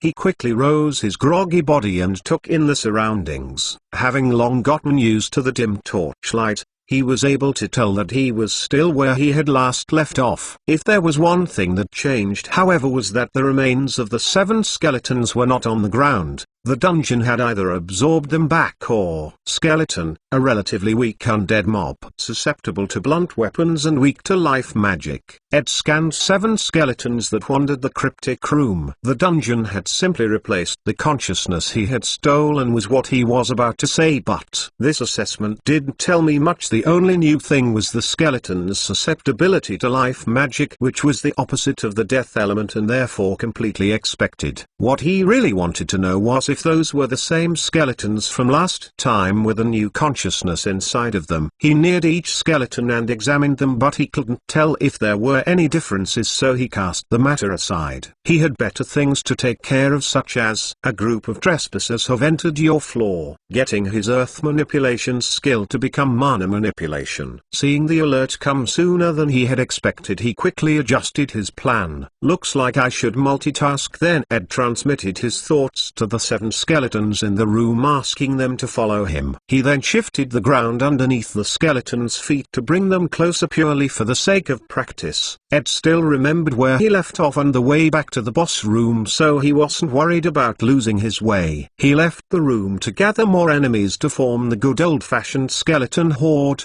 You couldn't go wrong with a skeleton horde. After some more wandering and getting 30 or so skeleton, the mana manipulation skill reared its head. Reproducing learning conditions. Perk activated. U003C mana manipulation LVL.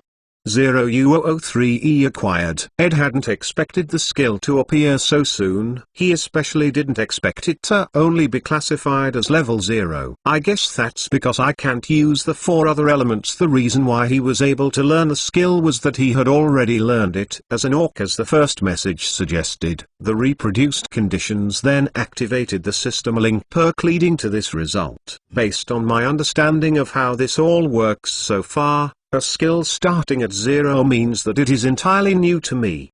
So Ed found it odd that the mana manipulation started at 0. It must have been the only way to balance it, though, given that he didn't really meet the conditions. It was instead based on memory. Still, he didn't intend to complain. He put the matter aside and moved on to the next step of the plan, rearranging the dungeon. With the mana manipulation skill, he should be able to take his earth-bending skills to the next level. Closing off a couple of corridors or creating pitfall traps should be within his capabilities now. Unfortunately, I don't know much about traps, putting aside the fact that he didn't remember many things. Ed was starting to regret having lived such a mundane life. I guess an average life isn't the best.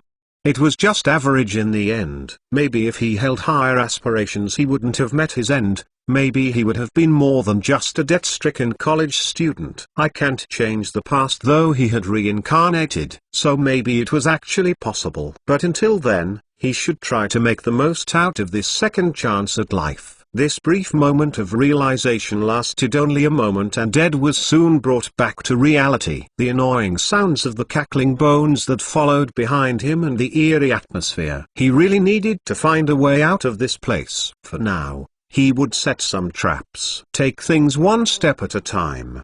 They had now entered the 3rd floor. Rest up for 10 minutes. We will continue moving after that. They hadn't taken any breaks heading up, since the first 2 floors were easy to deal with and for the most part normal. The anomalies all happened from the 3rd floor and above. With the current situation, it was a good idea to take a short break to allow the team to respond to any situation without too much trouble. The break was soon over and it was now time for them to leave the safety of the safe room. It was also Samuel's duty to make sure that everyone maintained their alert state. The dungeon gets tricky from here on. We can be facing as many as 200 skeletons before we know it. Stay sharp. Samuel's words were short, but they embodied how he felt about the expedition. Some of the more uneducated adventurers believed him to be exaggerating things, but for the most simply nodded solemnly. Even Felix did. Considering his previous experience of getting mobbed, he was one of the few that took the warning quite seriously. With the formalities out of the way, the crowd took their first steps out of the room. Just like before, the roof collapsed. Samuel figured that this served as some sort of warning but didn't pay it much mind. Not wanting to be outdone by Drake, he quickly unsheathed his sword and released a sharp swing. His blade, which had been covered by a blue hue, turned into a ferocious wave that devoured the debris and washed the pathway clean. "Let's go," he sheathed his sword and motioned for the team. Before he could properly take the lead, however, a bluish glow then covered his body and Samuel felt the mana he had just spent start to quickly recover. He looked towards Clarice with a thankful expression, to which she replied with a kind smile. Samuel's impression of her was improving the more time he spent with her. She was definitely a great ally to have. Drake, however, scoffed at the preferential treatment. As a total badass, he didn't have anyone look after him so closely. His interactions with the other sex often involved a paywall as well, so his action had hints of jealousy. The large party of adventurers easily swept apart any skeletons that they came across. In less than half an hour, they were already nearing the end of the 3rd floor.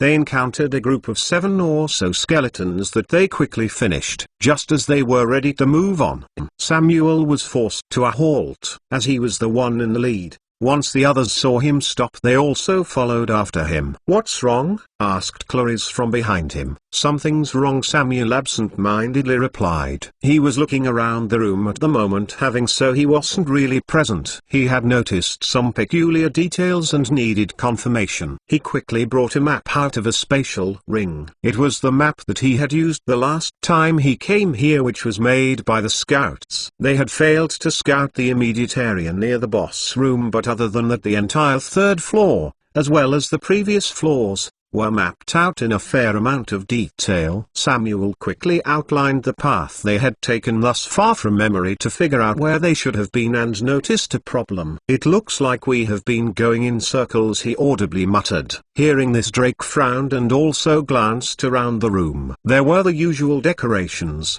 creaky wooden chairs, broken down wooden tables, rusty swords. It wasn't a surprise that they had managed to go in circles. Some of the hallways must have been sealed off. "I don't remember seeing some of these passageways," said Samuel as he passed his finger over the map. "Did the dungeon do it?" asked Felix, who was listening in. Hearing this question, Samuel frowned. Not only was it hard to swallow, it also came from Felix. Not letting his prejudice get in the way, he offered his 2 cents. "I don't think so." He took one last glance at the map and roused his wind elements. This was clearly magic. A strong gush of wind blew against an unsuspecting wall. Surprisingly, the wall was blown back, revealing more of the dungeon. Some of the class adventurers gasped in admiration, while others gasped out of pure surprise. "Looks like someone or something wants to delay us for a bit." Samuel's eyes gleamed with murderous intent. 77 Pitfall. They would soon reach the boss gate, which was also where his showdown with the irregular monster occurred. Felix had also reported suffering his loss in that location, suggesting that the area was its respawn location. In the end, this information mattered little, given that its actions suggested it was used to roaming the dungeon.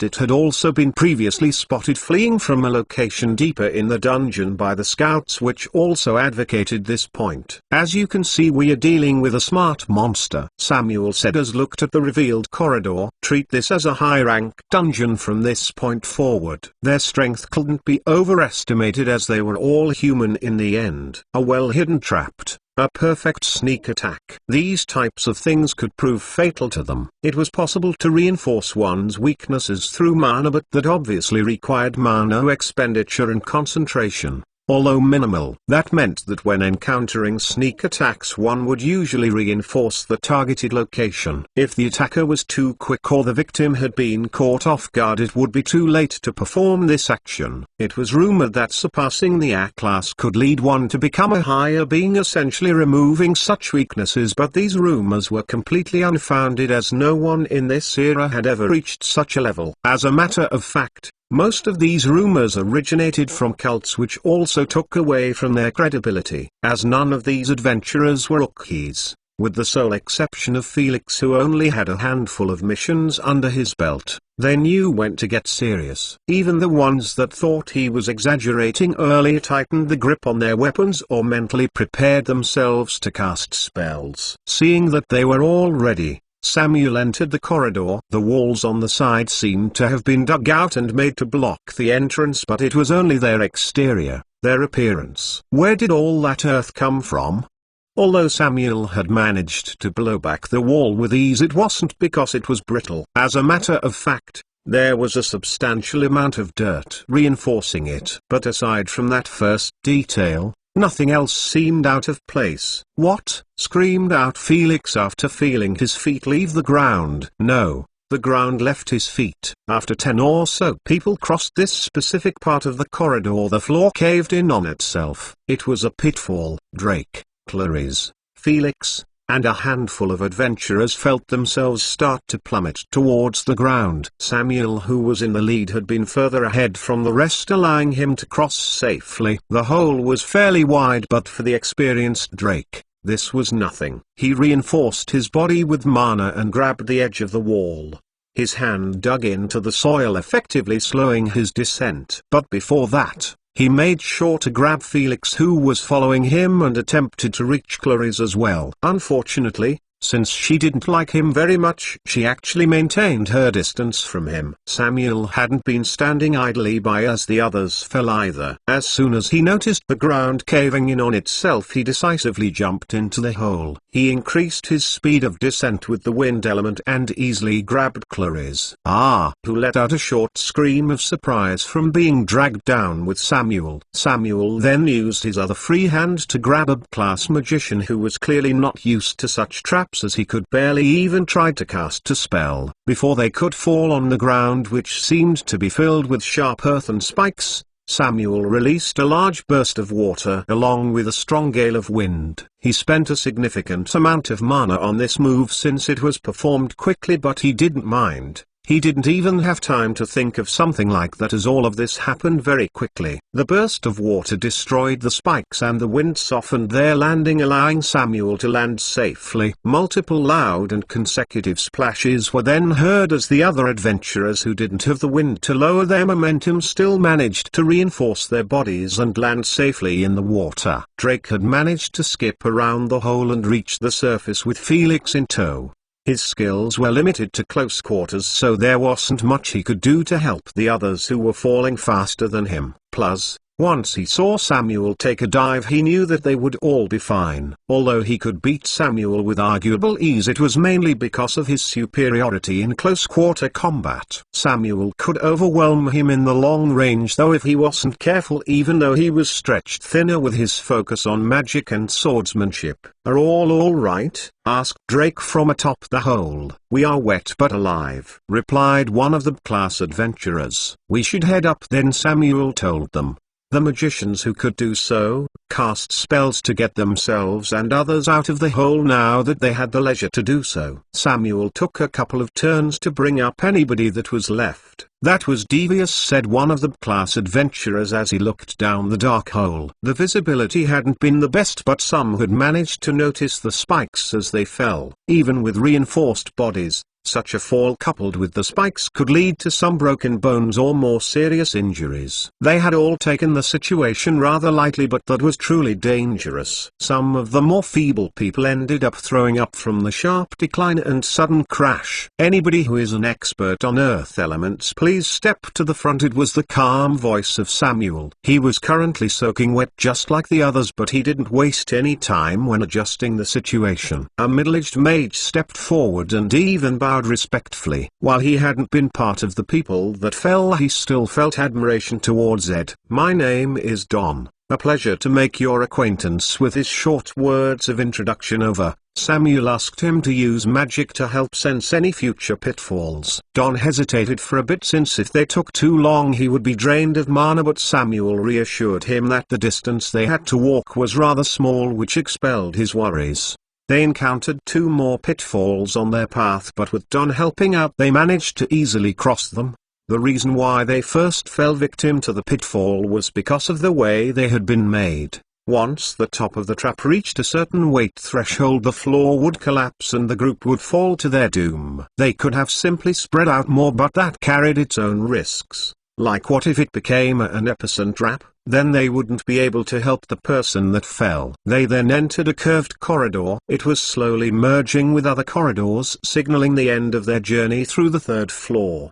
The real fight is up ahead. Don, you and Clarice get to the back. Seeing that they were reaching the gate, Samuel rearranged the group formation. The corridors continued to merge, eventually forming a wide hallway. The group stopped shortly after exiting it as they were simply stunned. Where did this come from? Ed tried his best to redirect the traffic of the dungeon based on his memories by blocking off certain hallways. If they were routed properly, then the adventurers would fall victim to the 5 pitfalls trap he planted on their route. Since the dungeon dictated that it was a group and not 1 or 2 adventurers, he made sure that the pitfall traps would work on a party of adventurers.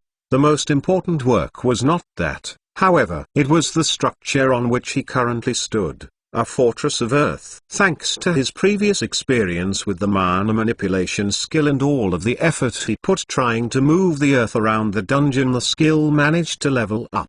He didn't have time to move around furniture, and all of the previous ones had been smashed apart. Ed was forced to improvise, and he came up with a simple yet effective plan. He would raise the ground to gather the skeletons. But as he built more pitfalls and hid more entrances and the skill leveled up, he realized that he could do much more. He reinforced the wall of earth that covered the wide corridor and gave it strategical purpose to effectively create a fortress. And it was just in the nick of time too, as he soon noticed the presence of intruders in the distance. Ed looked back at the 200 or so skeletons hidden inside the fortress and formed a wry smile. This should be a good enough resistance, right? 78 First Exchange. The fort featured a very sturdy wall and various locations from which the skeletons could fall upon the ones below. Luckily, he had also managed to find some smarter skeletons who he could assign certain tasks to. Using his level 2 transmission skill,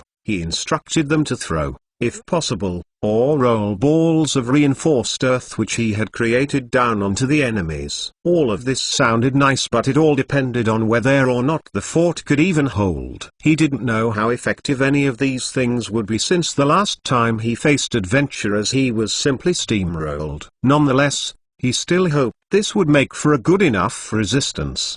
Who knew? If things went well, maybe the dungeon would even give him a reward. Or at least he wanted that to be the case, since the stingy dungeon didn't give him any messages. It now felt as though the dungeon held a more uncaring attitude towards him. It was either that or it simply didn't want him to become much stronger. But now wasn't the time to consider these things. It was time for battle. His non-existent expression turned serious as he prepared himself to transmit words of warning using his transmission skill. Please, you shall not pass. Ed was used to being polite, so he nearly asked them to kindly go back. Luckily, his alternative words were much more intimidating, and his imposing skeletal figure which shinned from atop the strong fortress wall created a tinge of fear and doubt on the adventurer's mind. It was just a tinge, however, and as experienced individuals, they would not fall back due to such a paltry feeling. The stunned adventurers quickly recovered from their stupor following Ed's transmission. Samuel in particular became especially serious as he heard the skeleton's words resound in his head.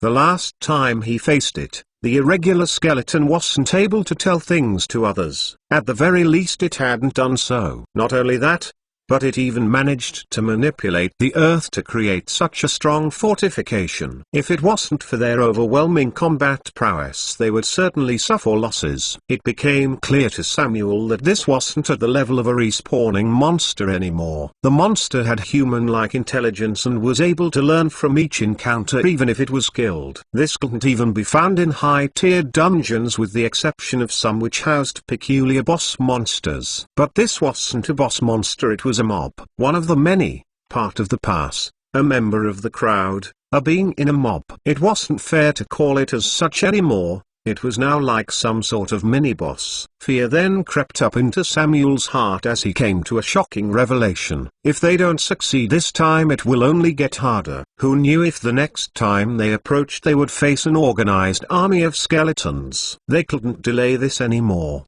The threat was real. At all costs, this dungeon needs to go down. His family wouldn't be safe if he let such a thing get to the outside world. nobody would resolve. He thought he had it before, but now he truly understood that he had been lacking. I can't let it off after the things it had done, half-assed. As he thought back on the interaction with Miller, he realized what it was his resolve was lacking: danger. He never felt a real sense of danger. Not once. Village. Troublesome. This dungeon. A matter of time. With a well-organized party, he could do it. But there was now a time limit. There was a sense of urgency. Samuel couldn't dilly-dally. So he didn't. Magicians. Break down that wall. Warriors. Defend them. Clarice. I am sure you know what to do. Drake. With me. Samuel spat out multiple orders before quickly unsheathing his sword. Felix, who was next to Drake, was confused. Where were his orders? He obviously didn't want to form part of the warriors group. How was he supposed to repay that skeleton atop the wall back for his humiliation if he stayed behind? He couldn't, plain and simple. Maybe it was arrogance that clouded his vision, but Felix ignored an important point: that Ed could respawn. He had infinite chances for revenge so long as the dungeon itself wasn't exterminated. He just failed to notice it. Plain and simple. One moment of carelessness could lead to a lifetime's regret, but it was yet to be seen if he would be granted that lifetime. As Drake clenched his fist in anticipation, Felix unsheathed his blade, ready to follow after him. Ed, who was atop the wall, naturally heard Samuel's orders. He knew he had to get rid of those magicians, but there was just one problem with that. Samuel's body was clad in a faint green light. His speed was far greater than many had expected. It took him less than 5 seconds to reach the fortress wall, which he tried to scale with his momentum. Not wanting to be left behind, Drake reinforced his legs, bursting forth with great speed. His sudden burst couldn't be called any slower than Samuel's. Felix's face twitched after seeing that he wouldn't even get a chance to act. Who knew that the difference between the A-class and B-class was so great? He reinforced his body and ran after them, ignoring the yells of some of the hired class adventurers. His speed was incomparable, to the point that it was funny. Skeletons then rained down from the fortress wall under Ed's hurried orders. Transmission has leveled up. He would order the smarter of the bunch to try and throw the rocks he had prepared, but unfortunately, the adventurers were too far and out of range. Ed hadn't expected them to take a defensive approach, which was obviously an oversight. Thinking back, Ed had only faced archers and warriors, and after that magic swordsman. The first magician he encountered finished him too quickly, and during his second encounter with a magician, he had killed him too quickly. He never got to face the true capabilities of a magician. The orcs also fought almost exclusively in close quarters, so Ed was out of his comfort zone. Samuel easily climbed the rest of the tall wall and slashed apart many of the weak skeletons that were ready to drop. Ed then also felt a large impact on the wall. Drake had somehow managed to punch right through it, creating a short tunnel. Originally Ed would reinforce and reconstruct the wall if it were damaged, but if he didn't stop Samuel now, he would have bigger issues than a broken wall. As the small fry possessed little to no problem for him, Samuel released a powerful jet of wind which blew apart the skeletons, opening a path directly towards Ed. Having given up on the wall, Ed learned a thing or two from Duma and grabbed a couple of the custom-made earth balls which he adeptly threw towards the approaching Samuel. It didn't look like much from a distance, but Ed had reinforced those balls of dirt with mana, and after being launched by his adept hands they held strong stopping power. A single ball of earth cut through the air towards the running Samuel. As he had a clear sight on the thrown earth, he easily dodged it, but a flurry of rocks started to bombard his direction, making him wonder if there was only one Ed. This was because Ed managed to do something he wouldn't be usually capable of. It was akin to parallel thought, as he controlled earthly hands to launch projectiles with explosive force towards the approaching Samuel. U003C Thought Manifestation 003E is in effect. Thought Manifestation has leveled up. It was a similar feeling to when he first dual casted as an orc. The Thought Manifestation seemed to make the impossible possible. But it also seemed to have a sharp level curve, as the first time he used it he could barely make it hit a target. The next instance was casting 2 spells at a time. Now however, he was using his mana manipulation to finally control the earth while at the same time throwing things himself. The mana expenditure was continuous but fairly small, as it wasn't an actual spell but rather an extremely intricate and fine application of manipulating mana. Samuel, as an A-class adventurer, was visibly agitated after discovering the origins of the barrage. Not even he could perform a similar thing. He was forced to kill the projectile barrage mid-flight by releasing a large wave that swept apart many of the skeletons and was heading towards the nearby Ed, who quickly sunk the fortress wall to divert the water. But Samuel wasn't alone. A sharp and flaming fist darted towards Ed's head. 79 Development. A powerful blow. Following the sound of a loud explosion, Ed was launched at full speed towards Felix's direction. You've been dealt a direct hit. 250 horsepower. His skull, which now possessed a dark spot the size of a fist, even seemed to have formed a visible crack from the strike. But there was more to come, as he had yet to land. Felix, who had been focused on following Samuel and Drake, still managed to see Ed darting towards him. Thinking this was an opportunity, he roused his fire elements, turning his bright yellow blade into a lime-like green. He swung out sharply. The lime-green flames threatened to consume the very air around them. But Ed wasn't going to take such a thing lying down. Before Felix could lash out at him, Ed ruined his stance by shifting the ground. Felix, who was performing a vicious swing, felt his balance get thrown out a window as his perfectly timed slash missed the incoming Ed. With no time left to correct this mistake, Felix had no choice but to try and reinforce his body. You've been dealt damage. 21 horsepower. But the speed at which Ed was flying gave him no time to reinforce his whole body, and following the collision was a series of rolls which he would have little protection against. Felix's blood smeared on the floor, clearly painting their trajectory. You've been dealt damage. 19 horsepower. You've been dealt damage. 13 horsepower. You've been dealt damage. 5 horsepower. Samuel, who was in the distance, sent a deathly gaze towards Drake before quickly rushing towards them with similar speed to the one he had possessed before. The air was sliced apart as a sharp blade of wind cut right through a lot of the skeletons who stood atop the fort. It was a passing gift. Felix's body started to glow in a green light. Clarice, who was keeping an eye out for any injured individuals, naturally caught sight of Felix's unfortunate exchange. Weakness is under attack. 20 horsepower. Weakness is under attack. 20 horsepower. Ed, as an undead being, was being damaged by the healing spell. As they had rolled over together, they were still close to one another. It was at the level of being tangled up. But Ed wasn't afraid of close quarters anymore. He was also more accustomed to battle. Although his thought manifestation had been cut off and he couldn't get it to work again, Ed was still a force to be reckoned with. For an inexperienced class like Felix, it meant more trouble. In particular, a sharp earthen spike protruded out of the ground to impale the healing Felix. 3 more damage notifications sounded out before Ed was able to back away from the spell. That thing could kill him in less than a minute. Ed felt that it was a rather fearsome spell. Luckily it was long-range one, so it had its limitations, allowing him to escape after impaling Felix straight through the stomach.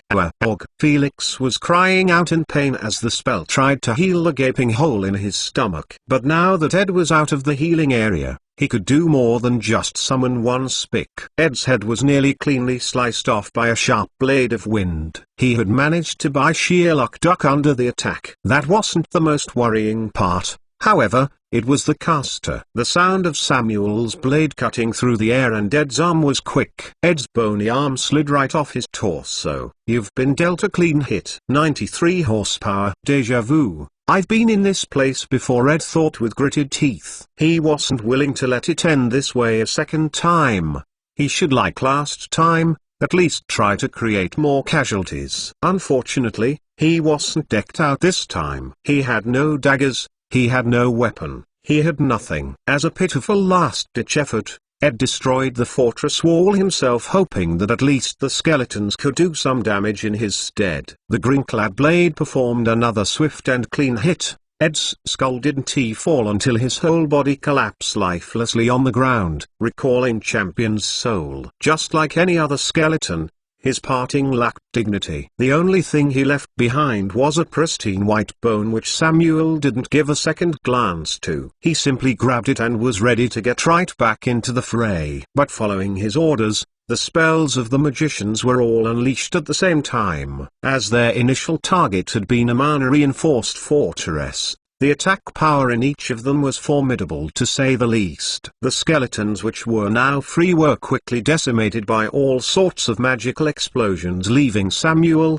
and Drake, who had also ran after Felix, with nothing to do. Ugh. Felix's groans of pain softened as the singular spike was morphed back into the ground by Don. Perhaps if he hadn't been busy with casting a large-scale earthquake spell, which he didn't even get to use, he would have been able to save him much sooner. Clarice walked towards the injured Felix with elegant steps. He laid on the ground in a dazed state following the torture he was accidentally made to go through, but Clarice didn't mind this and crouched down. She touched his head and closed her eyes before uttering a short incantation continuously. The gaping hole which previously refused to close slowly started to heal. The organs had been kept alive by Clarice's previous spell, but that was it. They were still damaged. She had to take a slower, much more methodical approach. All of the class adventurers couldn't help but hold puzzled looks. That was it. Wasn't Samuel's approach towards the issue much grander than it needed to be? These thoughts completely vanished, however, once all of the ones near the gate felt intense killing intent.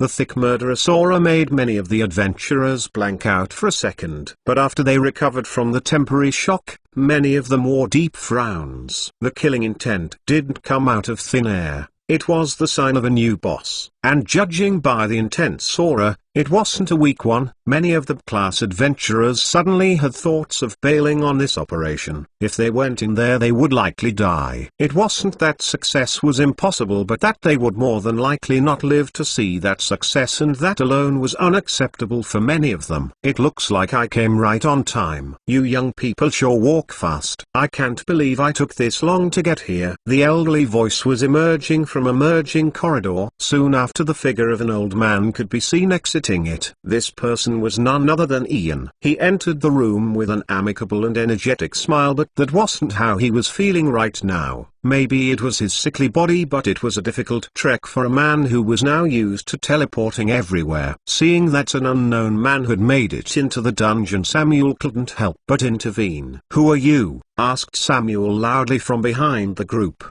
His words were full of caution as he made his way towards the old man. "If I am in here, then I must be an ally. This Freedom Union really can't get anything done." Ian's last words weren't said with an amicable smile. They held a hint of irritation. "Identify yourself." Samuel's voice turned slightly harsh. The man was obviously not a part of the Union or one that looked favorably upon them. "If I really did, you would quickly apologize. But let's not drag this on longer than we should. I am Ian, the only big A-class magician in this kingdom." Ian's words were said in a casual yet confident manner. He really didn't act his age. Hearing this, many of the adventurers froze. They had heard of the mysterious existence of a peak A-class magician, but nobody believed it. Wasn't it just a myth, a rumor maybe? "Let's settle down here for now. Tackling that thing in there could be trouble," Ian said solemnly. He didn't give any of them time to confirm his words or to get over their bewilderment if it happened to be true. Samuel was one of the few that was surprised but not bewildered. He knew of Ian by name and was one of the few that found it plausible for him to come here personally. He was William's master after all. It wouldn't do for him to leave the mystery behind William's death not only unsolved, but also unavenged. 80 entering the gate. "We will wait here for an hour or until everyone has fully recovered," said Samuel, not letting Ian hijack his operation. His previous words made him untrustworthy, and more importantly, he was responsible for the lives of those here. He couldn't hand them over to others so willy-nilly. Ian only smiled in response. He then glanced around the room looking for somewhere to rest. The wait was grueling. Many of the adventurers had tense or nervous expressions following Ian's inclusion, afraid to offend him. Some others were simply thinking of ways to curry his favor, while others were still worried about the monstrous boss they would soon face. The hour passed and everyone was ready to go. which included Felix, whose face now wore a lifeless expression. Although his physical body had been healed, his mind wasn't currently in the right place. "Felix, stay behind." It was of course Samuel who came up with this suggestion. Felix was clearly not in a state to battle anything, much less a boss. "I am fine, let's keep on going." Felix, who was looking at the ground dazed a couple of seconds ago, looked up with a vibrant expression.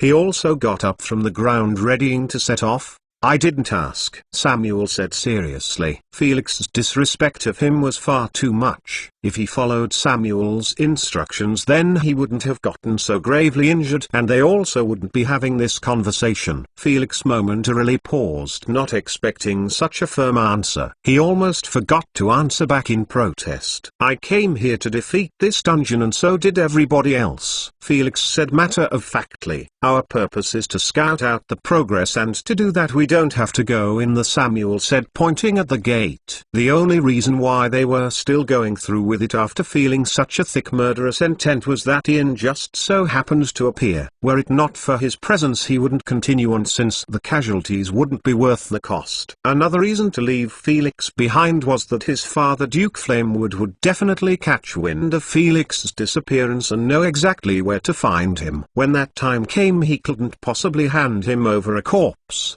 could he? Ian, who was sitting at the back, observed the argument for a bit before finally putting in his own 2 cents. "The young man not only seems capable, but he is also an adult. He should be responsible for himself." Felix's age of 17 was enough to be considered an adult in the Bosk Kingdom, meaning that Ian's words made sense. Drake also offered some words. "I said I would take care of him, didn't I?" Samuel couldn't help but let out words of retort hearing this. "You've done a great job so far too." Samuel's words were obvious sarcasm, so Drake couldn't help but frown slightly. He was used to acting by himself or with people of similar skill, so he forgot to be more cautious.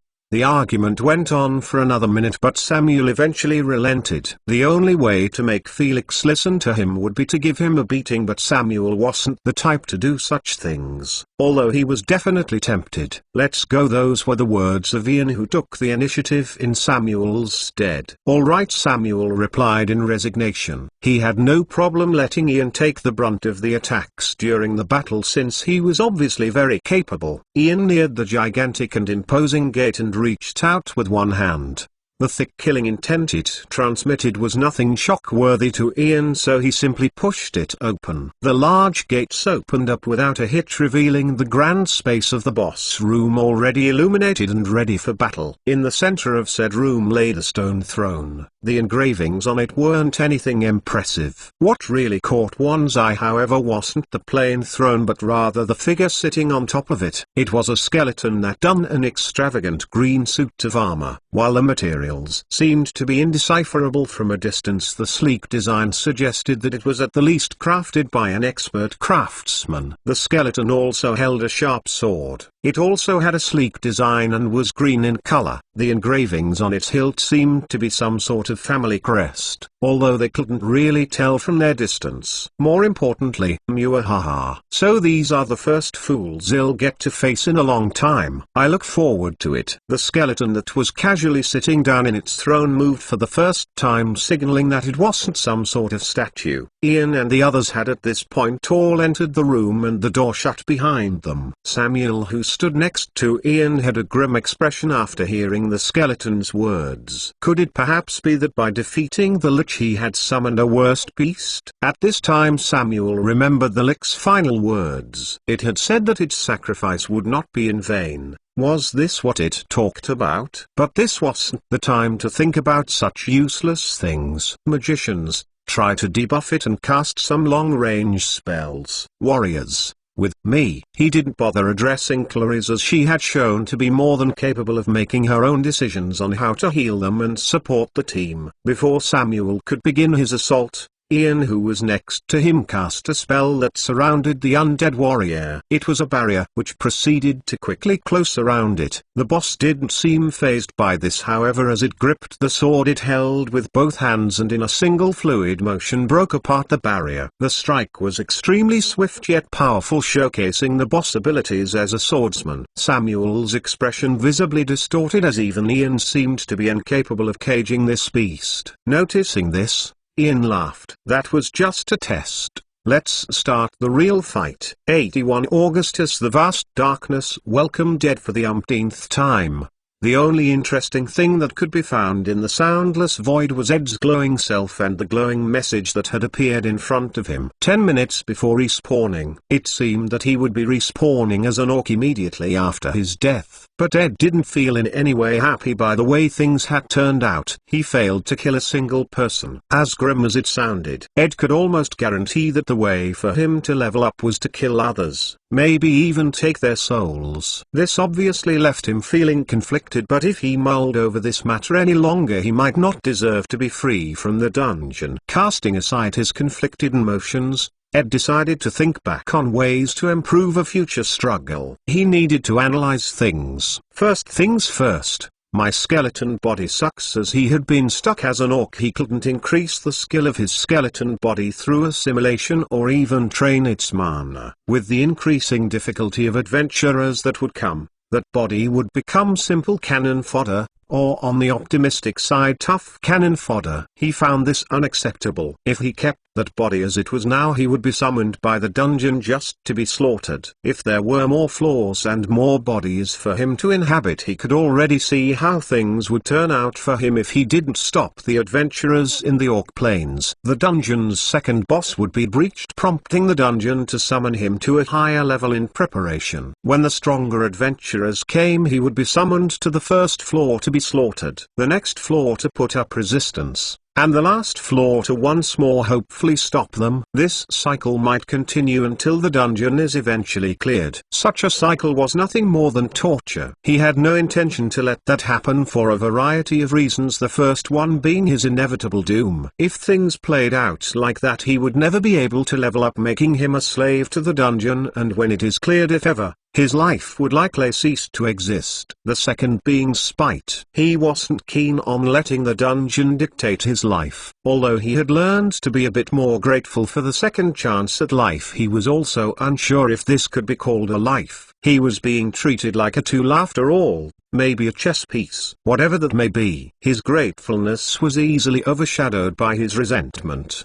But he was getting sidetracked. The skeletons are also useless. If he was to have any chance of stopping the adventurers, he would need stronger allies. Based on how easily the skeletons were massacred, he wasn't sure if they even qualified to be cannon fodder anymore. He racked his brain on potential solutions but found himself unable to come up with one. The portal inside of the boss room suggested that he might be able to move skeletons up a floor, but not vice versa. Eventually, he came up with a few potential solutions. One was the bone he himself dropped. This was an unrealistic method, since he wouldn't be killing himself to give the skeletons 1 or 2 points in constitution. The second solution was simply making them smarter, and thanks to the system space, this seemed like a far more likely solution. Last time he merged 2 of the skeletons' consciousness and it resulted in a larger wisp. That alone wasn't enough to convince him. However, he only came to this conclusion after seeing Merbol's consciousness, which was lively and bigger than the skeletons. If he could somehow bring out the upgraded consciousnesses and insert them into the new skeletons, this might indeed be possible. Unfortunately, he didn't really know if this was possible. He couldn't see consciousnesses in the real world, for example, so taking them out of the storage might be a waste. He knew this because a skeleton's skull was obviously hollow and they didn't emit any light. He could also try to use himself as an example. Maybe the reason for his missing memories was that he simply couldn't hold that many due to his low level. This would imply that the skeletons and orcs also had levels which he couldn't be sure of. I need to level up the system link skill again. The previous level up gave him the soul calling subskill to gather life, so the next subskill should be something that allows him to put these lives to use. By the time Ed finished gathering his thoughts, The 10 minutes had passed. A vacuum opened up in the endless void, sucking Ed in. Summoning Dungeon Champion. His consciousness wavered, and when he recovered from the momentary daze, he found himself laying on the forest ground. I should hurry to inform Vorgarag. Assuming that time flowed the same between floors, Ed had spent a fair amount of time in the crypts. He lifted his groggy body, held onto his bag, and got right back to running. It was as if nothing had ever happened. The swift swordsmanship the green-armored skeleton had displayed clearly demonstrated that it was a swordsman, and a great one at that. This stuck out to Samuel, since the disparity between a swordsman and a mage was fairly large until the higher levels, where Mano was basically a requirement. That wasn't the point he was trying to get across, though. It was that this definitely did not count as a variation of a lich. In regular dungeons, the bosses tend to respawn in an almost systematic way with little to no variation. An example being that a golem boss that was usually made of granite might instead be made of quartz. The boss in front of them was clearly a wind magic swordsman, which was stretching the way boss variations really thin. What most would expect would be a lich of a different element, not one with an entirely different profession. Still, now wasn't the time for useless thoughts. With a single bound, the boss monster had managed to jump towards Ian, who stood at the forefront of the party. The sleek green sword which he held was forced to a halt by a clear purple barrier. The skeleton, which seemed unperturbed by the sudden stop, instantly backed off, only to come back with a much fiercer attack. Before it could, however, a slew of spells which had been hastily cast by the class adventurers flew towards the sword skeleton, not leaving an ounce of free space towards which the skeleton could retreat. Contrary to expectation, with blinding speed, the skeleton spun and generated what seemed to be a raging vortex of wind. It sucked up all of the spells and launched them in all sorts of directions, creating a dazzling firework show of doom. Ian wasn't idling away. After finishing his chant, he brandished his staff and performed a simple cutting motion. It didn't have a simple result, though, as space itself was seemingly sliced apart. The vortex seemed separated into two parts before quickly dissipating. The sword-wielding skeleton also had a large gash across its green armor, and the purple flame that illuminated its eye sockets shone furiously. I, Augustus, have never met an unbeatable opponent, it determinedly declared. At first glance it seemed to have been totally outclassed, but if it chose to, it could easily take a lot of them with it first. Having ignored Augustus' words, Samuel simply took the opportunity created by Ian to attempt to get a strike in. Drake also followed next to him, not willing to give an inch to Samuel. "Eat this," said Drake as he ruthlessly punched out with his vermilion flames. It was a wonderful sight, and although it seemed as though the fist would easily hit, this was far from the truth. If Augustus were to have a gimmick, it would definitely be his crazy speed. The ruthless fist was easily deflected by a swift slash from Augustus, but Drake wasn't one to panic under such circumstances. He simply lashed out again with his other arm. Samuel, who was right next to him, also pressured him by incorporating the wind element into his own swordsmanship in hopes of reaching the frighteningly fast Augustus. Their warriors that had come along felt incredibly useless, as the fight was simply happening and progressing too fast for them to keep up, and as for the magicians, they were also having trouble keeping up, but their main deterrent was the potential friendly fire that attacking Augustus at this moment could cause. Ian, who had been preparing a spell right after the previous one, didn't have this fear. However, Augustus, who was deflecting and dodging the attacks from both of the A-class adventurers, suddenly froze in place. It was the space lock spell, sometimes referred to as space freeze. Drake's vermilion fists hit the valiant green armor, and Samuel's swift strikes slashed away at it as well. Surprisingly enough, however, this resulted in nothing happening, at least until the spell ended, at which point Augustus was sent darting towards the wall at great speeds. His body soon disappeared into the dust that his crash collision created. Samuel realized that the spell Ian had cast was likely a variation of space freeze, as he didn't remember it having such an effect. The adventurers, seeing the three A-class people manhandling the boss, felt as though victory was already in the bag. That was until the dust settled, at least. Many of the optimistic ones paled in realization. 82 Excitement. The settled dust revealed a green sheen. It was obviously Augustus. His green armor was full of bends and scratches, and his purple flames oddly enough shone brightly. Ha ha ha ha. That was a good deal. To think my first battle would be this exciting. His flames shone particularly bright at this moment, and his voice echoed across the silent room. All of the adventurers with the exception of Ian were shocked to see him emerge unscathed. That had to be really good armor. Otherwise, how could Augustus not have suffered from the collision or felt the force of their attacks? HMPH. Your skills don't match your strength. Perhaps Ian was irked by Augustus' relaxed attitude. He decided to take him down a notch. Augustus, who was in the distance, would be wearing a wide grin if he had a face as he observed Samuel and Drake readying themselves for another assault. That's what makes it exciting. I don't know how this battle will turn out. He swept his gaze past the crowd of adventurers. This, coupled with his crazy words, made some inadvertently shudder.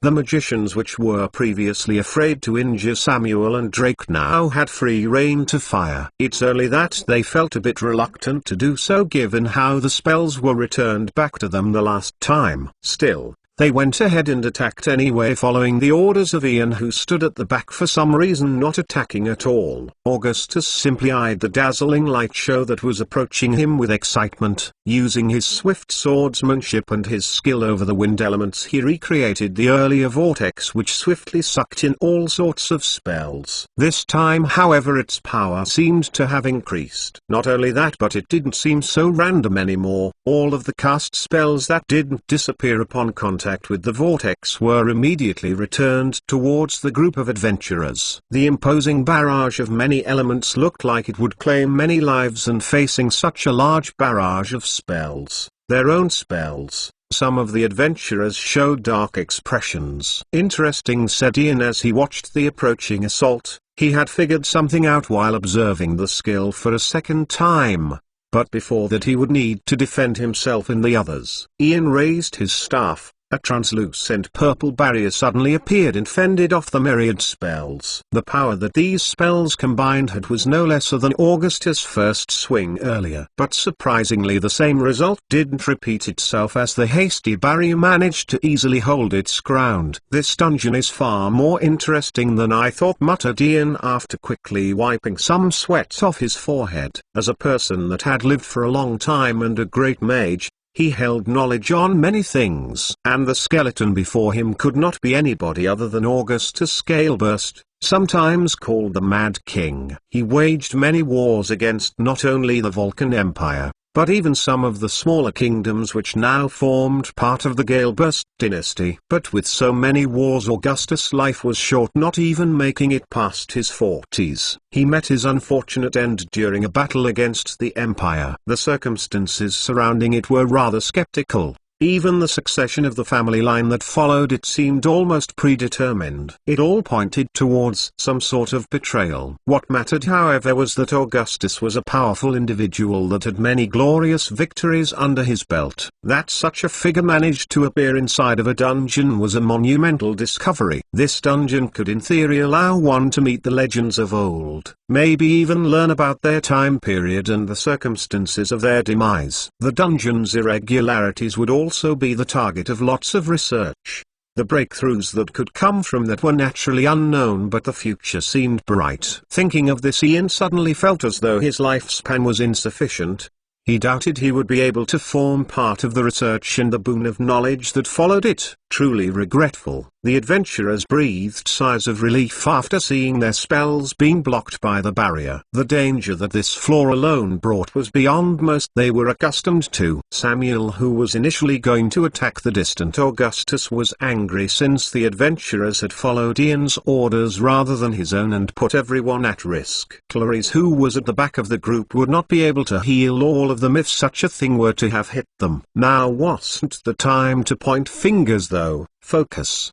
He yelled Samuel out loud, bringing everyone back to reality, including Ian, who tightened the grip on his staff. Augustus, who had been spinning to create the vortex, had long since stopped and was running from the edge of the large room towards the closer Samuel and Drake. Clang! the sound of metal on metal. Samuel's trusty blade met Augustus' sleek green sword, creating vicious sparks. For a split second, Samuel got to observe Augustus' vibrant purple flames, which exuded both excitement and death. It was a really surreal feeling. Drake, who was next to Samuel, swung out his fiery fist towards Augustus, who parried away Samuel's sword and deflected Drake's flame-clad fist. But unlike last time, where Augustus simply dodged and deflected attacks, Augustus kicked out swiftly towards the slower one of the two, Drake. His green and hard armor made for a strong blow, which made Drake secretly wince in pain.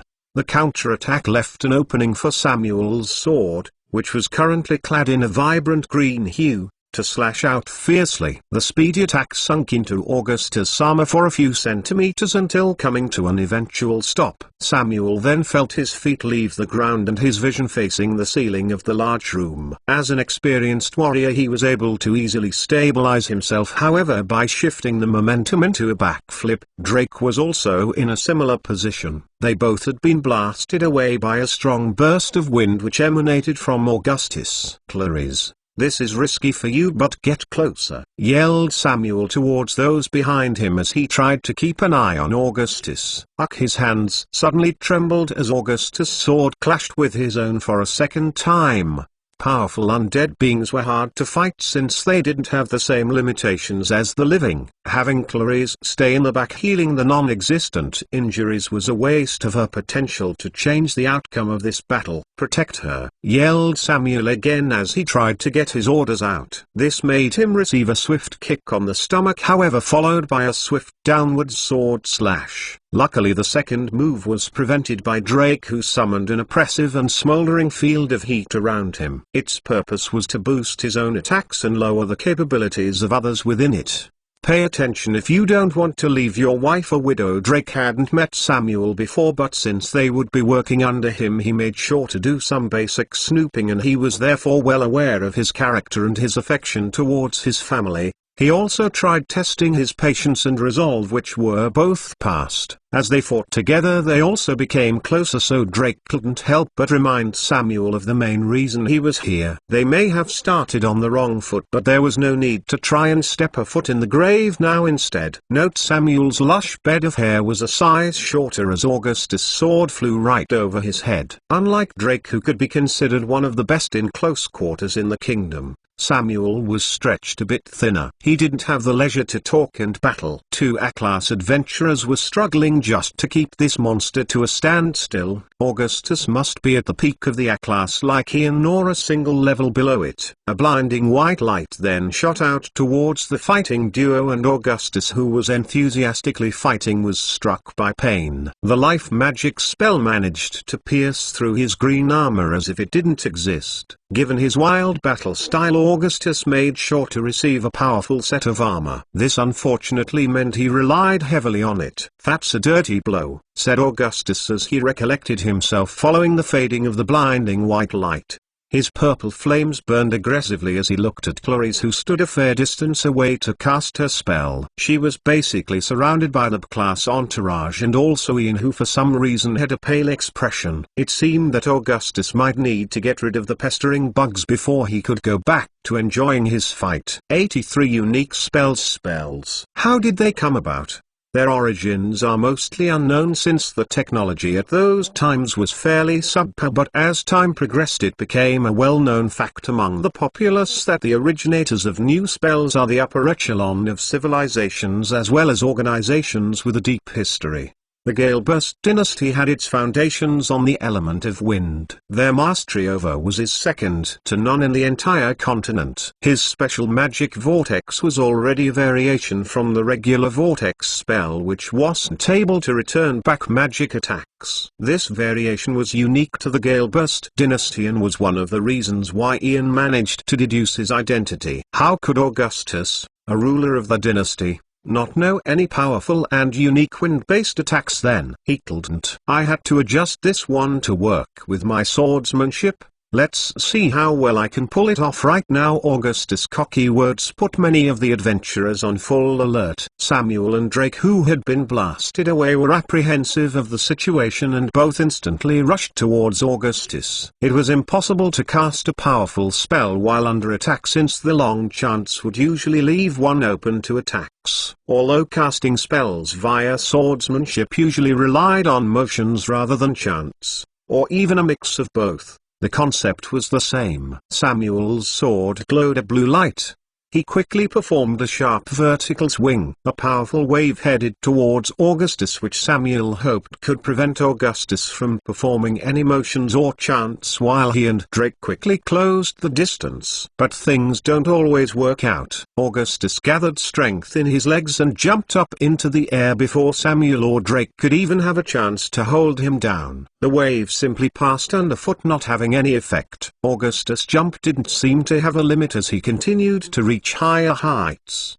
The high ceiling of the boss room was being put to good use. But Augustus didn't perform such an exaggerated jump for such a half-assed wave. He spun and weaved his sword wildly in midair, creating a dazzling show. The wind around him moved in response to his movement, making it much more spectacular. Some of the adventurers couldn't help but be in awe while being well aware of the danger the move could bring them. Drake, however, wasn't willing to give up so easily, nor was he willing to simply watch in awe. He knew how to infuse the fire elements into many of his moves. It was how he would pierce through hard materials with only his bare fists. This application of mana could also be used on the legs. It was just that he seldom used it. He was a person that believed only in his fists, so he wasn't quite as skilled with his legs. But desperate times called for desperate measures. Drake reinforced his legs with fire element mana. His feet turned hot and the floor underneath him was set ablaze. The vermilion flames exuded elegance with every step Drake took to gain forward momentum. With all the strength his legs could offer, Drake flew upwards with explosive speed. He ignored his aching legs and simply glared at his target, who was performing dazzling moves whilst falling towards the ground. Augustus' movement had surrounded him by a dense and turbid wind which Drake simply glared at. Let's see how you like this. His fists were soon covered by blazing flames, but upon coming into contact with the dense air it was as if they had been doused. Drake's breathing became rough after entering the space, and not only that, but he suddenly felt his speed lower. Like a bird that had lost its wings, he plummeted towards the ground without elegance or dignity. "FCK!" yelled Drake after crashing into Samuel, who was on the ground, before glaring at the other adventurers. "What are you all doing there anyway?" His curses were cut short as Augustus' flashy movement finally stopped and he started to quickly descend. The dense air that surrounded him became compressed to the size and shape of his blade, allowing it to furiously shine a blinding green color. Some of the magicians finally released their spells at this moment towards the falling Augustus. A crimson-red ball of smoldering fire flew with great speed towards him. A flurry of sharp earthen spikes, a shot of blue lightning snaked its way over. A gale storm relentlessly approached. Many of these spells flew towards Augustus, who had only now gracefully landed on the ground. "Exciting," said Augustus crazily before swinging his blinding green blade horizontally. A sharp blade of wind shot out from it and with relentless momentum made quick work of the various spells. Not only that, but it showed no signs of stopping as it ruthlessly cut apart the very air surrounding it and any spells it came across. It flew over the fallen Samuel and Drake, but the other adventurers didn't look like they would be so lucky. At this moment, Ian, who had a pale expression, finally stepped forward. "I am truly too old for this now," he let out a tired sigh. Why would he so suddenly look for disciples if not for the fact that the years had finally caught up to him? He lifted his trusty staff and pointed it towards the rapidly approaching blade of wind. A small and black sphere appeared directly in front of it. Not only that, but it seemed to slowly crawl forward. "What the hell is that?" yelled out one of the warriors as he desperately brandished his blade. He was expecting Ian to help them, but seeing such a pitiful display, he could only hope that his own blade could protect him from the fierce attack that would fall upon him any second now. Many others had similarly grim expressions seeing the spell's small size and decided to bet on a powerful trinket, their trusty blade,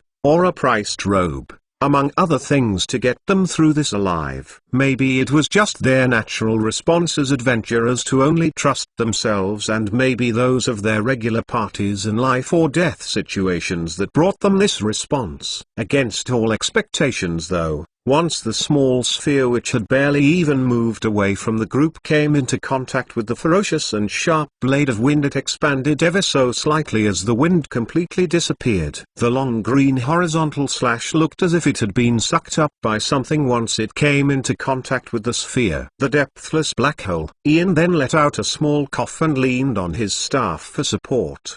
"That's my life's work," he said sentimentally. A unique spell, one of his own making. Ian finally felt like a pioneer in the field of magic. For years he dedicated himself to the study of space magic, and his efforts finally bore fruit. He managed to create an A-class worthy spell for any future space magicians. He now needed a worthy successor. After sucking up the wind spell, the black hole continued to slowly float its way towards Augustus, who was somewhat dumbfounded in the distance. Ha ha, unexpected. So good. Even if I die during this battle, I will be satisfied. How much can that thing take anyway? Augustus was amused by the unexpectedly slow yet powerful spell. This amusement then changed to curiosity. Was there a limit? And what would happen if there was? Would it explode? Augustus scale burst. The Mad King. He wasn't just a battle-crazed lunatic. He was a lunatic. Augustus did whatever a skeleton did when smiling.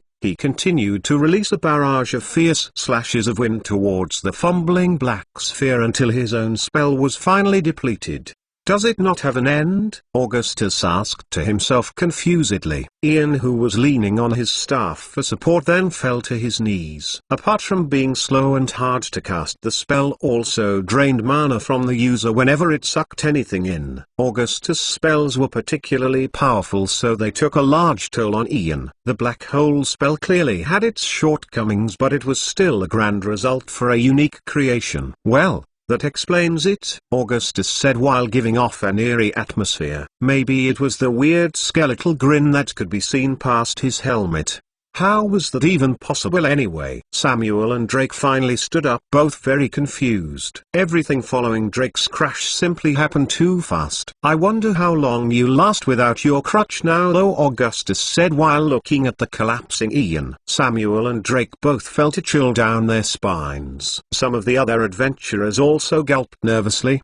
Could they defeat that maniac? Does it even run out of mana? Some lamented to themselves. 84 humans are coming back at the Angakok tribe's settlement. Vorgarag stood inside of his workshop anxiously. He was starting to get worried. All this while he had yet to hear any news of Ed. This worry was obviously not for Ed. He was worried that he just took some things and left. Sure, he said he trusted him, but it wasn't that simple. Would you trust an undying man to watch your back? Probably not. Sure, he might save you once, but maybe that's just the whim of an immortal. Realistically, the way he saw things, Ed was his own entity. He wasn't an orc. Sure, he looked like one, but that was it. He didn't act like one. He didn't think like one. His origins weren't as an orc either.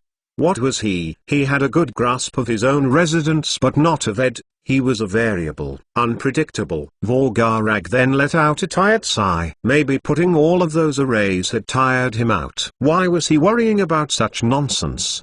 He thought to himself while rubbing his tired eyes. He pulled over his good old stool and sat to ponder on the changes he had done to the settlement. The settlement was decadent and its walls were weak. Even the average orc could probably break through them with some effort. If Ed's stories were true, which he was inclined to believe they were, then they wouldn't stand any chances against humans. So he decided to bolster the settlement's defenses.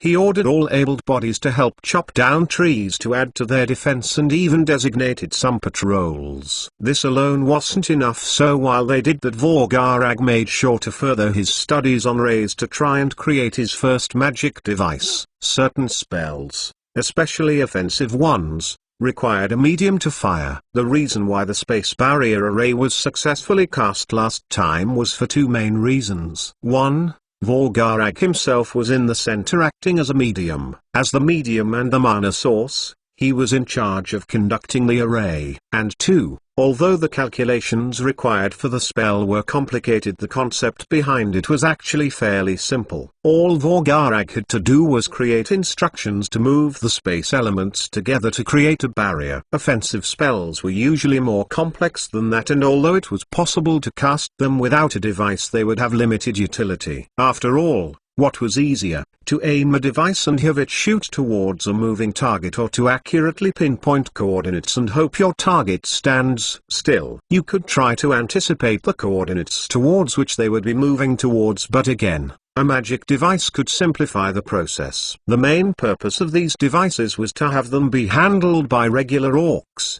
not magicians. That was another reason to create a device rather than an array. Through lots of trial and error, Vorgarag managed to succeed in his attempt to create a magic weapon. The final result was a primitive cannon powered by mana crystals that the assigned orcs could aim and fire with ease. This was already pretty great, and Vorgarag was satisfied by the result, although the cannons had large shortcomings, such as the large delay required to fire the device consecutively. Due to the orcs' limited craftsmanship as well as the cheap materials, the cannons would break if fired back to back. The maintenance of these things was therefore basically non-existent. They would probably only live past one battle. Having done the best he could, Vorgarag finally got some time for himself. This free time allowed him to be alone with his thoughts and anxiety, bringing some of his worries to light. Just as Vorgarag was about to wallow in his anxiety and fall asleep, he heard a knock on his door. Letting out a dissatisfied groan, Vorgarag pushed himself off the table he was laying his head on and made his way towards the door. Not surprisingly, the person that came was none other than Nag.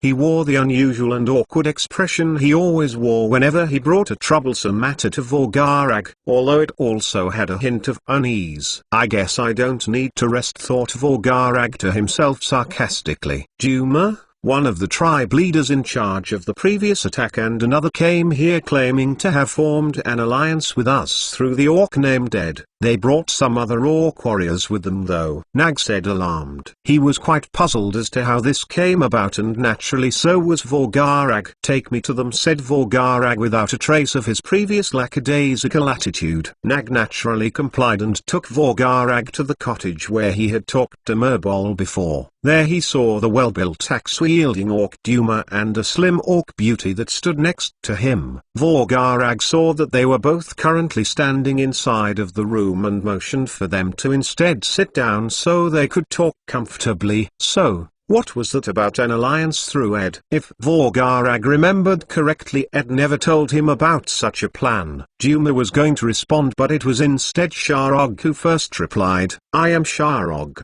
chiefess of the Bloodshed tribe. On the condition that my tribe could be fed, I decided to join you in your fight." Sharog introduced herself while at the same time addressing Vorgarag's question. She was obviously in a hurry to find sustenance for her tribe, although she didn't show it. "Ahem, I came here to help you fight," said Duma after her. He didn't put out any conditions since he was actually being blackmailed. Vorgarag was puzzled but chose not to pry too much since they came under Ed's instructions. While he still didn't trust them based on this fact alone, he found more hands to be helpful. "About the food, thanks to our previous glorious victory we have plenty," said Vorgarag towards Sharog while looking at Duma. He wanted to see how he would react but was surprised when it garnered no reaction from the seemingly prideful Duma. Did he really not care, or did Ed do something to him? Regardless of the reason, it took a strong will to not even twitch when faced with provocation. "That's great. I hope you don't mind, but I brought some warriors with me in advance to bring it back to my camp." She said these words in a friendly manner, but they gave away her desperation nonetheless. "All right,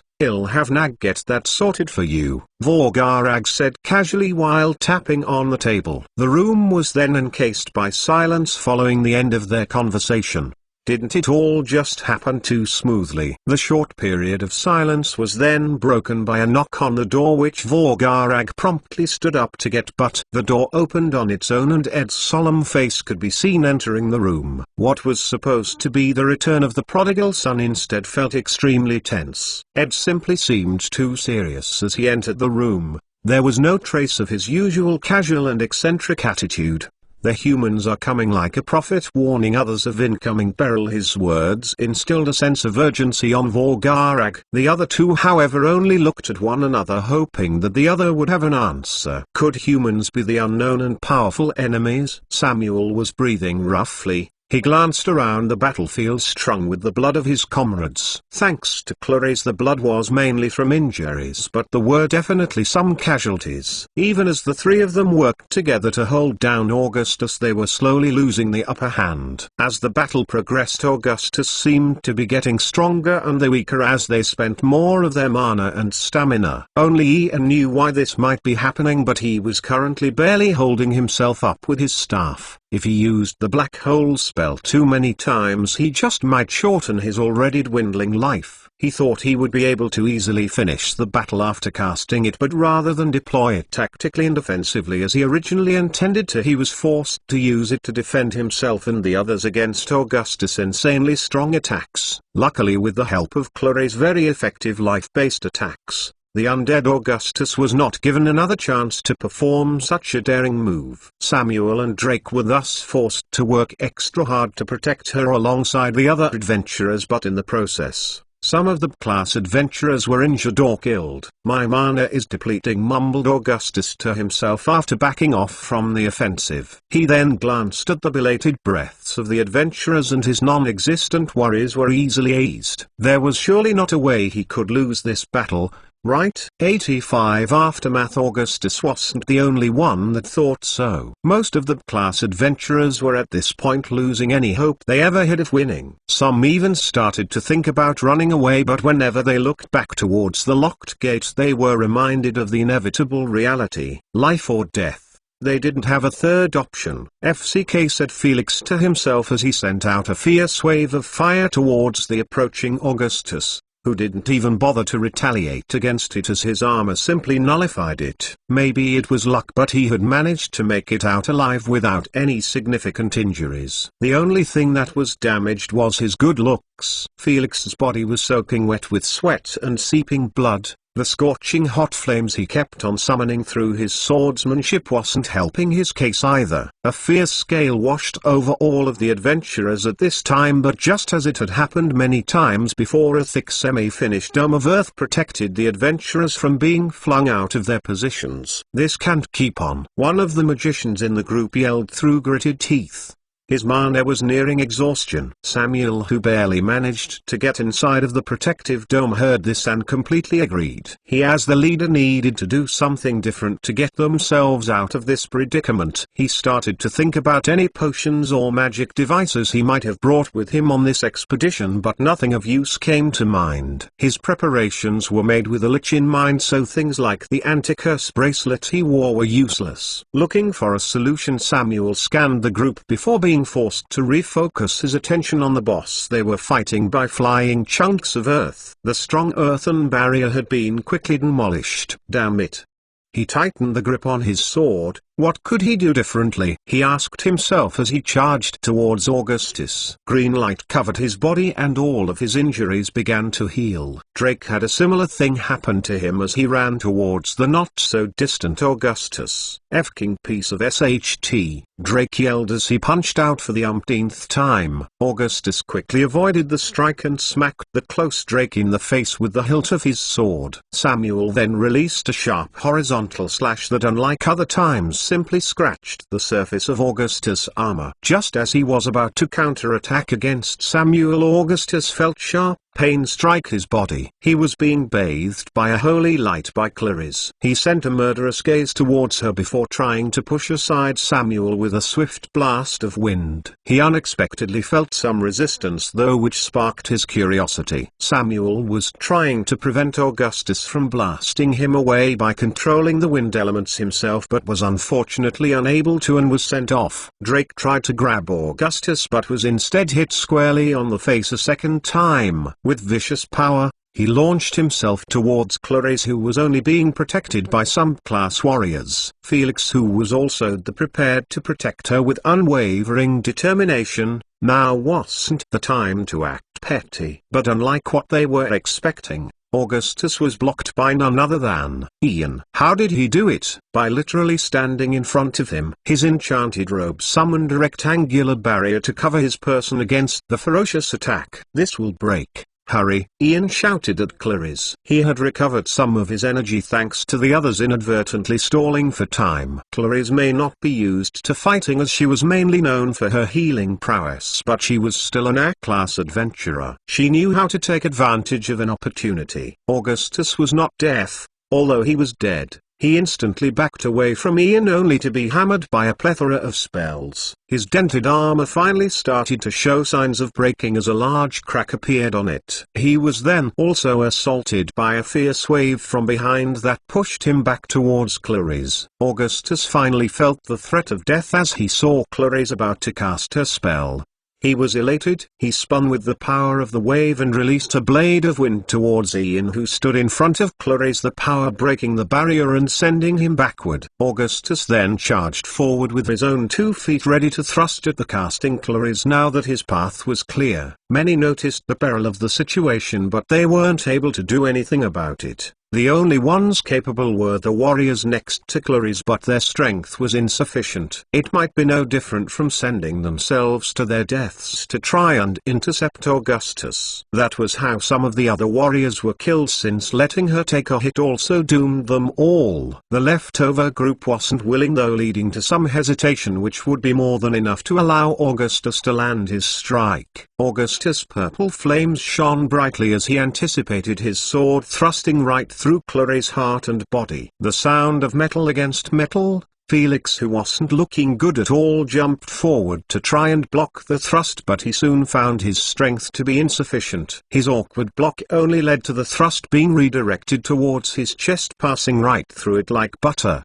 Blood spurted out of Felix's mouth before he felt himself fall backward. Augustus quickly retrieved his blade, hoping to catch up on the missed time, but unfortunately, it was too late. Clarice's life element spell finally materialized, and a white beam shot out towards Augustus, who had no time to dodge the assault. The white light pierced his body cleanly, breaking through his armor effortlessly. Not only that, but the area in which the beam pierced through was where his magic core was held. Augustus felt his body start to burn from the life element acting on the spell. The many onlookers were forced to close their eyes from the blinding light. Clarice had clearly put most, if not all, of her magic power into that attack, given its brilliance. After a couple of seconds, the thick beam of light faded away, allowing them to open their eyes and watch the aftermath of their last-ditch effort. The sound of metal falling onto the ground reverberated the silent room. Augustus' sleek green armor started to break apart and fall onto the hard ground.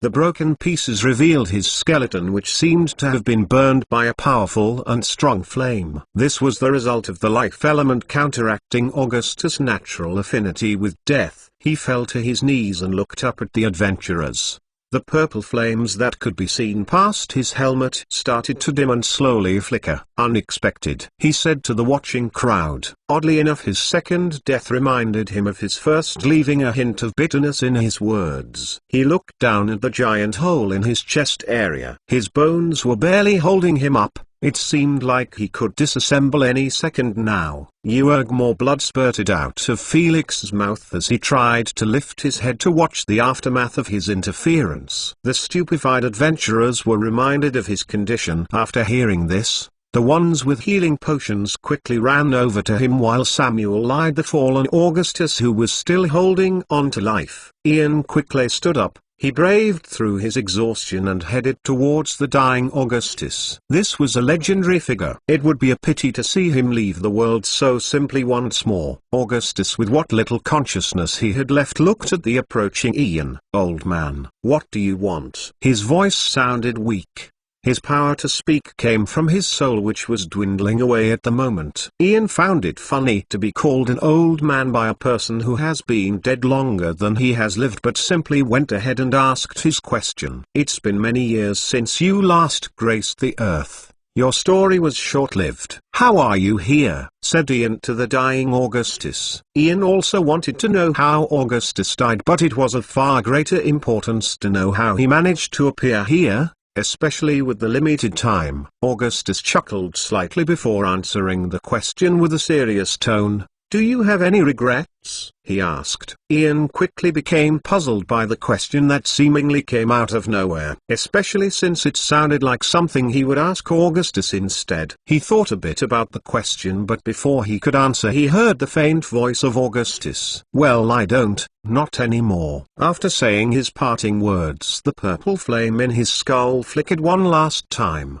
His body then fell to the ground lifelessly. Ian simply looked down at the scattered bones from above. He had things to think about. 86 Proceed or retreat. Back at the settlement, the orcs were naturally alarmed following Ed's declaration. Vorgarag wanted to confirm things before doing anything, but given the presence of outsiders, he instead went to arrange the food for Sharog. Vorgarag was really curious since it was impossible for Ed to know if the attackers were coming without the ability to travel between areas or some sort of special premonition skill. Nonetheless, he would need to ask later. Ed was thus left alone with the confused Duma and Sharog. "I am sure you guys are confused, so I'll quickly explain things." Ed spoke with haste, not leaving times for the others to respond. "Humans. They are our adversaries for this occasion. They are capable of using powerful magic like the shamans and have impressive battle techniques and skills. A single orc might not be a match for a well-trained human." Ed's quick rundown of a human's strength almost seemed full of praise. There was a reason for this. While Ed didn't know how a person's strength was arranged in human society, he knew for a fact that a regular person didn't stand a chance against an orc. These orcs wouldn't be facing regular humans though. He felt it was a much better idea to incite fear or even to rouse their battle spirit by creating the image of a strong opponent in their minds. "Since that's the case, we will be borrowing your settlement, Duma." Those were Ed's concluding words as he waited for Duma and Sharog to ask questions. "How did you find out about these humans?" Sharog was puzzled by the existence of humans since this was the first time she had heard of such a thing. This is why a smart person can have its downsides, Ed thought as he saw the cowering Duma. He was probably thinking of ways to back out of the fight right now. Regardless, Ed didn't shirk away when hearing this question, as he had already expected to hear it at some point. That being the case, he came up with a story of half-truths. He didn't know to what extent he could trust his allies after all. Of course, them knowing that he is immortal, for example, wouldn't really do him much harm. Maybe it could even instill some sort of reverence. But similarly, them knowing this wouldn't do him much good either. Maybe they would even stop caring about him if they did indeed care. So he decided he would tell them whenever he felt it necessary. Ed refocused his thoughts, and not missing a beat, lest it arouse his suspicion, Ed promptly answered the question. "Do you know the rumors of the mysterious Kevin?" he whispered to the two of them as he glanced around warily. Ed was hoping that reminding them of these rumors could make it more convincing. He also added his act for a bit of extra spice. After confirming there were no listeners and heaving a sigh of relief, Ed proceeded with his tale, hoping that his acting wasn't too exaggerated. "Under orders of Vorgarag, I actually went there to investigate. The direction was near Duma settlement, which was actually how I found him in the first place," Ed said believably. Hearing this, Duma couldn't help but curse out Vorgarag inwardly for sending Ed his way. Sharog, on the other hand, continued to pay attention to Ed's words. "After finishing some errands there, I continued on my way and finally found myself face to face with the entrance to the rumored cavern. I warily entered it, but to my surprise, the cavern was filled to the brim with dazzling crystals. The multicolored lights looked amazing, but they weren't the main reason for me to enter that place." Ed made sure to convey genuine emotion to further sell his story. They both seemed to be buying it all, though Duma seemed to be in his own place. "I went to gather the ancestors' knowledge, so I headed deeper only to find myself with a hideous creature that emanated a terrifying pressure. I was tempted to immediately turn back, but luckily, not only was it asleep, but I could see the knowledge left behind by our ancestors there. The historical knowledge told of a prophecy. It spoke of humans and when they would ultimately besiege our lands. That time is now. We need to prepare quickly." His last few words were said with genuine urgency. Sharog still felt dubious, but luckily Vorgarag entered the cottage at this moment. "Nag will get that delivered outside. "What's the plan?" said Vorgarag as soon as he entered in a carefree manner. "We need to relocate," said Ed as he pulled something out of his bag which he handed over to Vorgarag. This was a mana crystal, but it wasn't one of the ones that Vorgarag had given Ed. Jumar settlement is not only closer to the cavern but it is also better fortified. Still, we should try to expand on it and gather more allies. 3 weak tribes are barely enough for resistance. Vorgarag examined the peculiarly colored crystal as he listened to Ed's words. He then placed it inside his clothes and asked a question. "And how should we go about that?" No one with half a brain would readily agree to attack an unknown threat just because someone said so. Ed awkwardly scratched his head. He wasn't too sure either. He did know of a surefire way to get it done, which was by force, but they shouldn't dwindle their forces. So he thought of another way which may or may not succeeded. Forceful methods could be kept as a backup. How about promises? Ed said, thinking of Sharog. Did she not join after being promised food? If Ed was able to provide food to the other settlements, they might just consider joining. This wasn't the only hand Ed could play either. The healing herbs he found at the cavern could also be used to bargain depending on how well Vorgarag could use them. Most of the settlements had injured orcs after all. Promises? Vorgarag said as he mulled over it. "I think it could work," said Sharog, nodding. "This method would be particularly effective on weaker tribes like hers." She knew this as not only a living example but as an individual that was going through such tough circumstances. "Alright then, worst case scenario we forcefully subjugate them," said Ed joyfully. Hearing this, all of the ones present started to laugh. Although Dumar laugh felt forced as the person with the highest manpower, he would likely face the brunt of the losses if such a situation were to occur. Samuel watched as Ian spoke with the now deceased Augustus. He wasn't too far, so he managed to hear the conversation that the two individuals had. Legendary regrets? Samuel was not as knowledgeable as Ian, so his mind couldn't help but fill up with question marks, which, speaking of questions, there was one he now needed to answer. Samuel glanced around the now empty boss room. The traces of battle were everywhere on the large battlefield. Corpses, blood, chunks of earth, holes. The injured. He also examined his own body. His armor was full of holes and slash marks. His trusty blade was also starting to show signs of decline after undergoing such an arduous struggle against Augustus' expertly crafted blade. Actually, Samuel neared Ian, well, more accurately, Augustus' location. Ian noticed his approach but didn't pay it much mind, at least not until he saw him grab the sleek green sword that Augustus was using. "You shouldn't keep that," said Ian towards Samuel, who was examining the elegant blade. "If it's about money, I'll pay for it." Samuel threw Ian a glance, hoping he would concede. The rule of adventuring was essentially finders keepers, but this only applied to disorganized parties. The gains of expeditions needed to be shared among the participating adventurers, and if ethical then monetary compensation would do.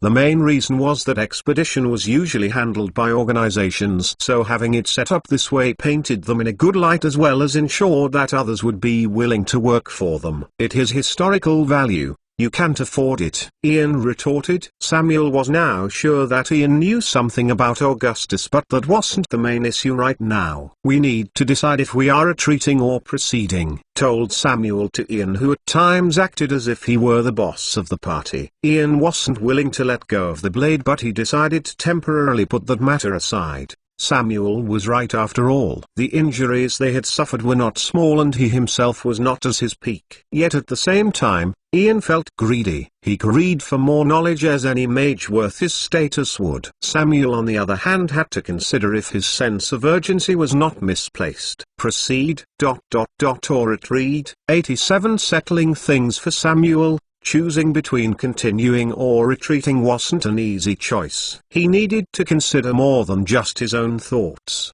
The injured adventurers reasoned for him to turn back, but the sense of urgency in his heart couldn't be so easily suppressed. His fear of this hidden threat couldn't be so easily extinguished. If they left, who could guarantee that they wouldn't face another similar boss on the way back? This one respawned abnormally fast after all. They also might not have Ian to help them in a second attempt. Well, maybe the quick respawn had something to do with the Lick's sacrifice. so it could take longer next time. But Samuel couldn't verify that, and as long as the possibility existed there was a risk involved with retreating. It was at this time that Samuel remembered the words of Miller. It was only a scouting mission. The job was already done. Retreat, pushing forward, would only lead to more casualties. Ian similarly pondered on the matter for a bit before ultimately coming to the same conclusion. Retreating was the right choice. It certainly was for him. Casting the black hole spell exhausted him physically. His age wouldn't allow him to continue further without risking complications. Outside of health reasons though, Ian also had some things to think about. The mystery of how exactly William died was still unsolved, but given the dungeon's unusualness, it was all but confirmed that the unexpectedly strong bosses had a hand in it. Why couldn't William escape even after fleeing from the boss? Maybe he was ambushed while making his way out. The escape tool would only get him out of the boss room.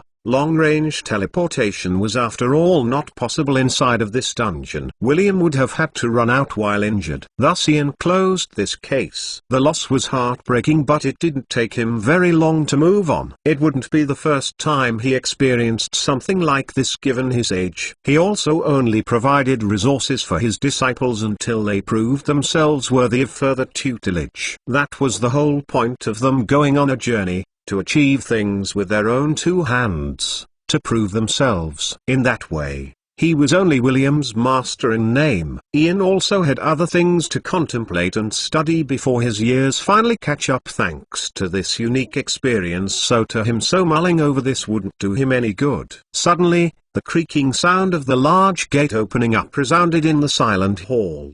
The tired adventurer's eyes finally glimmered with joy after hearing this. They could leave. Since he already came to a decision, Samuel wasted no time in turning around and giving out his orders. "Gather the injured and collect the bodies. We are leaving," he told in a loud voice. This was exactly what the adventurers wanted to hear. Were it not for the fact that some of their comrades had been injured or killed, they would have probably broken out into loud cheers. Samuel then sheathed the sleek green sword. "We can discuss this later. I'll take it for now," Samuel told Ian while pointing at the blade. He didn't want to ruin the solemn atmosphere by discussing how to split the goods at this moment. They would leave, but Samuel would make sure their return was swift even if he had to come alone. In the orc thickets, a large march was currently underway. Vorgarag announced his allegiance with Duma and how they would be temporarily reallocating themselves. This was met by opposition by the residents, since not only had Duma been their enemy,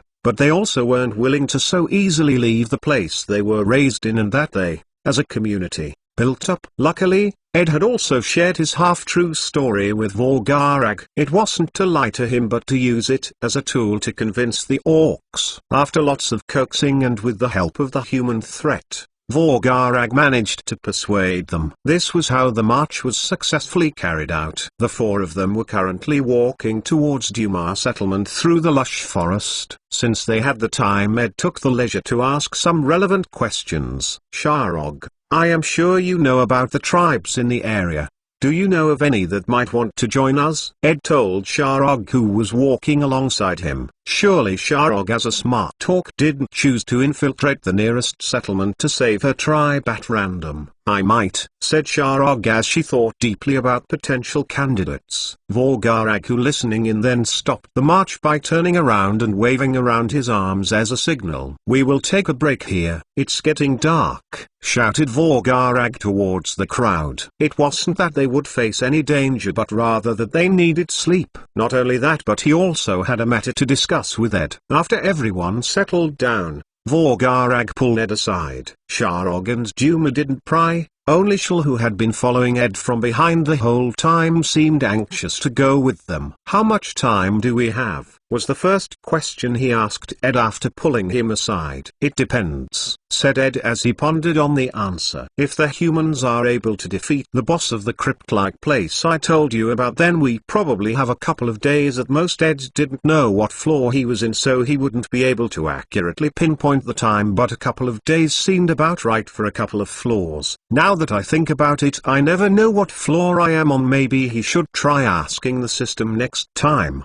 "That seems pretty pessimistic. How do you know they will be able to defeat it? Ed's previous retelling left out the result of the clash between the adventurers and the Lich. Ed wasn't present, but he did know the outcome from when he revisited the location. He just didn't share this with Vorgarag. The god actually took me back that today I was able to confirm that they would probably eliminate the boss, Ed said while somewhat unsure. The adventurers this time were much stronger, and since they had already beaten the Lich with a lesser force, this new one was likely going to breeze right through the boss then. He came to this conclusion because he didn't know about how the bosses respawned. He assumed it was like the regular mobs though. Vorgarag wasn't sure how to feel about Ed's answer. For one thing, it was pretty vague, and the other was the involvement of God. Still, he chose to simply move on. How will we negotiate with the other tribes anyway? Vorgarag asked. He also wanted to inquire about the knowledge Ed brought with him, but he would have to wait until this matter was settled. Vorgarag was talking about how they would approach the other settlements when asking, but Ed was instead reminded of something else. Right, I have something else for you, he said as he carefully pulled a herb out of his bag. Its state seemed to have deteriorated a bit as its mystical green glow was much fainter than when he plucked it, but it was indeed the healing herb. What's this? Said Vorgarag as he curiously examined the green herb. It's a healing herb. I found it by the cavern's entrance. We can probably use it in our negotiations as well, Ed said simply. Hearing the answer, Vorgarag's eyes widened. A healing herb. They hadn't gone extinct? ? Vorgarag then calmed himself down. It might be a different plant, but as long as it had healing properties it could be used for negotiating. There was only one issue. If it was another plant after all, then he might need to come up with his own alchemic formula when turning it into a healing solution. Although his teacher had only mentioned the healing herbs casually, he still provided some directions to go about it. He might need to start from scratch on this occasion though, which was a problem because he wasn't an alchemist. The shaman's healing techniques had all been lost with time. His teacher probably took the last bit of existing knowledge with him to the grave. How were they supposed to use this then? Ed only watched as Vorgarag seemed to undergo different emotions quickly. Ed, what about the ancestors' knowledge? Did it mention anything about this herb? Vorgarag asked in an unintentionally loud voice. Ed frowned after hearing this question. Didn't it mean that Vorgarag couldn't use the herb after all? If that was really the case, then they would only be able to rub it on surface wounds, and even for such a task, its effectiveness might be restricted. Some of the information was damaged, Ed said disappointedly. He was sure that with both the food and herbs they would be able to get the support of many, but if one was missing, who could guarantee it? But where were they supposed to get knowledge on alchemy then? Please go to read the latest chapters for free. 88 Reflection. Ed was forced to think hard on this matter. He might be able to get most of the weaker tribes in the area, but he also hoped to get more of the medium-sized ones. Then again, with a large enough force and ample food, the orcs might choose to migrate on their own. So maybe it was alright to only gather the weaker tribes first. There was strength in numbers, and it only made sense to move from the countryside to the bustling city, right? In that case, we should try to set up the boar farm as quickly as possible. Ed cast a peek at the boars that some of the orcs were herding. The number wouldn't be enough for their aspirations as they were now. The boars would need a good breeding environment. Luckily, as they were more akin to monster boars, their growth period was fairly quick. Ed decided it would be a good idea to get help from Vorgarag to deal with this matter. He was a very capable orc after all. He was also the one most involved in the project. If anything, he would just be confirming that both he and Vorgarag were of the same mindset, as he was sure Vorgarag had the same thoughts he did. How was the knowledge damaged? Asked Vorgarag, confusion written on his face. He was getting used to Ed's tendency to drift, so he brought him back from his wandering thoughts. Ed decided to just brief Vorgarag on his journey in a fair amount of detail to answer his question. He hid his quick fight with the ogre from him though, since revealing that they stopped fighting mid-battle due to his relation to the dungeon. Their so-called god would earn him Vorgarag's enmity. After I salvaged as much knowledge as I could, I grabbed a couple more herbs and headed back to finalize things with Duma," said Ed to Vorgarag, concluding his recap. "I see," mumbled Vorgarag as he himself began to ponder on the matter. After a good minute of fruitless thinking, Vorgarag let out a simple sigh before approaching Ed and patting him on the shoulder. "We should get some sleep first. I can try to revisit the cavern with you later." After saying those words, Vorgarag casually waved goodnight and walked away. Ed was left to think about the matter for himself since he wasn't willing to go to sleep. He had some things to consider. If only I could recover the knowledge that was lost somehow. Ed was forced to think back on the skills he possessed and came up with two potential candidates: assimilation and thought manifestation. Assimilation is all about consuming and digesting knowledge. Attribute gains was a secondary function that just so happened to be extremely useful. This skill had pulled through for him many times. It was almost nostalgic. Ed wasn't sure why he didn't think about this much earlier. Now that I think about it, I assimilated a crystal before Ed could only admonish himself internally. He had a tendency to forget about assimilation whenever it entered cooldown. This came about due to his bias to not waste a single second of the skill. As soon as he was alerted by the system, he would assimilate something nearby. The fact that he never thought about what to use it on too deeply before was a missed opportunity. Luckily, this mistake was something minor. Not only that, but Ed was probably one of the few people that could afford to make mistakes. He could always just respawn and give things another go even if he screwed up majorly. "I haven't been thinking as much as I thought I was. My decisions have been too relaxed." Ed started to lament all of the missed opportunities. "The doors will be open to those who are bold enough to knock." Ed muttered to himself. These words that for some reason came up in his mind certainly rang true. At the same time, he felt it couldn't be helped. His memories were still for the most part missing or just entirely vague. He also didn't know much about the dungeon. He didn't back then and he doesn't now. With the lamenting out of the way, Ed moved on to the next skill, thought manifestation. It had a rough start, but it was starting to show how useful it could be. Maybe he could use it more willfully now. Who knows if it might be able to restore the missing text. If it can't restore the stone by itself, then it might be able to work in tandem with assimilation. Ed had realized something now that he had the chance to witness the skill activate 3 separate times. Thought manifestation worked with a skill. The first time it was his adept throwing, then his mana manipulation, and again his mana manipulation skills. Ed felt he was onto something, and if he succeeded in this new attempt, the possibilities became countless. If you are such a good skill, why be so vague? Maybe he just felt like brooding today, but he was lamenting lots of things. It wouldn't be a bad idea to learn some sort of time element if such a thing does exist. Now that I have a plan of action, I should take the rest of the day to increase some of my skills. Ed had neglected training his close-quarter skills. He hadn't even done the basics of axemanship. Thankfully, the system assured that he couldn't lose proficiency from being lazy or just forgetful. It would suck for him if he had to constantly train every single one of his skills. I mean, that would be too time-consuming. Right? Finally satisfied with having a lead and a plan for the night, Ed grabbed an axe and began practicing his skills. The night passed by quickly as Ed focused solely on his skills. He also assimilated a tree just like last time, since he felt it was an alright compromise. He would be bolder when he found the opportunity, but for now, a tree would do. Regardless, his status should show some more improvement. Name, Edward Hashuo026. Type, Orc. Health, 12,001,200. Mana, 265. Vitality, 8. Strength, 3. Agility, 2. Constitution, 7. Dexterity, 1. Skills. Transmission LVL. 3. Show info. Mental fortitude LVL. 4. Show info. Assessment LVL. 0. Show info. Assimilation LVL. 5. Show info. Thought manifestation LVL. 1. Show info. Language LVL. 1. Show info. Show info. Instinct LVL.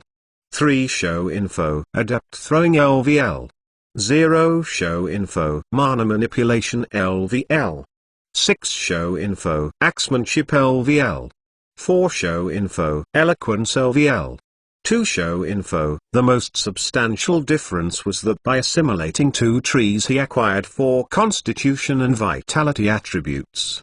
His health and defense might be too disgusting for Orc's standards at this point given how exactly attributes were scaled with this system. The Orcs that had made simple accommodations to rest in the wilderness were now getting up ready to eat and continue their march. He decided to eat something as well and met up with Shult to have a simple meal. It was a simple meal because the menu was always the same. Boar and maybe some grass posing as a salad. Would it taste better with healing herbs? Ed thought as he ate the roasted boar meat. Maybe he could use the herb to win over the other tribes with delicious cooking. Ed mused on the idea for a bit before his meaningless thought was interrupted by Vorgarag and the others. "Did you both eat well?" asked Vorgarag with his usual carefree and charming smile. He could definitely scam others with that face. Ed felt as though he definitely fell victim to it before. Ed simply replied as he finished munching on the meat. Shul on the other hand simply nodded as she had stuffed a lot of boar meat in her mouth. Where did she get all that anyways? Did she take somebody else's share? Thought Ed as he watched Shul happily eat up 2 persons worth of food. "We got plenty of rest. We should be able to get there without any breaks," Vorgarag said as he stretched his body a bit. "We should go grab our shares of food first," said Sharog from behind him. The whole march was actually pretty sudden for the residents, so the ration amount couldn't be rationed on things like merit or affiliation. Thus, outside of the food she was already guaranteed from her deal with Ed, she and her followers could also eat from the ration boar meat. "Let's do that then." Vorgarag said a few words before leaving with Duma and Sharog to have their meal. Soon everyone had rested up and eaten their fills. Well, except for Vorgarag. He for some reason seemed a bit dejected, like he didn't get anything to eat. The march continued with Vorgarag and Ed in the lead just like before. They headed towards Dumar fortified settlement with lightened steps after a fine rest and a hearty meal. There they would officially begin their expansion operations. Please go to read the latest chapters for free. 89 meeting in a short couple of hours. The large group finally reached their destination. They were currently outside of Dumar settlement, the front gate to be precise. "Huh?" An orc who was atop the wall suddenly exclaimed. He was momentarily dumbfounded and it took him a bit to come back to reality. Why was there an army here? He instantly became alarmed. Before he could alert others though, Duma left the group behind and yelled out, "Wait!" He waved his arms madly to get the orc to recognize him. This young warrior was now even more confused. Did their leader bring an army to attack his own people? Ed only secretly facepalmed as he saw the way things were unfolding. Still, he couldn't blame Duma for not having the foresight to predict they would be using his settlement. It was actually all pretty sudden. If anything, he should be the one lacking proper foresight. He should have mentioned something like this to Duma before. It was all due to his spur of the moment thinking. He himself didn't know he would be handling things this way. It took a bit, but the matter was eventually settled and, although wary, the Skull Tribe's residents let them all in. Sharog was forced to head towards the middle of the crowd before entering due to the previous commotion they had caused. However, they seem to be eyeing our boars quite a bit, Ed commented casually. This was only natural since the tribe had lost their previous battle and therefore had to rely on whatever food they had left from before. Orcs weren't known for being thrifty. The tribe was clearly starting to show signs of starvation. If it wasn't for the fact that Ed had kept Duma preoccupied, they might have switched their focus to waging wars with other tribes to erase their previous shame as well as gain some food. Ed could only sigh in his heart. It was too cruel. The dungeon must have had a reason to do this, but it still felt inexcusable. Thankfully Ed with the help of Vorgarag would be able to change this. But alas, the dungeon might consider this as going against it. He might end up facing another penalty. Well, it could also see it as maintaining our combat power, right? The previous incident with Slug showed that it wouldn't punish him so willingly. The dungeon was at times capable of deliberating over things in order to find some benefits. Changing the status quo could be beneficial with the threat of the adventurers looming closer. The dungeon might want to stop what Ed presumed to be a body farm and instead try to make them stay strong to form a resistance. Whether they would actually succeed probably didn't matter to it. The dungeon would simply send Ed away again in the worst case scenario. After some more walking, the main participants in the alliance were all now inside of Duma cabin. Things like housing for the other orcs were easily arranged due to the vacancies from the previous battle. They could now get started with war preparations. They all took a seat at a rough and dirty dining table. It clearly didn't see much use. "All right, let's get started then," said Vorgarag after taking a seat opposite to Ed. He seemed a bit laid back. It was probably because thanks to Ed his burdens were lessened. Seeing that no one immediately spoke, Ed chose to lay down his plans. "We should set up the boar farm as quickly as possible. The herded boars might end up in our stomachs if we take too long." During their march,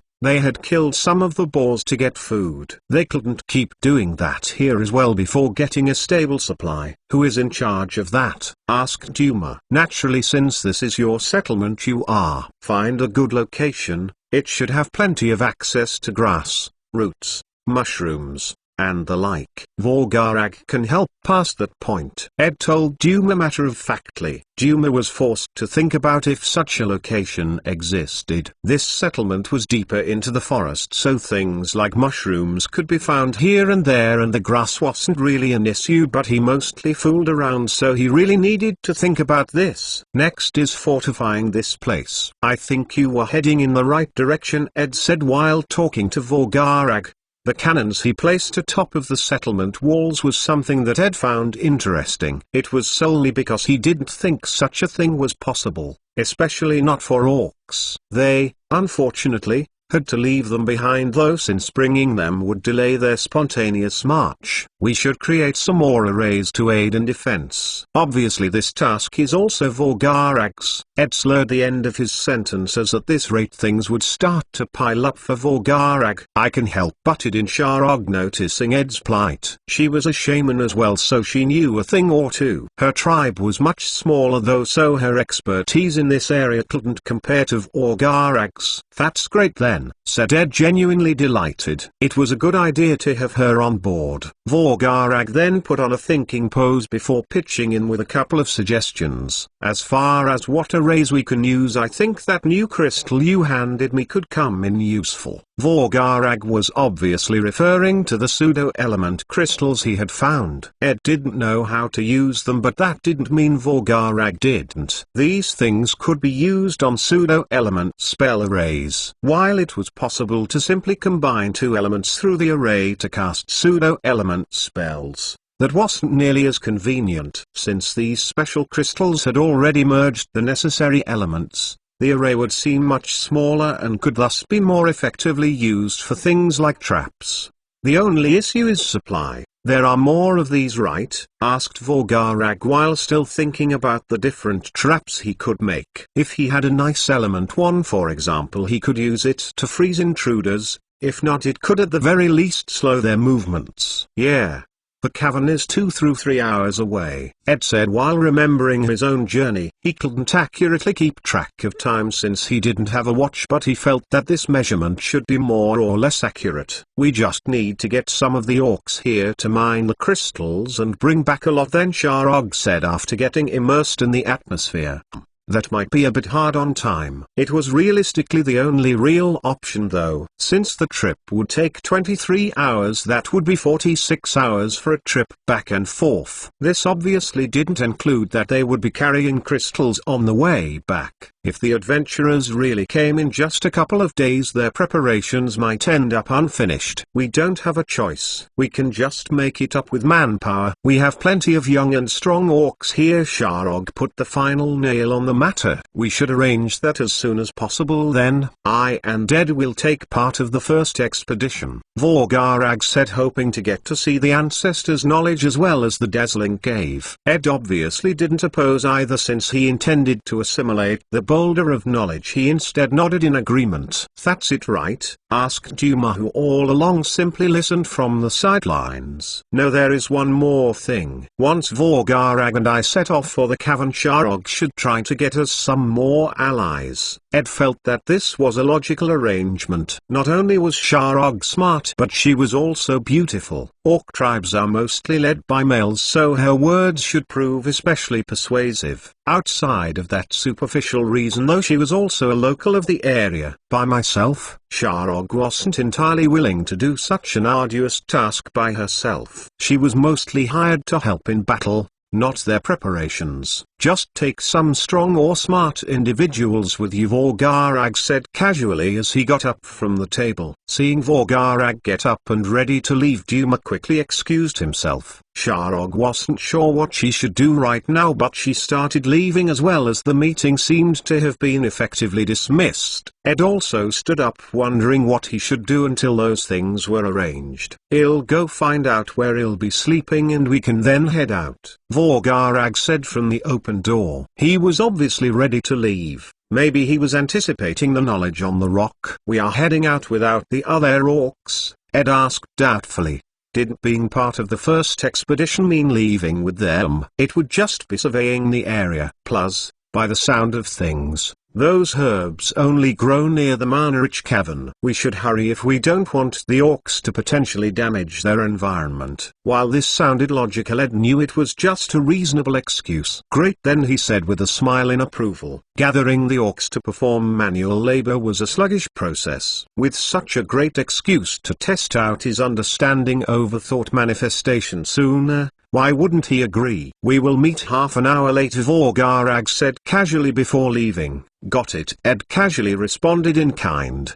He could look forward to something now. Please go to read the latest chapters for free. 90 Voracious Ogre. In no time at all, Vorgarag and Ed were once more next to each other, ready to venture out. "I told Sharog we will leave first. She will probably delegate that to Duma and also get started on finding more allies." Those were the first words Vorgarag told Ed after half an hour had passed. "Good. Let's get some provisions and go then," Ed praised Vorgarag in his head before quickly replying. He intended to do the same after consulting him, but it seemed that was a step too slow. Truthfully, there was no reason for him to always inquire others first. They settled the provisions, grabbed a battle axe each, and went on their way. The gate guard, although wary, easily let them past. In no time at all, they were already on their way towards the cavern. With a bit of casual conversation here and there, time flew by, and before they knew it the sun had neared dusk. It was yet to set, but the thick canopy made the still forest dark and ominous. They both caught sight of a distant glimmer in this darkness. Ed instinctively knew this was one of the healing herbs and increased his pace.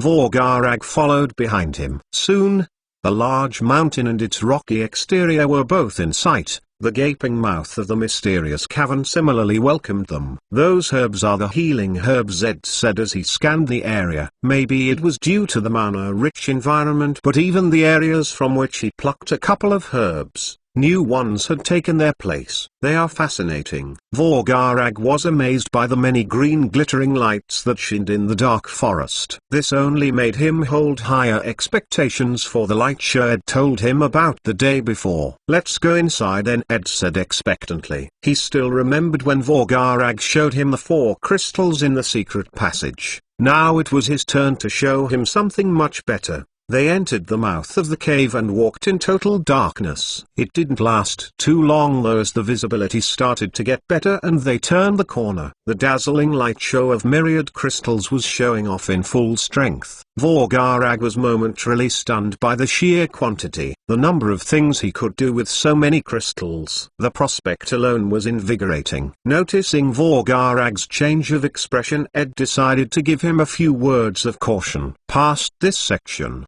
you will start to feel pressured. If you can't bear it, just turn back." Just by gazing further into the wide cavern one could feel pressured. He warned Vorgarag because he could still remember how the skeletons reacted to the lich. Hearing this, Vorgarag's excitement was tuned down and he instead turned serious. This place could be dangerous after all. I'll keep that in mind. Let's head in, Vorgarag said as he used his axe to cleanly slice off a couple of crystal pieces. He probably planned to use them to defend himself. Using these things is actually not a bad idea. Ed thought to himself. He wasn't sure if they would be facing the ogre, but it was still a good idea to grab them. One couldn't be too careful. It was also worth considering that the first thing the ogre did after waking up was regarding him as a snack. It was likely that this might repeat itself, and if it did, he couldn't 100% guarantee that he would be able to let Vorgarag flee. Vorgarag was initially in the lead, but for safety's sake, Ed overtook him as they made their way forward in the ever-narrowing corridor. The glittering lights were now far behind them. Ed and Vorgarag simply walked on in the dark, dealing with the increasing pressure. Soon they saw the light at the end of the tunnel. Ed motioned for Vorgarag to stop, however, as he hadn't heard any snoring along the way. He was afraid that the ogre was awake. His eyes quickly became accustomed to the light and Ed was able to spot the chilling giant. He wasted no time in assessing its current situation. Blurrak lightly sleeping. Blurrak, a Bosk Kingdom calamity. This pale green giant has a voracious appetite. It is both slow and slow-witted. Its regenerative capabilities are great. However, instantly question marks formed in Ed's head. Where exactly was the Bosk Kingdom? Is the state the same as before, or would deduction be able to tell Blurrak was likely sleeping as well? Nevertheless, this was clearly great information. It was probably because he fought Blurrak before, but the assessment skill was definitely a step up from deduction. The system's database seems to be one filled with knowledge. Ed really wanted to be able to scour through it right now. But he then calmed down. If he wanted to learn more, there were other available avenues. I should read that encyclopedia to learn more about the continent. Who knows, maybe he'll find where I am. He didn't need to place all of his hopes on the system for everything. Maybe assessment would advance into a database skill, but it hadn't yet. More importantly, Blurrak was clearly in the midst of falling asleep as his status depicted. It might be risky to take Vorgarag with his current state. He'd said Vorgarag in a low voice as he entered the illuminated area. The pressure here was becoming nearly overbearing for him, so his voice seemed a bit strained. But he temporarily forgot about this after catching sight of the sleeping giant. It wasn't because he was afraid, although he was indeed afraid, but because if Ed's story was true, then they should be able to reach the stone and read it without too much problem. And as the leader of the Angkok tribe, this knowledge meant a lot to him. For Vorgarag, this would be a dream come true. You should stay back. It could wake up, Ed said after hearing Vorgarag behind him. This made Vorgarag feel conflicted. This was something he really wanted to see to the point of anticipation, but he was also quite logical. There was a risk involved. With these crystals and your strength, I am sure we can at least run away. Vorgarag decided to press forward. Ed wanted to refute him, but Vorgarag was probably right. Plus, if Blurrak didn't make a fuss over his presence, then he would be worrying pointlessly. I told myself I would be bolder, yet here I am wasting time again. Ed suddenly realized how hard it was to actually change a person. Change was something that was easier said than done. Okay then, stay on your toes, Ed agreed. He was already thinking of ways to get Vorgarag to safety if the worst did occur. They circled around Blurrak from a distance and caught sight of the large boulder. Vorgarag was looking at it with gleaming eyes. Even if it was damaged, it didn't matter to him. A couple more steps. They would get there in a couple more steps, but just as Ed expected, a fearsome roar resounded as the sleeping giant slammed the earth with its fist, making its anger evident. Who is there? It yelled just as it had the last time as it lifted its heavy body off the ground. Following the roar, Vorgarag was momentarily dazed. The pressure was also much stronger now that Blurrak was showing clear enmity. The angry ogre turned its gaze towards two figures. It recognized one but not the other. With a savage grin, the giant shifted its focus to Vorgarag. Ha ha ha, a snack. Blarak reacted so strongly to things it could eat since being stuck in the boss room prevented it from having access to things to eat. He could only sleep to put off his voracious appetite. Ed reacted instantly, unlike Vorgarag in this instance. Just like last time, he raised the ground to slow down the lumbering giant. He then also created a large spike in front of it. With his increasingly greater control of mana, all of this was done quickly and timely. He grabbed Vorgarag, lifting him up off the ground.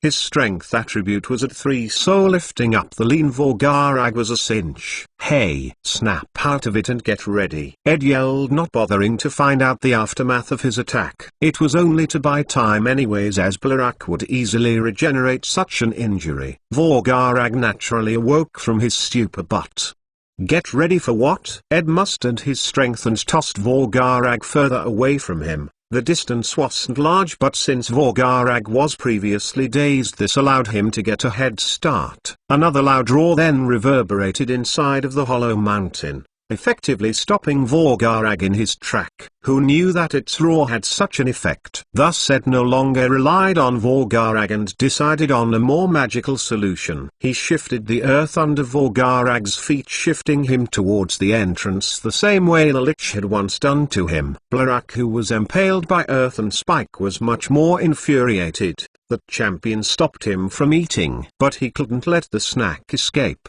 He chased after it. The shifting earth wasn't nearly quick enough when compared to the green giant, but as Ed had been much faster to react than Blarak, it seemed like Vorgarag would make it. "It's too close," Ed thought to himself lamentably as both Blarak and Vorgarag neared the entrance. His visibility was also being limited by the large body. Vorgarag, who was tumbling along with the shifting earth, then pulled out a piece of fire crystal. What did he cast? A flamethrower. He roused all of the mana inside of the crystal to mercilessly set it off on an onslaught towards the green giant. The dazzling, sweltering flames flew towards Blarak, who was effectively blinded. He let out a pained roar. The sound of a loud collision then resounded. The earth near Ed trembled and some rocks even fell from the ceiling. He hurriedly ran forward, hoping for the best. Please go to read the latest chapters for free. 91. Will it work? The ground stabilized and Blarak's large body was visibly blocking the entrance after falling on his butt.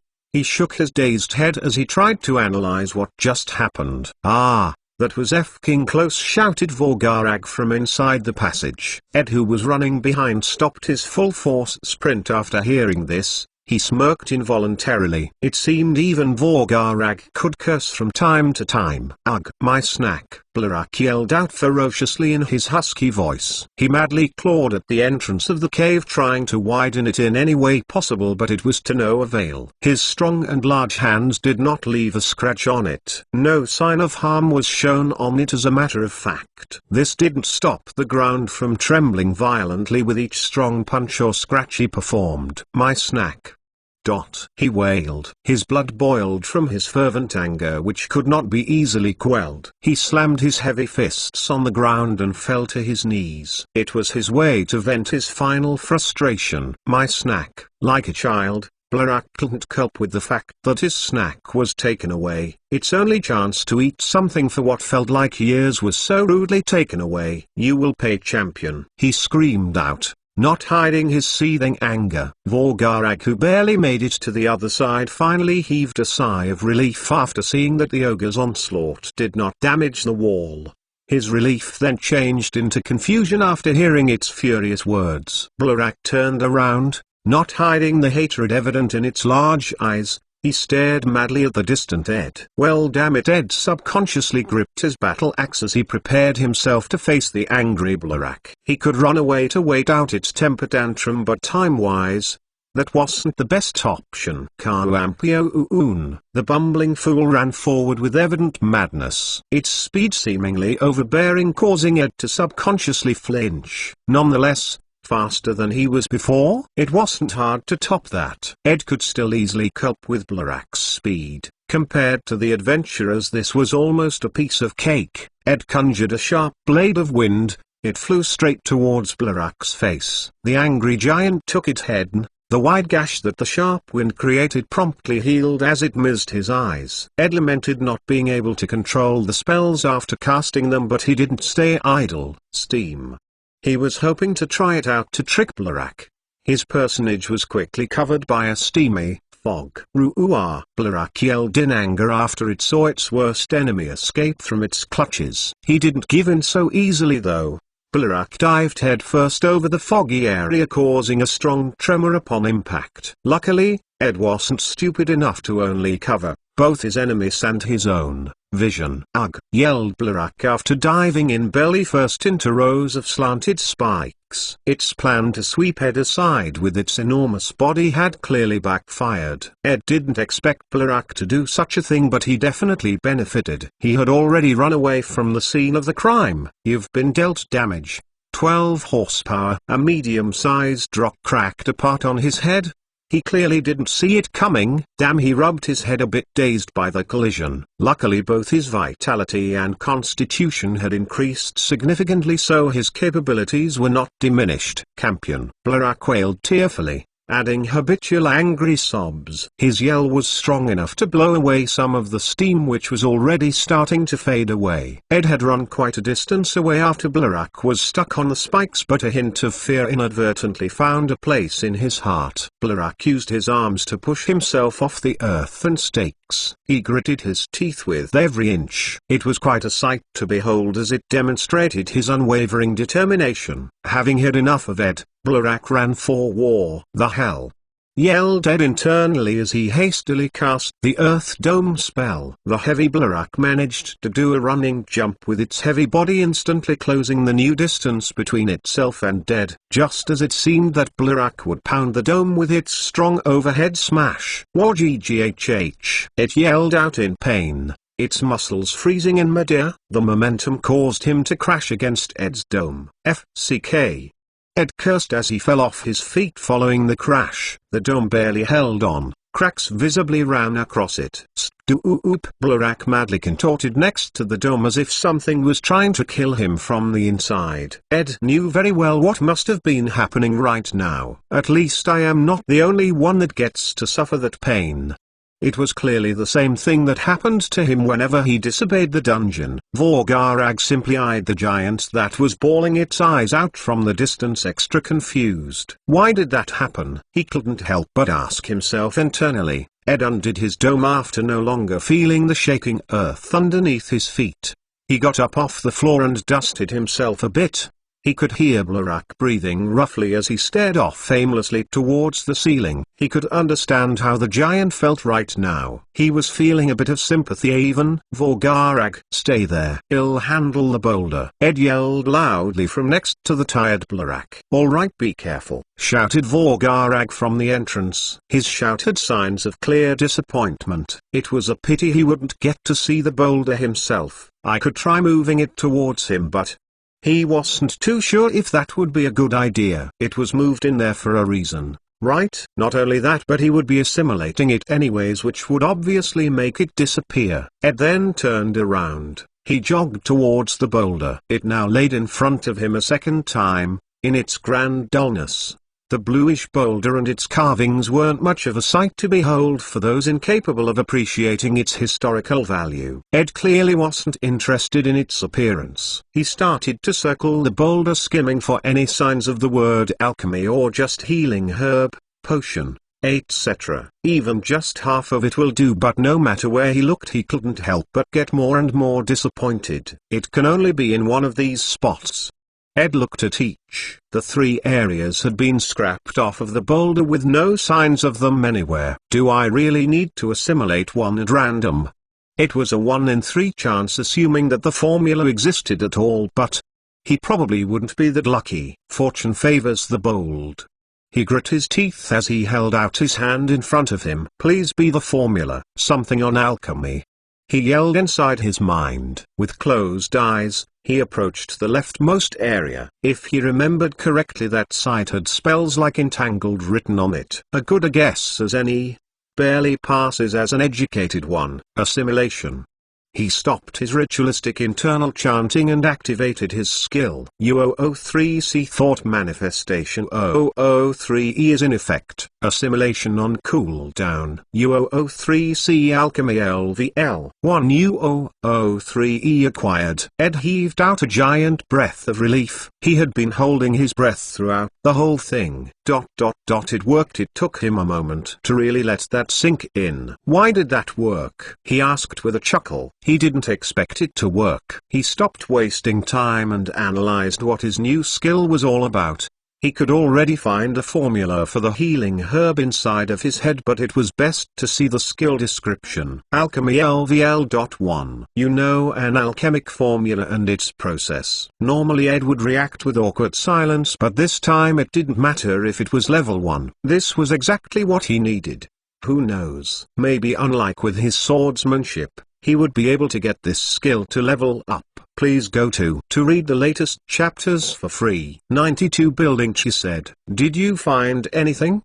Exclamation mark. Vorgarag loudly yelled. The distance made it quite hard for his message to get across, but Ed still knew what Vorgarag was probably asking. He decided that rather than screaming his lungs out to reply, he was better off going over now that the deed was done. Maybe I should move the boulder closer. Regardless, you could bet that Ed would come back for the 2 other missing areas. There was no reason not to, right? If they included spells even half as deadly and cool as the Meteor Rain spell, then it would be worth every trip. Having made up his mind, Ed controlled the ground to shift the boulder closer to the entrance. Blarak didn't do anything, as following the pain he ended up falling asleep. Ed walked calmly with the boulder in tow. It took a good minute for him to make it to the entrance. Vorgarag was sitting by the cavern wall.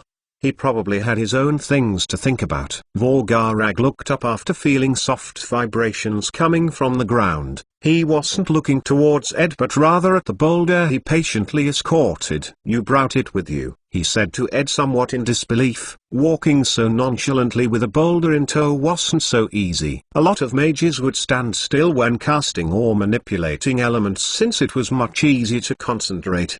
The main issue wasn't that Ed managed to do it. He had seen him cast in battle before, even if it was just from the corner of his vision. It was the seamless way he did it. When did Ed become so adept at controlling the earth? Yeah, want to take a look? He said as he pointed back at the large boulder, somewhat proud of himself. He was helping Vorgarag accomplish one of his great desires after all. Vorgarag touched the carvings on the stones. He was currently facing the hieroglyphs, closely inspecting it, taking in every single detail. This is great, he muttered to himself in awe. The drawings weren't the best, but Vorgarag could understand them. There were goblins, some plants, obviously orcs. It probably told the story of the place they live in, its ecosystem. He continued to carefully examine them for a good minute. After making these observations, Ed simply waited for a bit, somewhat impatiently. He was itching to test his alchemy skill, even if it was only at a negative level right now. Are you going to take a look at the back? Ed asked, seeing Vorgarag so immersed in the hieroglyphs alone. I can't read, he nonchalantly replied. Ed was left agape. Is that something you can throw out there so easily? What about the arrays he wrote? After thinking about it a bit, Ed realized that the only reason why Ed was so hesitant to tell the Lich he couldn't read was because knowing how to read was a normal part of growing up in human society. For orcs, apart from the shamans, nobody else was even qualified to learn to read. Maybe with enough effort they could learn, but it wouldn't come easy. On the other hand, since there were no things like signs in their society, the shamans only needed to teach the runic language to their disciples. This was probably done to save time. The only inalienable right in this place was death. Vorgarag's teacher died before he could pass on all of his knowledge, for example. It only took a couple of generations of this occurrence for many spells and the like to be lost. Passing on something as useless as reading was, in that case, a pipe dream. What would be the point? They had nothing to write on, and even if they did, nobody apart from their disciples would be able to read it. This on its own was alright, as this boulder of knowledge clearly showed, but not everybody that came after them was necessarily smart enough to think of this. Those ancestors should have made it a tradition to carve new knowledge in a more accessible location. Ed was puzzled by their choice to write this down in the deep forest, and not thinking about whether the next generations would even be able to read it if they were to ever find it. To add insult to injury, Anybody apart from him would be eaten by an ogre by stepping foot in this place. That alone made it unlikely that the ancestors placed it here unless Blarak wasn't here. That would be the only explanation. The ancestors had a head start on this location. They got a boulder from somewhere and placed it in the boss room, which may have, at the time, been empty. Blarak could have spawned later and used the boulder as a pillow. Dissatisfied with the boulder, it pushed it to the back of the room. I don't know why I am inclined to believe this. Using a rock as a pillow was a ludicrous thought. Blarak was a bit of a blockhead though, so it was plausible. Let's go. You got what you wanted, right? Vorgarag said after turning away from the boulder, which was now located next to the entrance. Sure, Ed said simply, although he felt Vorgarag's words contained a tinge of estrangement. He couldn't help but feel slightly worried. He was well aware that this encounter would be the cause of some suspicion, with Blarak loudly screaming Kampiun. Maybe I should just go out and say it then. While he doubted Vorgarag would ever act against him, it didn't feel good to have someone doubt you. Vorgarag started walking away with his usual elegance, and Ed couldn't help but frown. Especially not when you are working for their sake. Although I am also working for my own survival, he would love to claim that he was doing for the tribe, but this excuse was nothing more than emotional support. Hey Vorgarag, Ed casually called. Vorgarag stopped his advance and turned around with a bit of confusion. He raised an eyebrow after being called out. That hurts. Ed wasn't good at expressing himself to others, so this was the most straightforward way he could get his message across and test the waters. What does? Asked Vorgarag, feigning ignorance. Ed's frown became more pronounced after hearing this response. You can't trust me then? Ed said, hiding his pain.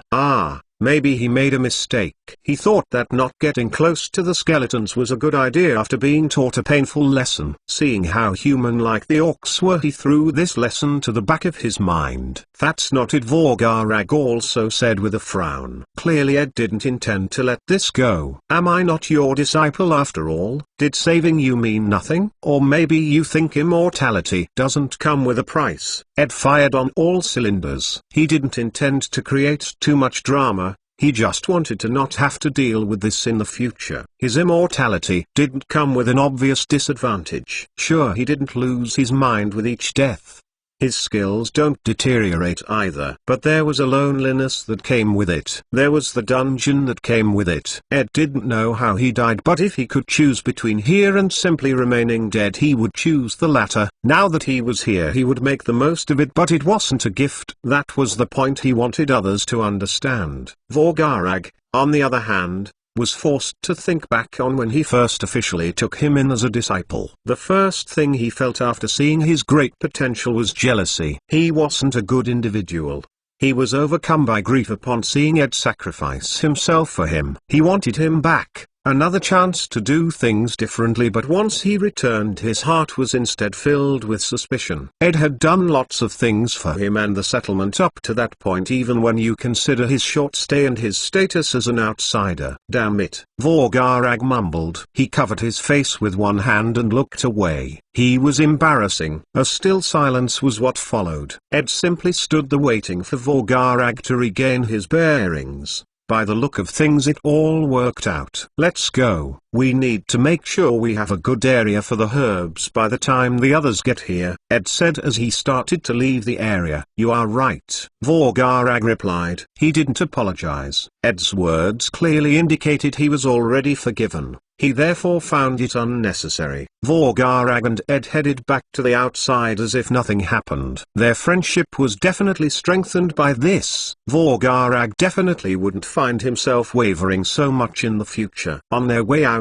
they both secretly admired the mana crystals a second time, and Ed even nabbed a couple of them. It would be dumb of him not to. He also wanted to create a flamethrower spell. That was a really cool moment. Please go to read the latest chapters for free. 93 Alivia Healing Potion. The sound of footsteps echoed in a silent and dark hallway. The place became still as the man stood before a pair of large doors. Two concise knocks sounded out as the man waited to enter the room. With a creak, the aged yet well-maintained doors quickly opened. They revealed a large hall, to be precise. "A throne room, your majesty," the man said, surprised. He only knocked to make sure no one was there. "What brings you here, son?" the middle-aged king asked his son as he cleaned his sword with a soft cloth. He was standing next to the throne so casually, but his figure still seemed imposing to the prince. Thus the prince hesitated. He could only thank his foresight for not using his own key to open the door, or this situation would be far more awkward. Suddenly, a warp in space appeared in the middle of the throne room. Out of it came out an old man. This was Ian.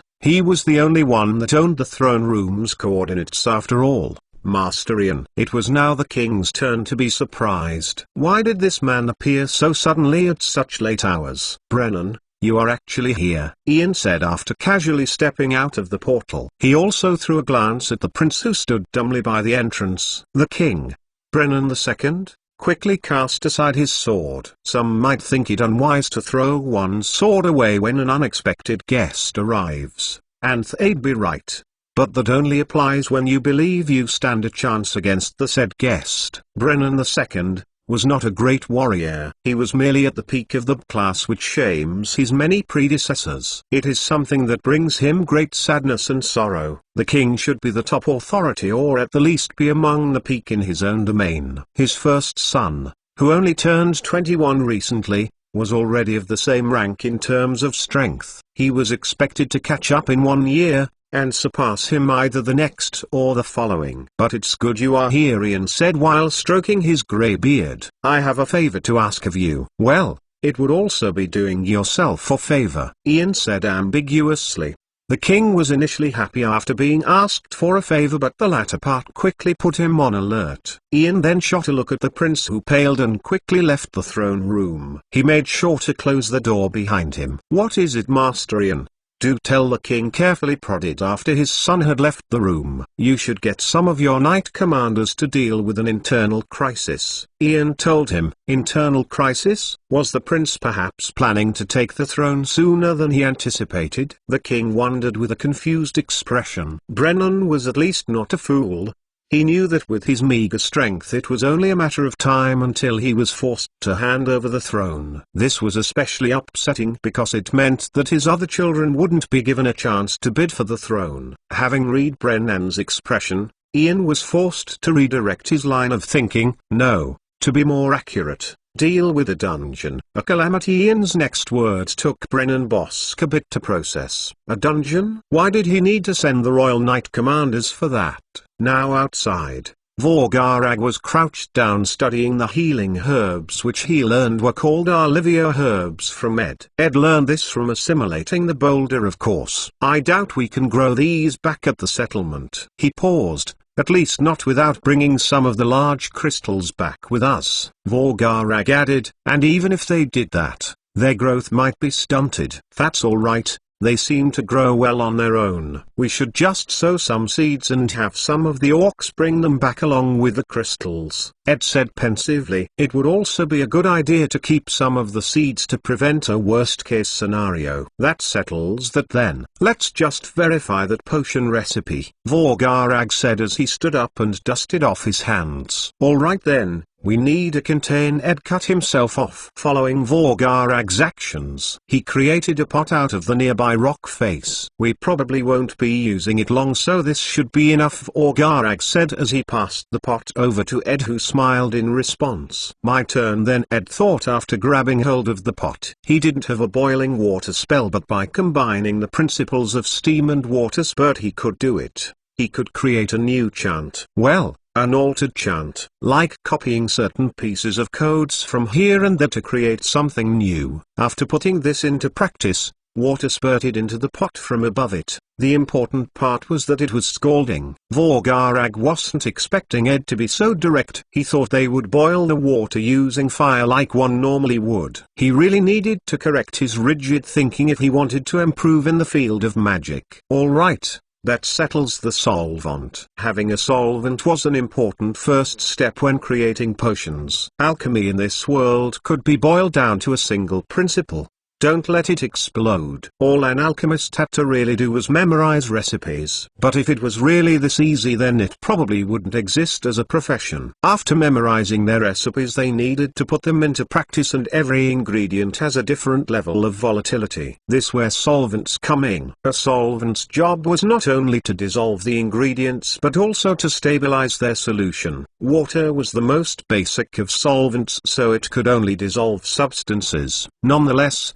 the healing recipe this time was really simple, so using something else wasn't necessary. "We need to grind up an alivio herb now," Ed said to Vorgarag. There were no specific measurements stated on the boulder's recipe, so half a plant should do. They could always just perform trial and error until they got it right. This was another of the alchemist's job. Ed brought out one of the herbs he picked before from his bag. Having spent plenty of time there, the herb was starting to dry up. That was a perfect state to grind it. He let Vorgarag do the honors. "It just seems like we are making tea," he muttered as he ground away at the herb. After a good minute or two, he passed it on to Ed. This recipe was actually created by accident when someone was making tea. Ed told Vorgarag with a smile after receiving the ground-up alivio herb. "What? Really?" Vorgarag immediately asked disbelievingly. "Well, no," Ed admitted. "That would be something pretty useless to pass down to your descendants." "Neat, but useless." He dumped the powderish herb into the pot. After simmering for a bit, it let off a nice scent that permeated the immediate vicinity. This solution alone clearly made for a soothing tea. The stressful Vorgarag might find it useful. Ed jotted down to have someone make some tea with these for him later. "I almost forgot." He quickly ran towards a tree and cut one of its branches with his axe. He rinsed it and used it to gently stir the pot. Stirring at certain speeds helps prevent the magical properties from exploding. The alivio herb was luckily one with low volatility, or they could have had an explosive situation in their hands. "This makes me feel like a witch more than an alchemist, though."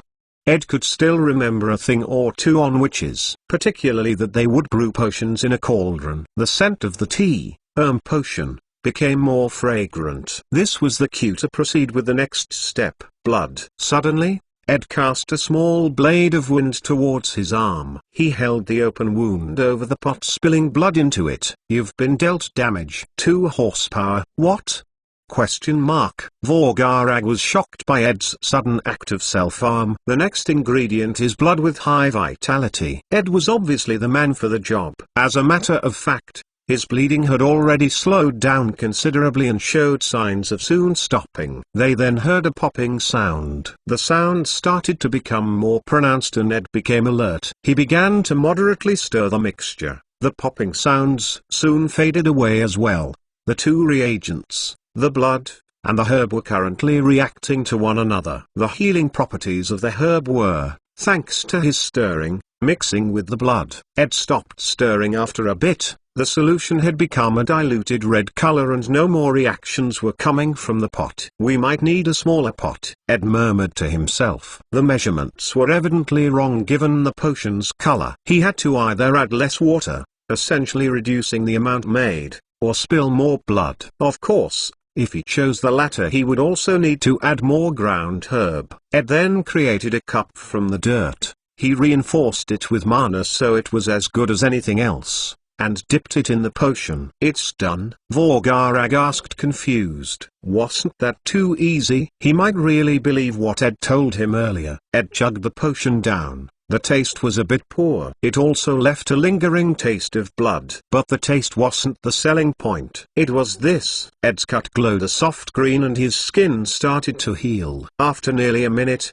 the wound closed. There were also no signs of internal bleeding or any sort of side effect. Wow! Vorgarag was in awe of the process. He could mark that down as another achievement under Ed's belt. He clearly owed him a lot. With this, we are bound to get some allies. Ed looked at the pot with a satisfied expression. He also began to wonder if it could heal old injuries. That would be just wonderful. Please go to read the latest chapters for free. 94 Set in motion. Ed and Vorgarag created a couple more potions to find the optimal measurement. Since they were just trials, they decreased the size of the pot. The main issue they would have now was conserving the potion, but in theory, They could always just make them right before using them given how simple they were to make. Still, it's a good idea to know the shelf life due to Ed's lost memories, as well as just an overall lack of general knowledge. Ed didn't know any preservation methods. A good hour or two passed as Ed taught Vorgarag how to make the potion, and they kept on trying different ratios. During this time they both finally made a potion with great effectiveness and a low cost to performance ratio. How did they know it was effective? Well,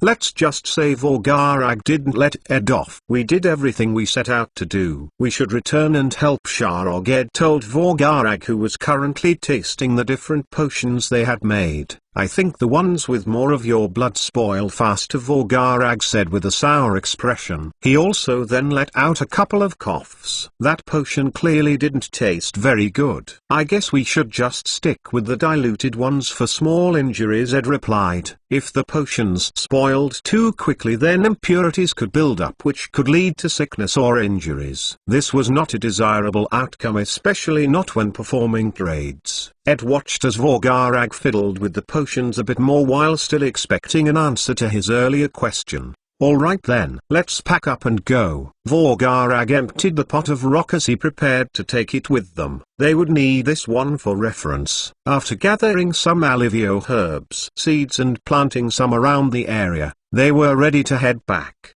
But before they could get far, "Hey!" yelled a familiar voice from the distance. Ed and Vorgarag both glanced over in that direction and saw Duma's well-built figure running over. Upon closer look, there was a large entourage of other orcs that followed behind him. The mining operation was likely performed faster as they had gone on ahead. Duma probably didn't want to deal with this by himself, so he could only assemble the designated orcs faster. "So they must be the ones you selected to deal with the crystals, right?" said Vorgarag, not bothering to greet Duma. "Yeah, I tried to split it fairly evenly among the three tribes," Duma replied. This was realistically a bit unfair for Sharog's smaller tribe, but from another angle, it was just working for one's share. The food that they were offered was earned by others, so it's only fair they be put to work. It's not like they could just freeload until the humans attack. In the first place, orcs aren't lazy. They might be easily distracted by things of interest, but it wasn't that they were unwilling to work. The other orcs who came walking at a normal pace soon stopped before them. One of the orcs at the front detached himself from the rest of the group and came up to them. "This is Sarul. He is one of my close confidants. I think he can overlook the operation." Duma introduced his right-hand man Sarul. It was the first time Vorgarag and Ed met him. He must have been busy managing things in Duma's stead. "Great to know you all," Sarul said with his deep voice. He was a bit on the plump side of things, but his muscles were still fairly defined. He seemed reliable. Vorgarag and Ed also introduced themselves. "This is the Ogre's Cavern. You guys will feel some pressure from the inside. It's best nobody tries to check it out or you might die." Ed decided to say a word of warning first. Orcs weren't necessarily scared by the strong, which is a bad trait to have, as it could easily cause their deaths. Who knew if the orcs would try to decide who is stronger or something of the like by who could make it further into the cave? That would be disastrous, especially if they all proceeded to try and avenge a comrade's death. They would be easily losing a majority of their force. An ogre? All of the orcs were informed of the rumors surrounding the area, but they didn't know what an ogre was. "It's a giant orc-like beast. It's a good idea not to disturb it." Ed answered his question with a reasonable comparison. He would say humanoid, but they wouldn't know what that is. Okay, perhaps not entirely convinced. Sarul acquiesced. They settled a bunch of other minor details and the orcs were eventually allowed to head inside the cavern. Some shortly admired the many crystals while others simply shrugged and got to work. The orcs worked efficiently, and apart from some who would occasionally joke around, the work was going smoothly. They cut apart pieces using their axes and piled them up in the middle of the area, in nearly no time at all. The crystals were more than they could carry. "This is a problem," Vorgarag thought out loud as he contemplated the issue. Ed agreed with a simple nod. "What can I do to fix this issue?" He pondered on the matter for a while more until he finally came upon an idea. Wheels. To be more accurate, a cart. He had to really dig his brain for this simple idea. "I've got a solution," Ed said, and immediately put the plan into action. As this was a new thing for the orcs, it was a much better idea to just demonstrate it first. The rocky ground started to shift and rise, forming into the shape of a cart from Ed's memory. The whole thing was roughly made in a minute, as Ed needed to make sure the wheels would rotate properly among other minor details. If he was familiar with the process, it would be much faster. Vorgarag saw the weird stone creation and was initially confused. He then quickly came to an understanding. Due to their poor craftsmanship, no one thought to create a cart before. The shamans would be the ones to think about things, but they are usually too busy studying magic to think about improving manual labor. Ed grabbed the side of the rock cart and rolled it side to side a bit. It seemed to function properly, so he let go and his face formed a proud smile. "We can load the crystals into many of these and have some of the orcs take them away in advance," Ed said, and proceeded to demonstrate. He then inadvertently tripped up due to the uneven rock surface. "Vorgarag, can you please smooth out the surface to create a path to the outside?" Ed was essentially telling him to create a road. It would go a long way to ease the transportation of the crystals out of the cavern. "Sure, leave it to me," Vorgarag agreed. He could study the carts at a later time. Right now they should act with prudence and spend as much time as possible preparing. Ed made many more stone carts. But then a small commotion caught his attention. "Look, you broke it," yelled an orc at another. Ed took a gander and it seemed they had overloaded the carts, so it broke down. It was a small issue, so he quickly fixed it. He then told everyone to watch out for how much they put in the carts. Things were smooth sailing, and Ed and Vorgarag, along with Duma as well, were now able to leave. They had already told someone else to deal with the delivery of herbs. There was one smaller cart dedicated to this task as well. "We can finally return. Let's not keep Sharog waiting," Ed said contentedly. Vorgarag and Duma agreed, and they set off with a couple of orcs pulling carts filled with crystals. In another part of the forest, Sharog and a handful of other orcs were standing outside of a settlement. It was home to the Thundercry tribe.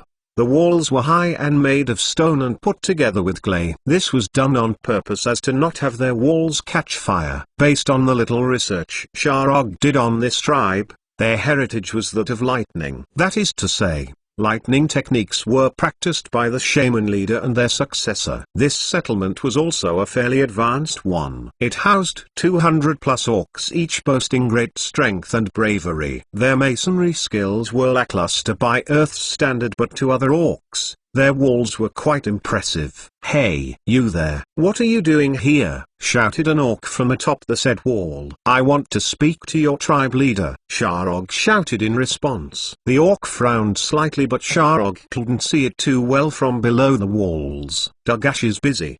If you have nothing else, you may leave or wait outside until he decides to meet you," the orc informed them. Sharog thought about it for a bit and even consulted some of the orcs she brought along. "We will wait," she yelled. They couldn't leave without at least meeting the tribe's leader. Please go to read the latest chapters for free. 95 Thundercry Tribe. A couple of hours later, Sharog and her entourage were now seated inside of a stone hut. It was rather quaint. It managed to exude a unique charm. The architectural skills of the orcs in this area were clearly superior to the vast majority of other tribes. Just as Sharog was calmly conversing with the others, the stone hut's door was opened by a tall and muscular figure wearing a robe. "Hey, I am Dagash, Thundercry's leader." The orc loudly introduced himself after barely entering the room. Unlike most orcs, he seemed to be a bit on the older side. "Come, introduce yourself, Daku," the middle-aged orc once more yelled to a figure behind him. "Hi." A much younger orc shyly waved. Sharog noted that this was most likely Dagash's disciple given his young age. "You call that an introduction?" Dagash said after smacking Daku in the back of the head. "Hi, I am Daku, Thundercry's next in line," the kid reluctantly yelled. Sharog's ears were starting to suffer from this trip. The reason for the tribe's name was clear. The voices of its residents were Herculean. Perhaps reading his guests' expressions, Dagash awkwardly laughed. "Apologies. I am hard of hearing, so I raise my voice without intention." He then coughed a few times and found a seat opposite to Sharog. His disciple sat next to him as well. "All right fellas, what is it you came here to talk about?" Dagash asked in a loud voice. All of the others could only sigh internally. "I am Sharog, Bloodshed Tribe's leader. I came to talk about the terms of an alliance," Sharog said patiently, only to see Dagash hold his hand next to his ear trying to listen better. Sharog could only helplessly repeat the words in a much louder tone. "Ah, an alliance? Not interested," Dagash yelled back in reply. He was quick to turn down her offer. "Please listen, we can offer food and medicine," Sharog screamed back.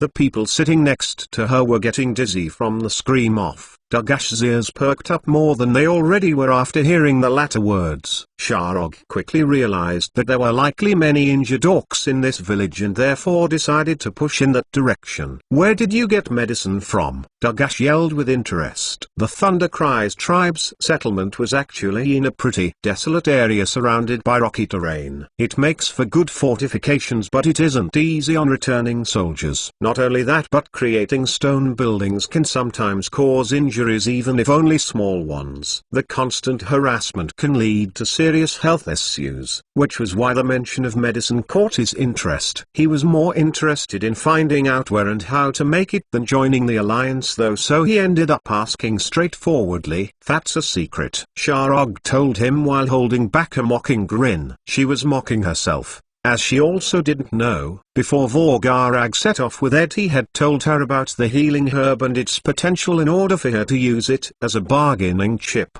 There was no guarantee that they would be able to make any medicine from it though. She was essentially selling invisible goods right now. Dagash put on a troubled and pensive expression after hearing Sharog's response. He was unwilling to become an ally to anybody. How would they get to eat if so? It was best to have your target options open. "How about I offer some buildings instead? I can guarantee you that nobody else can make buildings as strong as ours." Dagash thought that it was worth continuing to discuss things with Sharog after hearing about the medicine. "We are only seeking alliance at the moment." Sharog kindly rejected it. Although these buildings were better than the poorly crafted wooden cottages or unstable cabins, they were still poorly built. They needed something reliable like manpower or firepower. "You've put me in a tough spot." Dagash was now starting to consider plundering them for their medicine, but he actually didn't know who they were and where they were located. Not only that, but a lot of his people were injured and fighting would only make it worse. "What are the conditions of this alliance?" Dagash asked in a normal tone of voice as he begrudgingly asked. Sharog had also mentioned food, so it might not be a bad idea to join the alliance even if only temporarily. This put Sharog on a tough spot in an instant. Since she was selling non-existent products, she didn't know the quantity or effectiveness of the potion. This meant she could only use vague words or strange conditions. "We will give you enough to allow a quarter of your tribe a full recovery at the very least. In exchange, we hope that you will aid us in battle." Sharog's terms weren't great, but Dagash was starting to become quite desperate due to the injured situation. "And how do we split the loot after battle?" Dagash was afraid that he wouldn't get a cut of food after assisting Sharog in battle. Medicine was fine and all, but they also needed to eat. Realizing the misunderstanding in play, Sharog had to quickly correct Dagash while not scaring him off. "The fight won't yield any food, but we can give you food depending on your performance in battle." She didn't want to directly mention an unknown enemy, since not only was it odd, but if Dagash learned of the projected strength he might be scared off due to his tribe's injuries. "I can't risk this," muttered Dagash. Well, everybody else could still hear what he said. "You don't have to worry about me, Master," the quiet Dagger told Dagash. "What?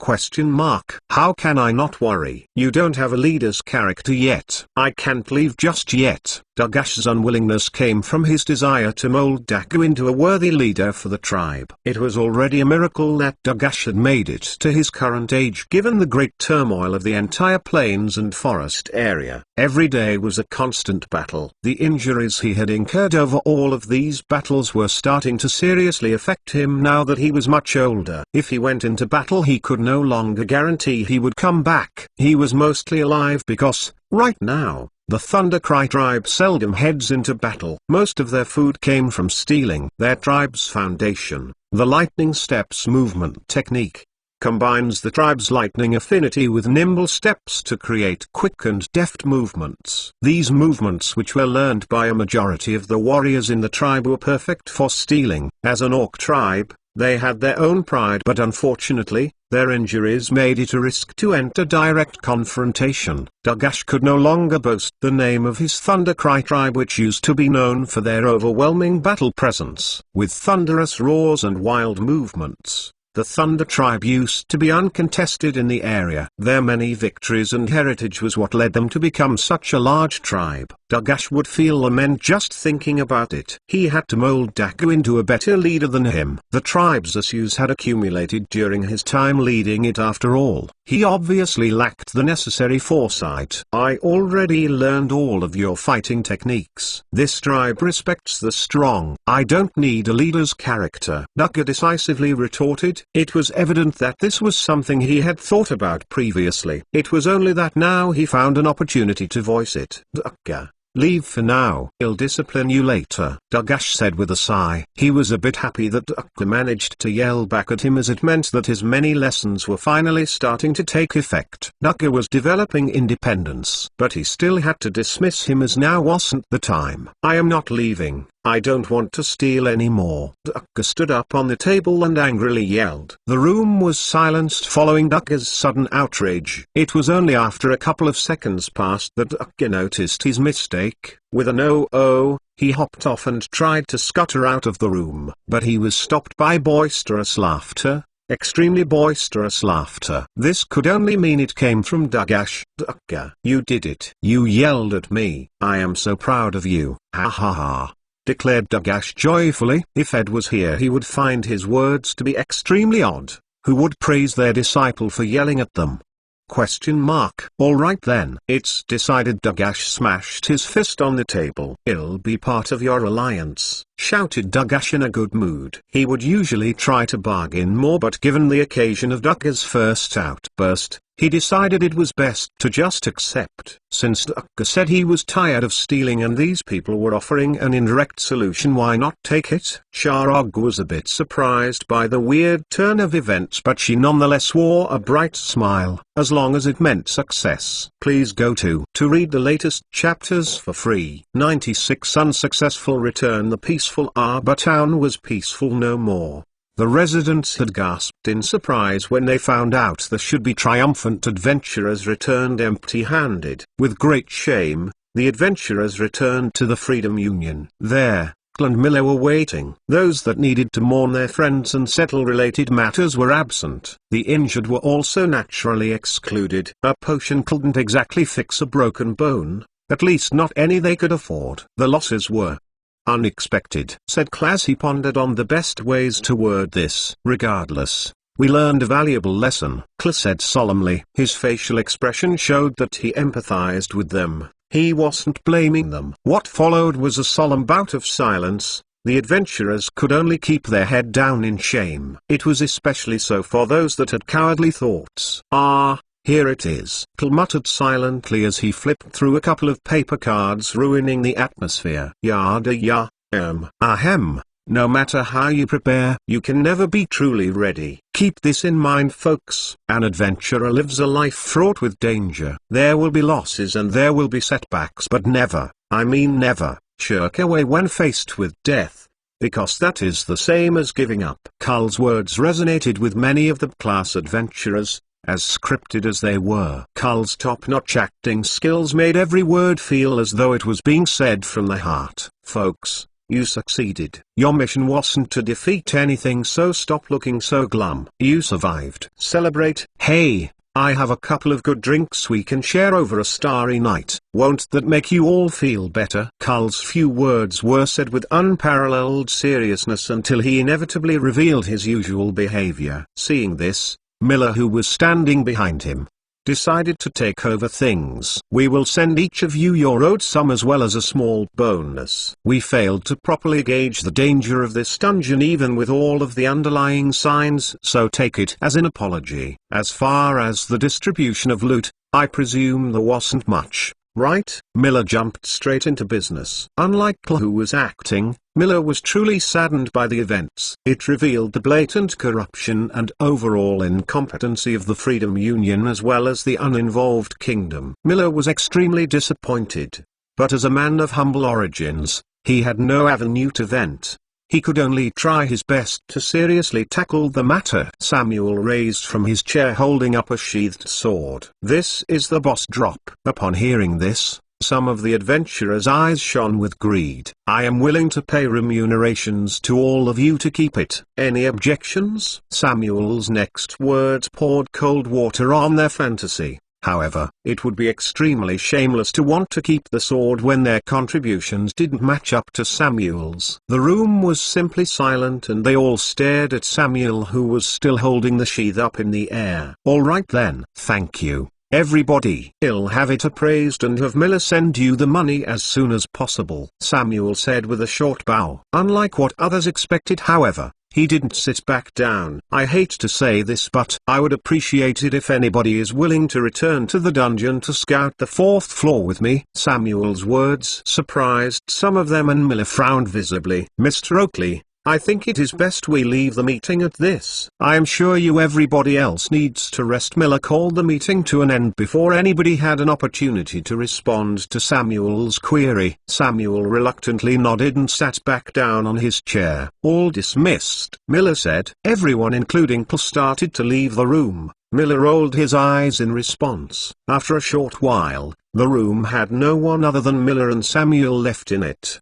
How was the situation? Miller asked clearly. He was referring to the potential of an outbreak. The situation in the 3 floors seems stable. However, there were signs of spatial expansion on the 3rd floor and the situation on the 4th floor is unknown, Samuel briskly reported, which is why I think it is a good idea to return as soon as possible. We only suffered casualties because of the boss spawn. We should try to avoid the same thing happening twice, Samuel added while also explaining the reasoning behind his earlier request. I agree, Miller solemnly nodded. Be ready to set out in the next 2 days at the latest. I'll force Cole to cooperate, Miller said while still pondering on the matter. That's perfect then, Samuel said enthusiastically. It seemed he would be able to see what lied beyond the 3rd floor. Miller was about to leave when Samuel suddenly remembered something. Oh right. There was actually another drop. Samuel dug through his pockets and pulled out a relatively small pristine white bone. It was the first time he had seen such an item, so he naturally had no idea what it could be used for. Its small size also made Samuel throw it to the back of his mind without noticing it. Miller grabbed the inauspicious bone and closely examined it. I can't say how it might be useful, but I'll have someone look over it. It could be an alchemic material, Miller said after careful inspection. It wasn't unusual for monster parts to be used for magic devices or potions. For the undead kind,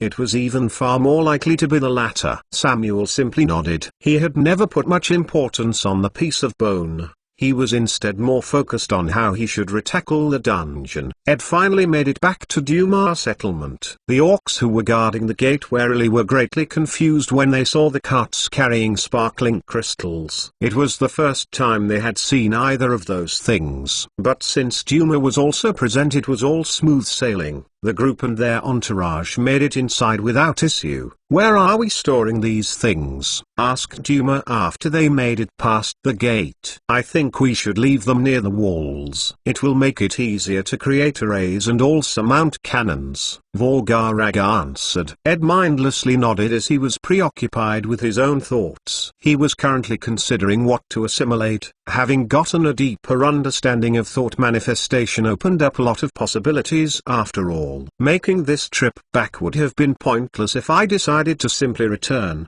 Ed, therefore, decided that it would be a much better idea to assimilate something nearby, especially if it was something that could help him reinforce the village. Name, Edward Hashu0026. Type, Orc. Health, 12,001,200. Mana, 271. Vitality, 8. Strength, 3. Agility, 2. Constitution, 7. Dexterity, 1. Skills. Transmission LVL. 3. Show info. Mental fortitude LVL. 4 show info, assessment LVL. 0 show info, assimilation LVL. 5 show info, thought manifestation LVL. 1 show info, language LVL. 1 show info, system link LVL. 1 show info, instinct LVL. 3 show info, adept throwing LVL. 0 show info, mana manipulation LVL. 6 show info, axemanship LVL. 3 show info, eloquence LVL. 2 show info, currently, his stats were leaning more towards things like vitality and constitution which, while useful, were not very practical. Tanking was a very passive position that Ed wasn't willing to take. If he planned to help as many orcs as possible survive, it might be a good idea to try and pin down and take enemy attacks, but that wasn't Ed's goal. Taking notice of his active system link skill, Ed was reminded of the soul calling subskill. If its words were true, then the more death that happened on either side would actually benefit him. Now, he wasn't willing to take the path of letting his allies die on purpose, but it was worth mentioning. His goal wasn't to protect others but to eliminate the enemies. This was probably in line with the dungeon's own thinking, and Ed couldn't help but go with it. I should probably assimilate an axe then. The only problem Ed had with this approach was that he felt it was prioritizing short-term benefits over the long-term. His previous plan was to use books and knowledge to help the skill level up as fast as possible, which was obviously not happening if he chose to upgrade his stats. He had already proven that the assimilation of books yielded more experience for the skill. Ed Vorgarag called out to him, waving his hand in front of his face. Yes? He looked back and asked. He then realized that Duma had gone off somewhere and that he had been walking forward without a goal for a bit. I was just wondering if you were willing to learn to make arrays. As my disciple, I haven't really taught you much now, have I? While we are at it, you should share the spells you learned from the boulder with me, a knowledge exchange. How about it? Vorgarag said casually. You are right, you do owe me, Ed said with a smile. That's not how one speaks to their masters, Vorgarag replied seriously. You don't seem much older than me, Ed said, hinting that he wasn't qualified to be his master. You really are a rascal. I should look for a better student then, Vorgarag said, and immediately turned around to leave. Hey, what? Wait! Ed had to yell back towards Vorgarag's retreating figure. He was obviously joking around. Please go to read the latest chapters for free. 97 atop the wall. Ed easily caught up to Vorgarag and dismissed himself. He had to first settle the assimilation matter, so he promised to catch up later. Ed thought of what to assimilate as he made his way back to his arranged home, and in the end, he chose to prioritize his attributes. This would be a mistake if it wasn't for the imminent danger. Long-term plans are only viable if you have the time. In theory, Ed could choose to give up on the orcs and instead choose to stop the enemies at wherever the final hurdle might be, but, for one, this wasn't his style. Ed preferred to improvise them, to carefully plan things out. Of course, a plan could go a long way, but he felt he wasn't capable of sticking to a long-term plan. He was almost guaranteed to deviate from it, and at the point, it would be best to simply play it by ear. The second reason being, bonds. It was like being forced to move houses by your parents. It didn't feel good to suddenly be disconnected from your friends. You might get over it the first time, maybe even the second time, but it gets old very quickly. Could he even remember what that felt like? No. He couldn't. That was the third reason. Leveling up his consciousness. Leveling up would allow him to remember more things as well as earn him new skills that could positively affect his chances inside of the dungeon. Without enough attack power, he could kiss any chance to level up goodbye. This was also why he would focus on attacking his enemies. He went into his house and grabbed his battle axe. If he remembered correctly, it would yield him 2 extra strength attributes as well as a constitution attribute. He would much rather find an item that could give him both agility and strength, but he couldn't think of any that he might have access to at the moment. Thus, without any regrets, Ed assimilated the axe. Assimilation on cooldown. Strength +3. Constitution +1. Well, this is a stroke of good luck. Ed thought as he double-checked that he had indeed gotten an extra strength attribute. One of the possibilities was that the axe he carried around was more lethal than others, but as it was a dungeon-spawned item, this was highly unlikely. It was far more probable for it to be a result of leveling up the assimilation skill. The higher the level, the better it became. The skill's ability to take in knowledge always saw direct increases with each subsequent level up, so why wouldn't the same happen when absorbing attributes? Satisfied, Ed could now set his sights on his skills. If he wanted to increase his attack power while still making the best use of his strong body, it would be best to increase his axemanship. The instinct skill also works well when in combat.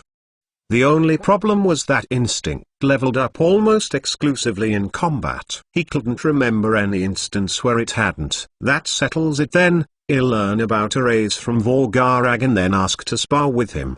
Ed nodded to himself. He was content with this idea. He was also very curious about how well Vorgarag would fare against him. He never got a chance to see his true capabilities as he tended to stay in the backlines and cast spells. He should be able to stimulate his instinct skill when facing him. Ed took a couple of minutes to ask around for Vorgarag's whereabouts as well as just to get to him. He was currently walking up a set of stairs to stand atop the settlement's walls. There he saw Vorgarag installing what seemed to be a wooden stone cannon. It had a brown crystal inserted where a fuse would usually go. He could also see what seemed to a formation inscribed round it. "Hey," Ed said with a wave to announce his presence. Vorgarag simply threw him a glance before continuing to fiddle with the cannon and its inscription. "It's good that you are here. I'll teach you a bit about this particular formation and you'll help me set up more of these," Vorgarag essentially ordered. Nonetheless,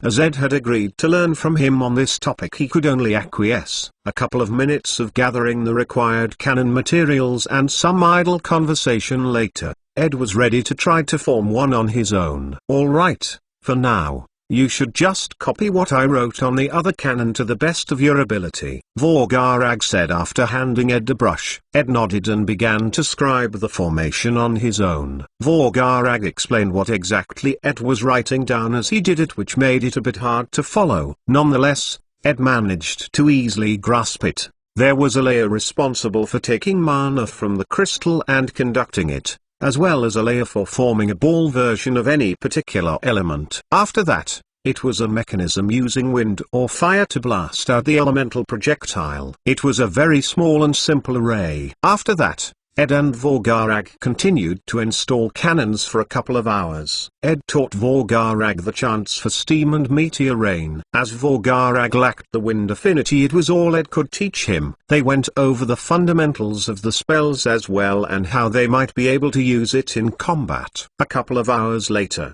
Vorgarag learned to use the steam spell. Unfortunately, that was all Vorgarag could possibly learn. Meteor Rain was far more complicated and Vorgarag didn't have any handy skills as Ed did. It might take him at least an entire day of learning before he could create a half-successful Meteor Rain. He obviously didn't have the time to devote himself to the learning while setting up cannons, so the result was even more inevitable. Currently, Ed and Vorgarag were taking a final break atop the walls.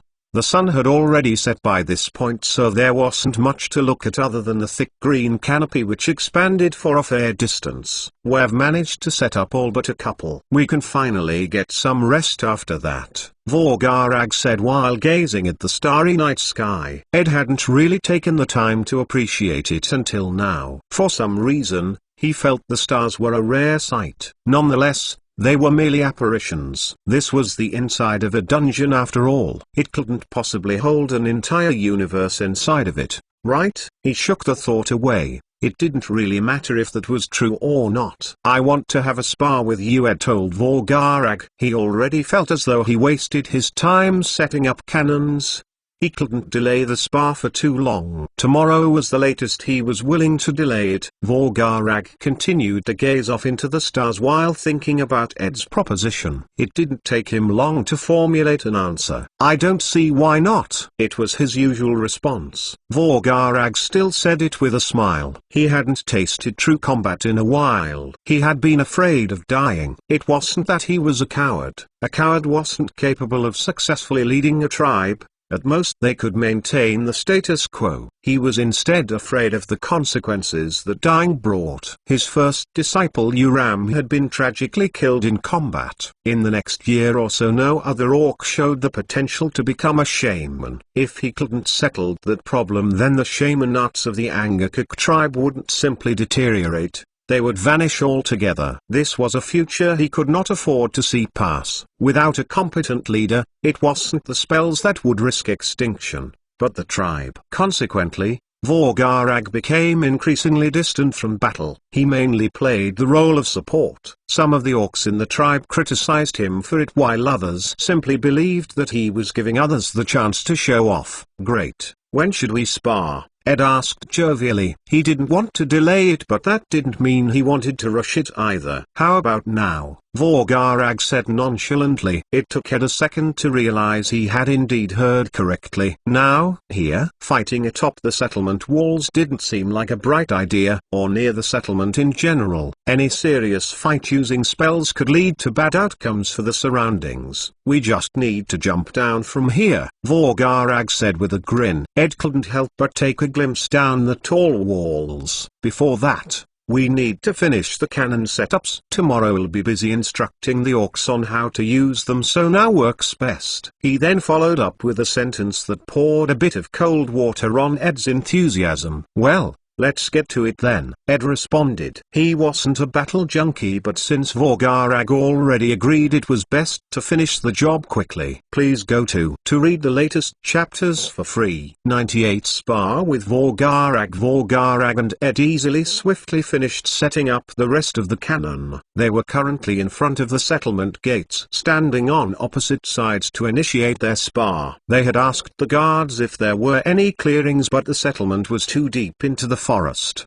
The clearing that the settlement is in was due to the orcs' efforts to cut down nearby trees. This settlement also didn't have a practice field. Most of the available space was instead filled with houses. Are you ready to start? Vorgarag shouted from a fair distance away. He not only held a staff but also had an axe handy. Of course, Ed confidently replied from the other end. Since he asked for the spar, he was naturally ready. All right, let's go, Vorgarag yelled and started his incantation. Ed was caught a bit off guard by the sudden start, but he was still able to keep up. He dashed forward with great speed. His agility was unfortunately quite low, but his speed was still rather fearsome when compared to regular orcs. But Vorgarag did not crack down under this pressure. He instead released his spell along with a taunt. Why aren't you casting her? Vorgarag said with a provocative smile towards the rapidly approaching Ed. Solid lumps of earth were flying towards Ed's figure. He didn't worry about it, however. He had many options to avoid this quickly cast Earthshot spell. But the whole point of this battle was to challenge himself.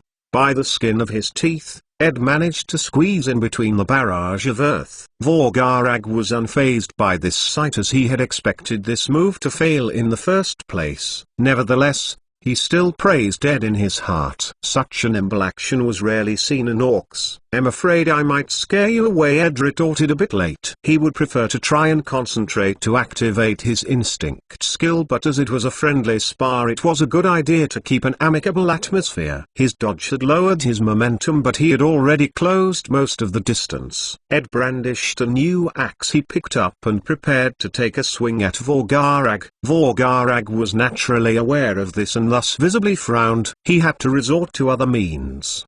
He cast a crude wall of earth that separated him and Ed. As it was crudely built, Ed easily blasted through it with brute strength. A sharp axe swing appeared out of seemingly nowhere. The crash had significantly lowered Ed's visibility. Still, this was exactly what he needed. His hands moved quickly. He managed to just barely parry Vorgarag's swing. With his overwhelming strength, Ed essentially tossed Vorgarag aside. But before he could rejoice, a ball of fire flew directly towards him. Vorgarag seemed to be accustomed to casting while performing physical attacks, as it would have been near impossible to cast the spell within such a small time frame. Ed grit his teeth and did his best to protect his body.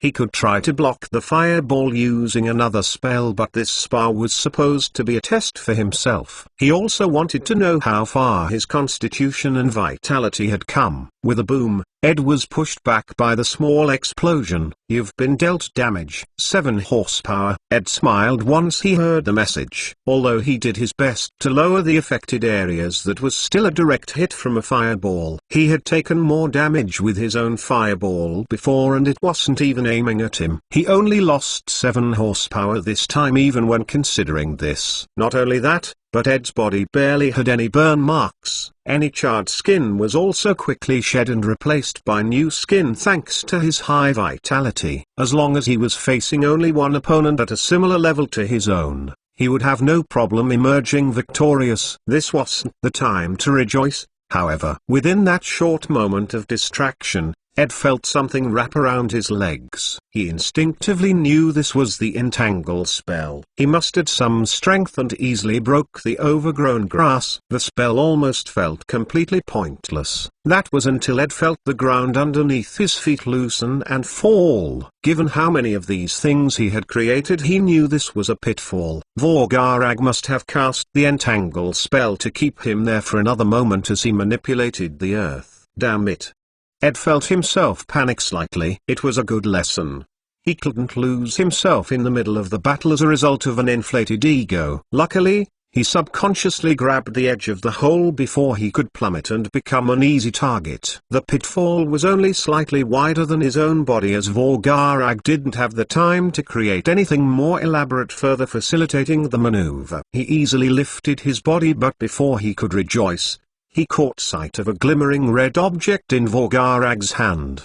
King Shameless Ed cursed as a stream of vibrant red orange flames covered his field of view. Not willing to cast a spell, Ed instead grit his teeth and ran straight into the fire, only bothering to cover his head. "You've been dealt damage, 7 horsepower. You've been dealt damage, 7 horsepower. You've been dealt damage, 7 horsepower." This attack was more potent than the fireball and came in a continuous stream. Ed could feel searing pain on his arm and torso. He took a shot in the dark and released a fierce overhead swing. The swing was hastily blocked by Vorgarag with an axe of his own butt.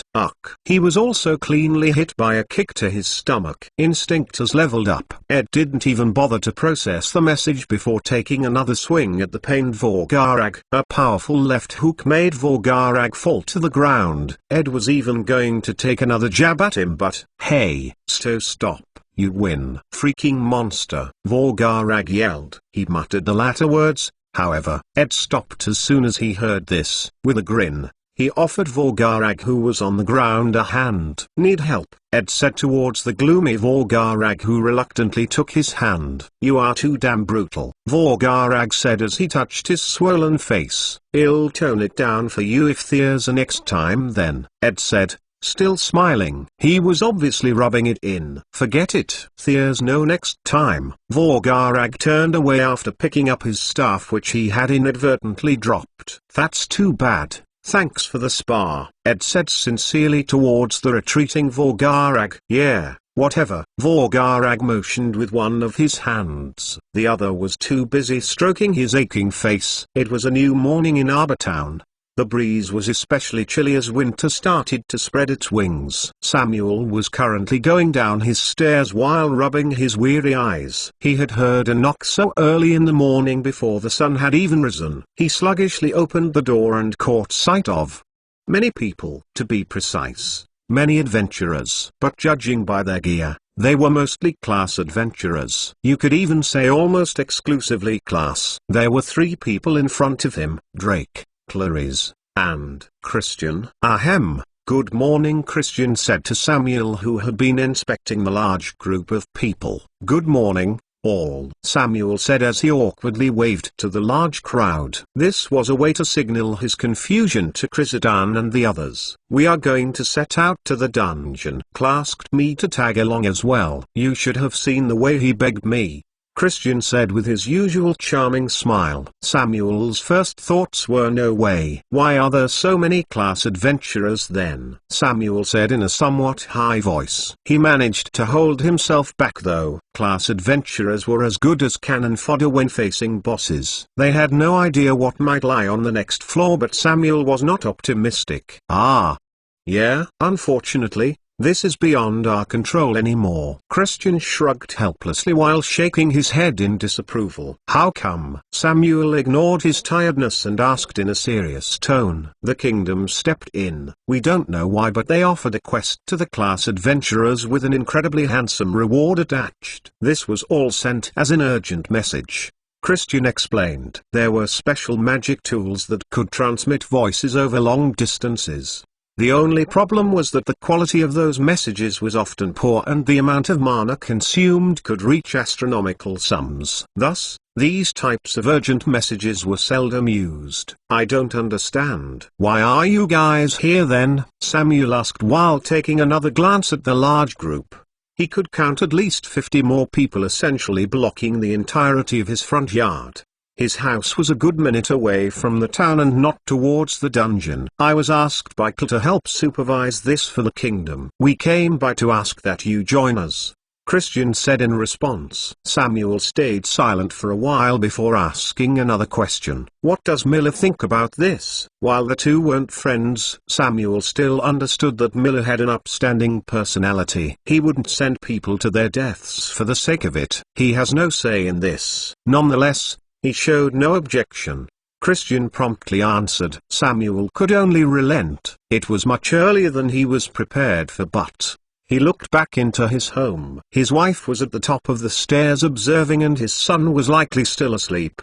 "Give me an hour." "You guys should wait in town," Samuel answered. "All right then," Christian said with a small smile. "We are leaving." He shouted at the crowd while heading to take charge of the group. Drake and Clarice looked at Samuel in the eye before bowing and leaving as well. Those two were likely sticking along for more than money. Samuel watched them retreat for a bit more before closing his door. He needed to prepare again. Luckily he now had a new sword to show off. Please go to read the latest chapters for free. 99 Battle preparations. After the spa, Ed went to his house and practiced more of his axemanship. Maybe it was because of the battle, but it leveled up almost instantly after he started his basic exercises. Not minding the small attainment, Ed continued throughout the whole night. Morning came, and Shul paid him a visit. They exchanged some words of greeting before Shul began to talk about her reason for visiting. Sharog managed to form an alliance with the Thundercry tribe. She came back with their leader. "I just came to tell you about it," Shul said casually. "Thanks. Where exactly are they?" Ed showed some proper gratitude before asking about their whereabouts. "Before that,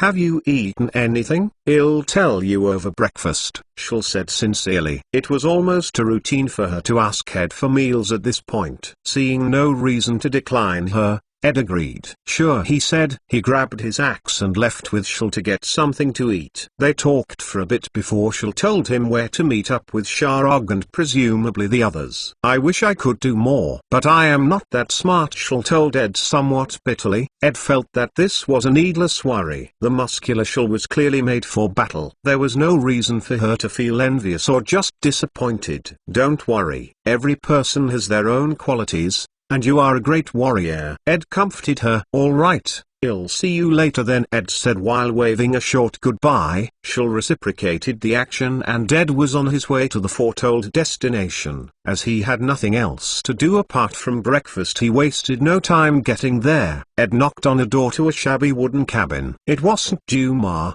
This one was located closer to the front gate. With a creak, Sharog opened the door for Ed. He entered and saw a fairly large table being occupied by Vorgarag, Duma, and who he presumed was the new allied tribe leader. He had a muscular body and exuded ferocity. That orc also had a small entourage of orcs who sat next to him. Both sides, although allied, sat opposite to one another. "Hello!" suddenly yelled the allied tribe leader. Ed was caught off guard by his volume, but he returned the greeting. "Nice to meet." Ed started to say, but, "Huh?" the orc interrupted. He seemed to be a bit hard of hearing. Ed looked around the room and everyone had apologetic or helpless expressions. "I wonder if potions can cure that," Ed thought before repeating his greeting. "Nice to meet you. I am Ed." Ed had no choice but to yell.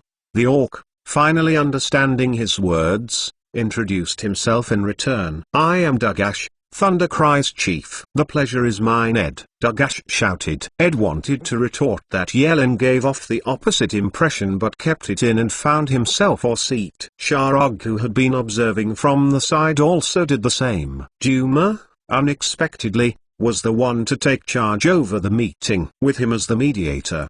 They all simply discussed the terms of Dagash's alliance. They dealt with the specifics of things like how much manpower Dagash would be able to provide, as well as how many Alivio potions that would net him. Once those discussions were over, it was time to talk war strategies. They had to at least set the groundwork for the battle at this stage. How many orcs are willing to participate? Vorgarag asked the group, to which Sharog answered. I calculated the estimated amount per tribe and there should be nearly 500 orcs capable of participating, Sharog reported. This number felt quite large to Ed, almost overkill.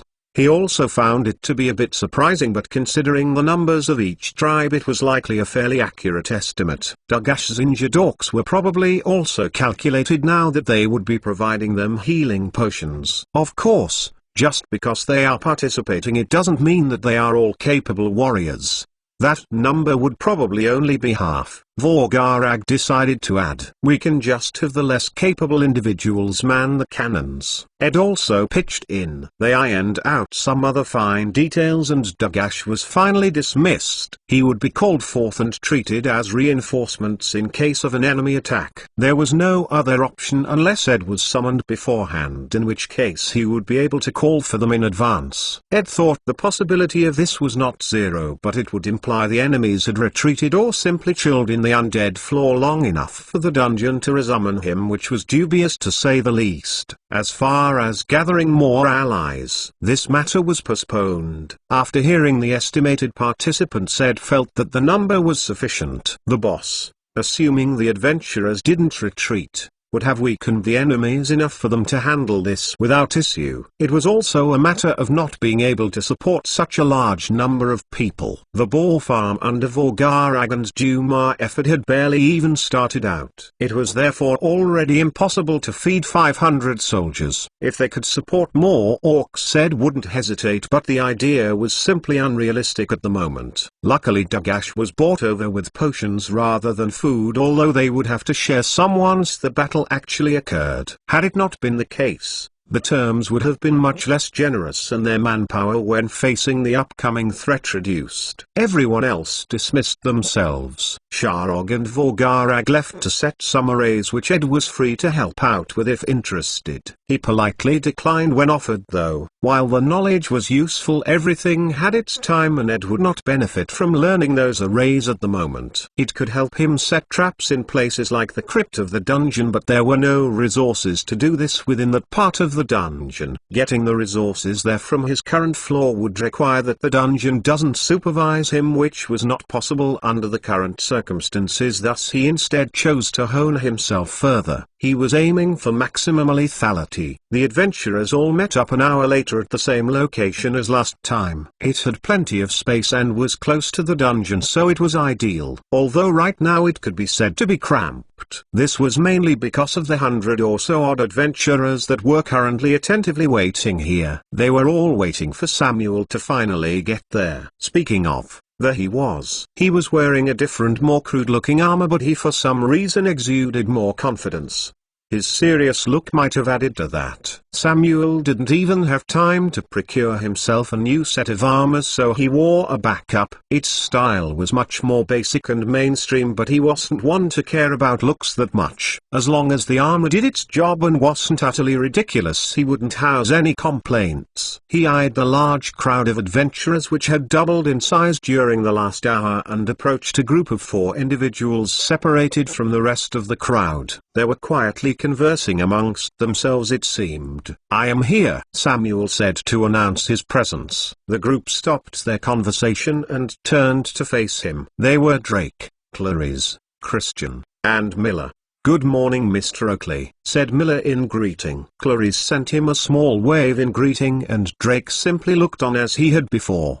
Christian simply stood where he was with a graceful pose. "Good morning. Are we all ready to set off then?" Samuel said, ignoring Miller's presence. He was most likely only there to see them off after all. "We came prepared," Drake concisely answered. Krizitan then offered his own 2 cents on the matter. "We were just waiting for you to lead us away," Christian said. Samuel nodded before stealing another glance at the crowd. He quite simply couldn't bear to take them into the dungeon, but if he didn't, someone else most definitely would. He wasn't willing to stay behind either, so it was a pointless worry. What truly pained him was that most of the class adventurers had essentially fled Arbor Town. The ones that still remained could be counted on one hand. This meant that although their numbers were much greater, the overall quality was much lower. Still, if it was just to clear out the next few floors of the dungeon, this party was more than enough. Assuming that they didn't consistently face powerful monsters, the party would suffer little casualties and easily scout out the next few floors until the next boss could be found. "Let's depart then," Samuel finally said. There was no point in dilly-dallying. The group of class adventurers were less elite than the class adventurers, but they were still able to easily get the large group of people under control. The large crowd marched away towards the dungeon. Please go to read the latest chapters for free. 100 rematch hours had passed since things were set in motion. By this point, night had already set. Ed chose to assimilate grass rope. He found it while walking back home and began to wonder if the flexible grass rope would net him any dexterity. He was a bit surprised to find such a thing existed. Dumar settlement was unexpectedly advanced when compared to other settlements. But it was a good thing. In the end, he gained 2 dexterity stats. As the grass was already dead, he couldn't gain any vitality from it. Increasing his dexterity also helped Ed improve his axemanship. After a couple of swings, he could feel the improvements and the skill had leveled up once more. Overall, it was all very productive. Name: Edward Hashu0026. Type: Orc. Health: 12,001,200. Mana: 272. Vitality: 8. Strength: 6. Agility: 2. Constitution: 8. Dexterity: 3. Skills: Transmission LVL. 3. Show info: Mental Fortitude LVL. 4. Show info: Assessment LVL. 0. Show info: Assimilation LVL. 5. Show info: Thought Manifestation LVL. 1. Show info: Language LVL. 1. Show info: Show info: Instinct LVL. 4. Show info: Adept Throwing LVL. 0. Show info: Mana Manipulation LVL. 6. Show info: Axemanship LVL. 5. Show info: Eloquence LVL. 2. Show info: Ed only took a quick peek at the status window. He was only trying to see how everything was holding up. The system link skill was once more concealed, but as he didn't have any consciousness as to off or, it didn't matter. Thus, he simply continued walking home. "I don't know what's taking those adventurers so long, but I am thankful," Ed thought sincerely. The things he had achieved in the past few days were really not much. But whenever he thought back to his previous life, as vague as it was, he felt a sense of accomplishment. Ed reached his house and the first thing he did was sit on his bed. He decided to rest his body by meditating. Getting more mana was just as important as axe fighting. Assimilating crystals was much more efficient, but he found that to be ultimately a waste. With his current mana capacity, he would only be saving himself 3 or 4 hours, which, while great, would make him lose out on attributes that he couldn't acquire easily through training. However, not even a minute went by before he felt his concentration break. The reason was simple: recalling Champion's soul. Ed's consciousness started to fade and his relaxed body instead became limp. He fell back on his bed, knocked out for good. Once he recovered, he was surrounded by the boundless darkness. There was a precedent, so Ed instantly recognized what was going on. 10 minutes before respawn, and the glowing message that appeared in front of him also reaffirmed this. The adventurers must have turned back then, Ed thought curiously. Their initial purpose was either not to clear the dungeon or the boss had actually given them a run for their money. This is better for me, Ed thought confidently. He would be able to assess the adventurers' numbers and strength before they could get to the plains. This was obviously to his benefit as it could help reduce casualties on the orc side. Plus, if he was lucky, he would be able to level up. The previous confrontation could be said to have been enlightening. He already had a couple of ideas on how to better improve his setup. Of course, everything would still depend on the adventurer's level as the power gap was simply too overwhelming. I'll wait patiently. It's a good idea to try and see if I can come up with more countermeasures, Ed said inwardly. Usually, he would skip the waiting process if he possible, but this could be his last confrontation. It wasn't a good idea to rush things. So let's just wait. Ed's consciousness floated pensively in the dark abyss. Many hours later, Samuel had led the campaigner-sized party all the way to the 3rd floor. They had faced many treacherous traps, or at least the class adventurers had. Since Clarice came along, there weren't any injuries that couldn't be healed. Not to mention the experience and awareness of Drake and Samuel. There were 0 casualties all around. The tunnels don't seem to have been tampered with, Samuel muttered at the front. Nobody was willing to fall for the same trick twice. Samuel constantly checked his maps as well as just his memory to make sure they always traveled on the right path. This could mean that the special skeleton didn't spawn, or it was trying a different strategy, and Samuel was sure it was the latter. There aren't any skeletons around here, said Christian,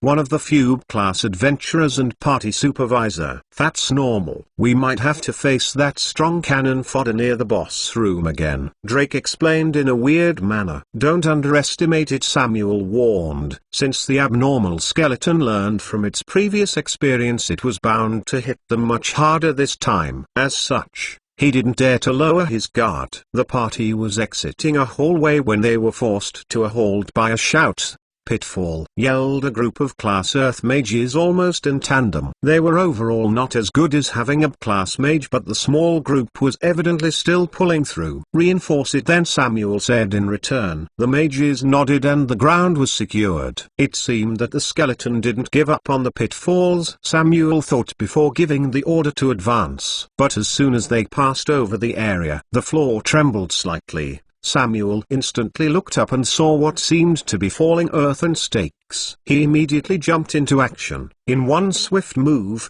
Samuel unsheathed his new sleek green sword and lashed out towards the incoming projectiles. Before they had a chance to fall on a large area of the group, the casualties would be less than 20 or so, since the hallways were actually quite narrow for a party of 100 or so adventurers. Nevertheless, Samuel preferred to keep the number at 0. With a swish, his sword seemed to cut through the air. The adventurers expected the falling stakes to be slashed in half and were hence minding their heads. Surprisingly, that wasn't what Samuel cast at all. Raging gusts of winds blew the stakes away. The wind's speed and strength was still worthy of the sharp cut. The stakes simply broke apart after hitting a wall on the side of the large room they were walking into. We will have to be more careful. Remember to always stay alert, Samuel yelled to the terrified class adventurers. The ones in the danger zone were especially willing to listen.